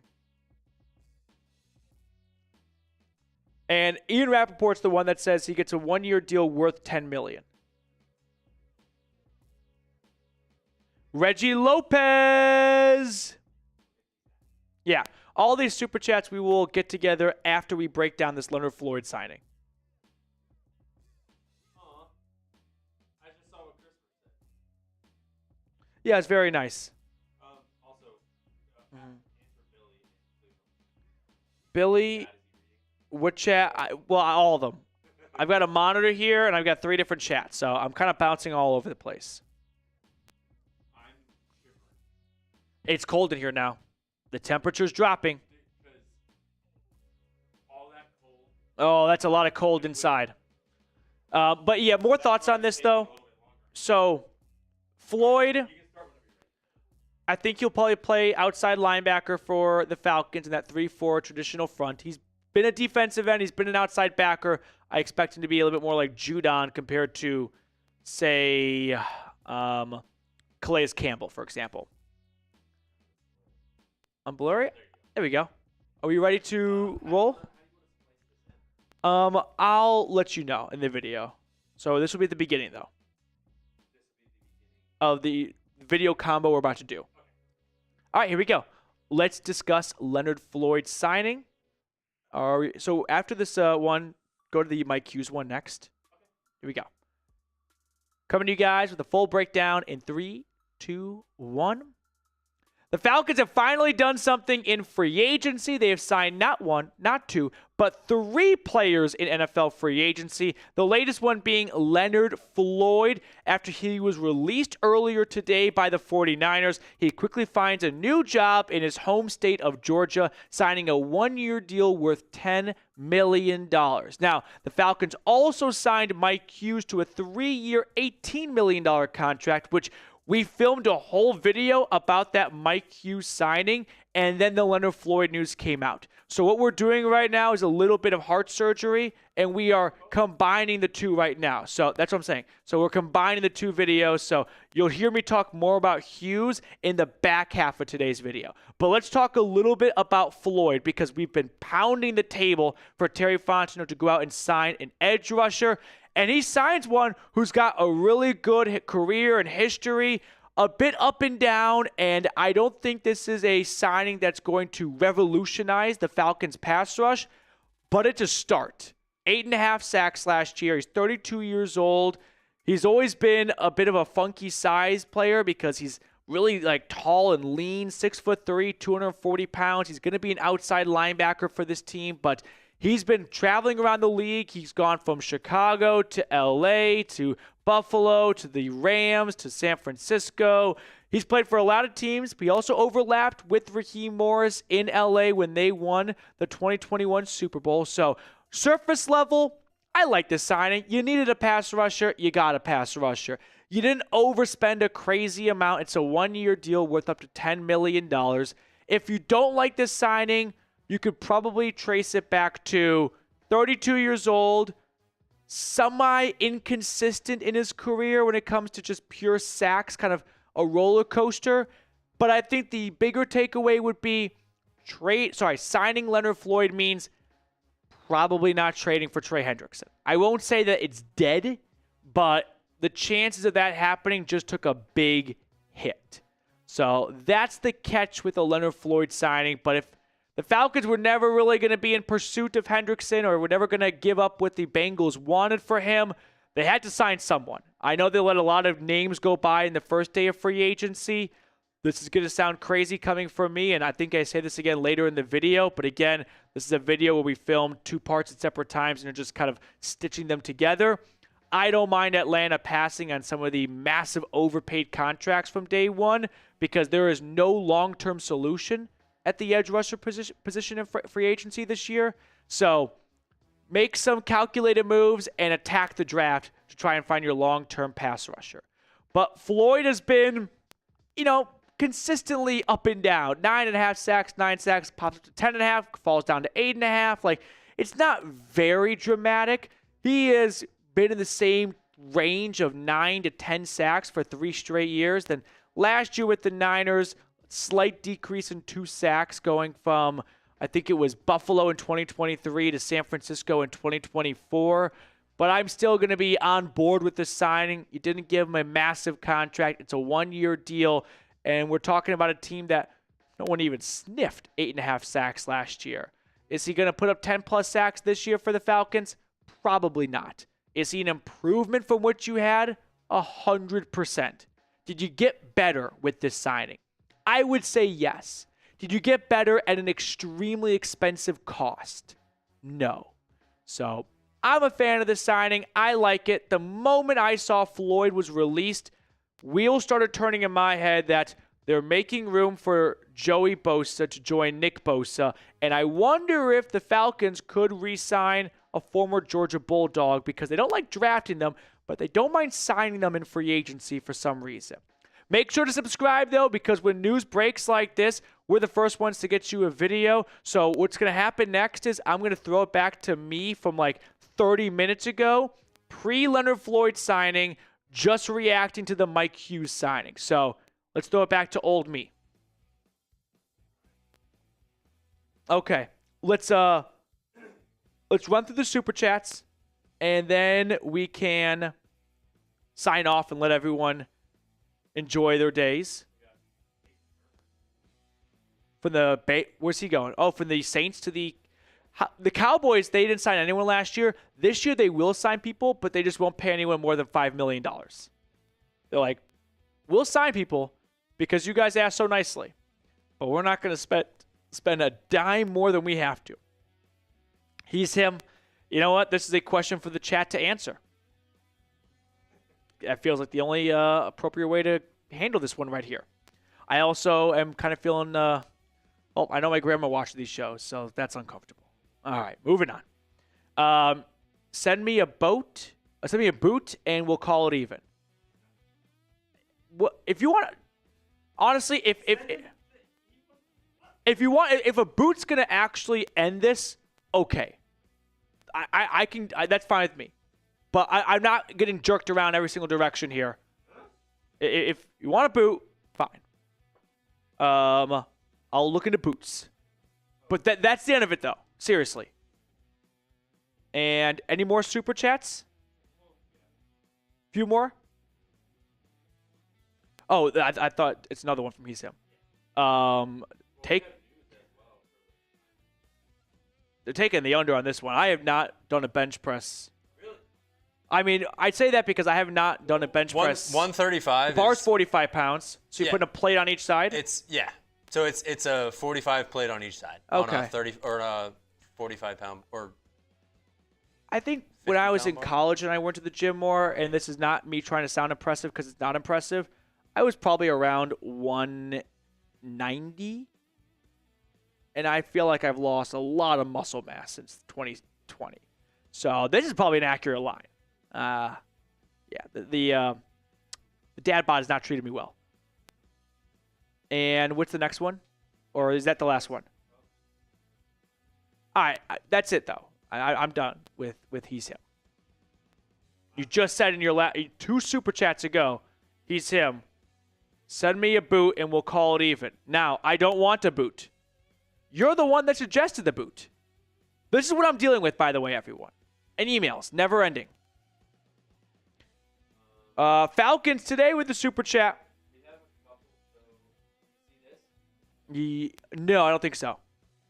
Rambling on with Zach Jones. 32 years old. Sacks been going up and down since 2020. Wouldn't be shocked if he has less than 6 sacks here. Not impressed. Give me Hendrickson. You know, I don't think that's a horrible opinion. My counter is he's better than anything you had last year, and it didn't cost you that much. So if you're banking on him being a 10-sack player, that's probably a bad bet to make. But if you're banking on him being an improvement from Matthew Judon, that's a good bet to make. Reggie Lopez, appreciate it, rambling with Zach Jones. Left hand for...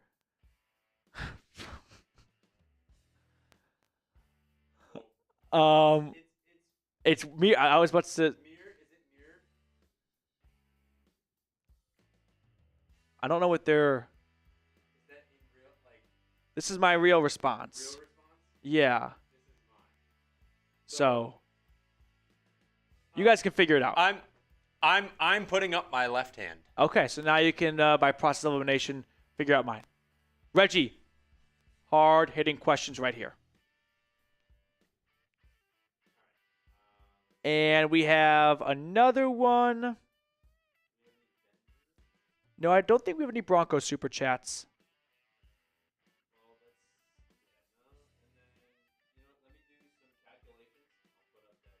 Yeah. Oh, we have one more Falcon super chat.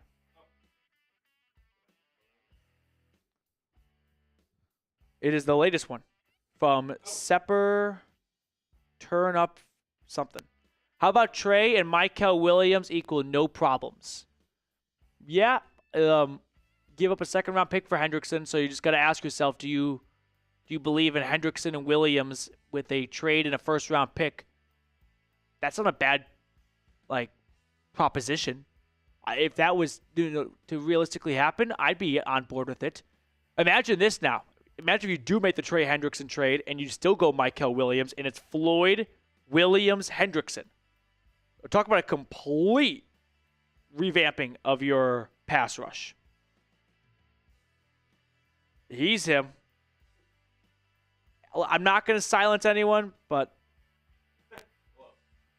I don't know any way I can end this, feud he has. I want a signed, shirtless swimsuit photo of Matt. I'd rather do that than... buddy. Yeah. I'd rather do that than... I'd rather do that than the boot. I've been asking this since the beginning of the season. Yeah. Okay, so the news for the Falcons, though, in the last few hours, really just the last hour, Mike Hughes re-signing on a 3-year, $18 million contract, and then Leonard Floyd coming over from San Francisco. The day he gets released by the Niners, Terry Fontenot works quickly. He picks up the phone, and he brings him back to Georgia, possibly ending his career at the Falcons. He's been in the league since 2016. He is entering year 10 of his career, 16, 17, 18, 19, 20, 21, 22, 23, 24. 10th year in the league. Could be maybe one of his last seasons in the NFL, and it's going to be back home where he went to high school, where he went to college. So a cool homecoming for him. I'm sure he was excited to maybe end his career back where his entire football career began. But I like both these moves right here. They're not high-cost moves. I look at the Hughes signing as a 1-year contract when you just look at the guaranteed deals. So it doesn't necessarily kill the chances of a cornerback pick at 15, but I think pass rusher is still going to be a bigger priority. However, Leonard Floyd, well, that's not going to solve all of your pass rushing problems. It's an improvement from Matthew Judon, and that had to be the bar. Can we get better?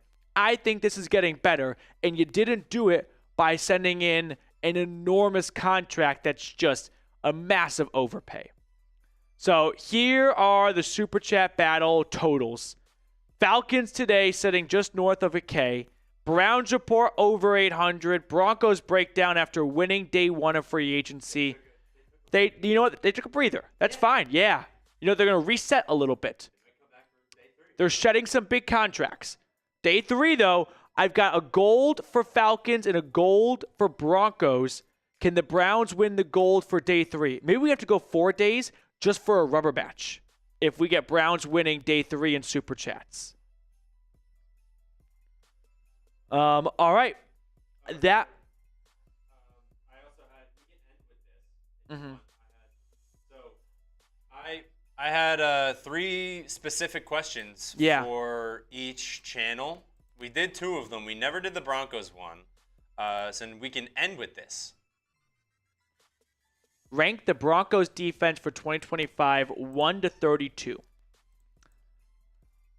I'm always kind of bad at these because I always forget a really obvious one. Yeah.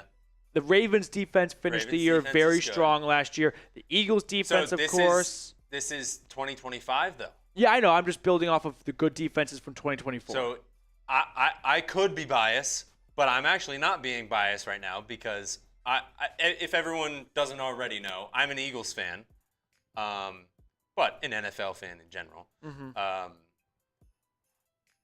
After losing a lot of the players from Eagles defense, I think still top 5, but I would have taken them over the Broncos. I think Broncos are number 1. After their additions today and yesterday. I'll say this. I'm going to wait for any final ranking until after the draft. Because that's obviously a huge piece of the offseason. But right now, they got to be top 3. And they're not 3, and they're 1 or 2. Honestly, yeah, Falcons are up there as well. Yeah, Falcons are up there as well. You know what? For now, I'm not going to give them too much credit because right now they're a paper defense. On paper, things are stacking up nicely. Mm-hmm. That was the case last year. They got Judon and Simmons. On paper, it looked a lot better. Did not materialize. So they're going to have to earn it before I give them any type of award. Wade saying, why are we so silent today? Yeah, yesterday they did everything. The Broncos did everything, and then now just quiet. Mm-hmm.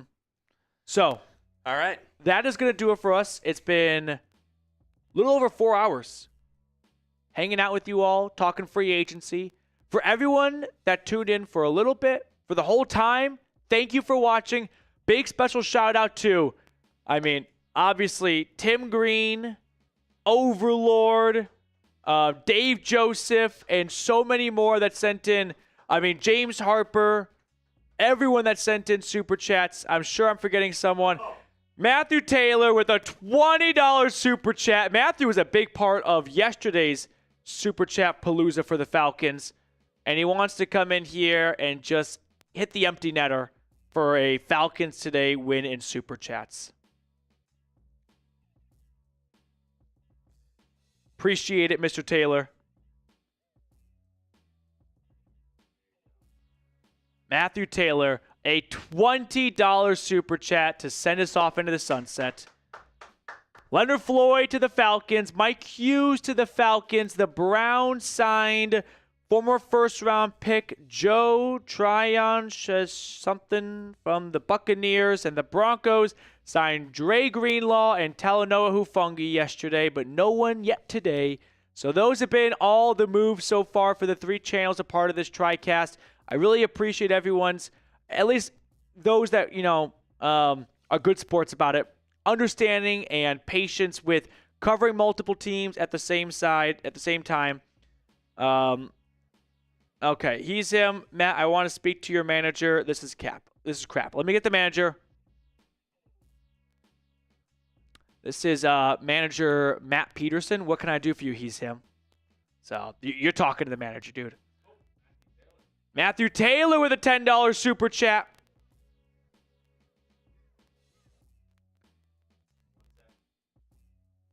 We'll get Mr. Taylor's super on screen. Any news on Trey Hendrickson? I like how Hendrickson's, by the way, has been abbreviated Hendricks. No news. Still wants to trade. Bengals aren't going to pay him most likely. I'm not going to say signing Floyd kills a Trey Hendrickson trade.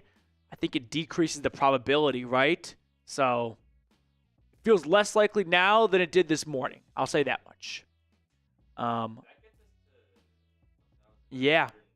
Matthew Taylor, thank you for your super chat. For everyone that's been super chatting, commenting, liking, appreciate all of your support. We will be back tomorrow.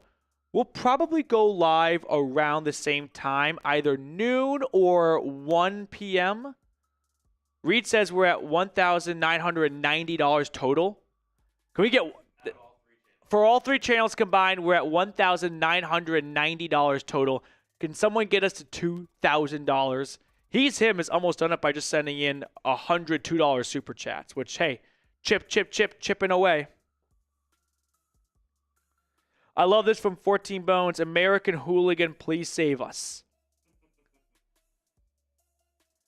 Listen, the Broncos may not have made any big splash moves today, but after what they did yesterday, I think they can afford to maybe just sit back a little bit in day 2.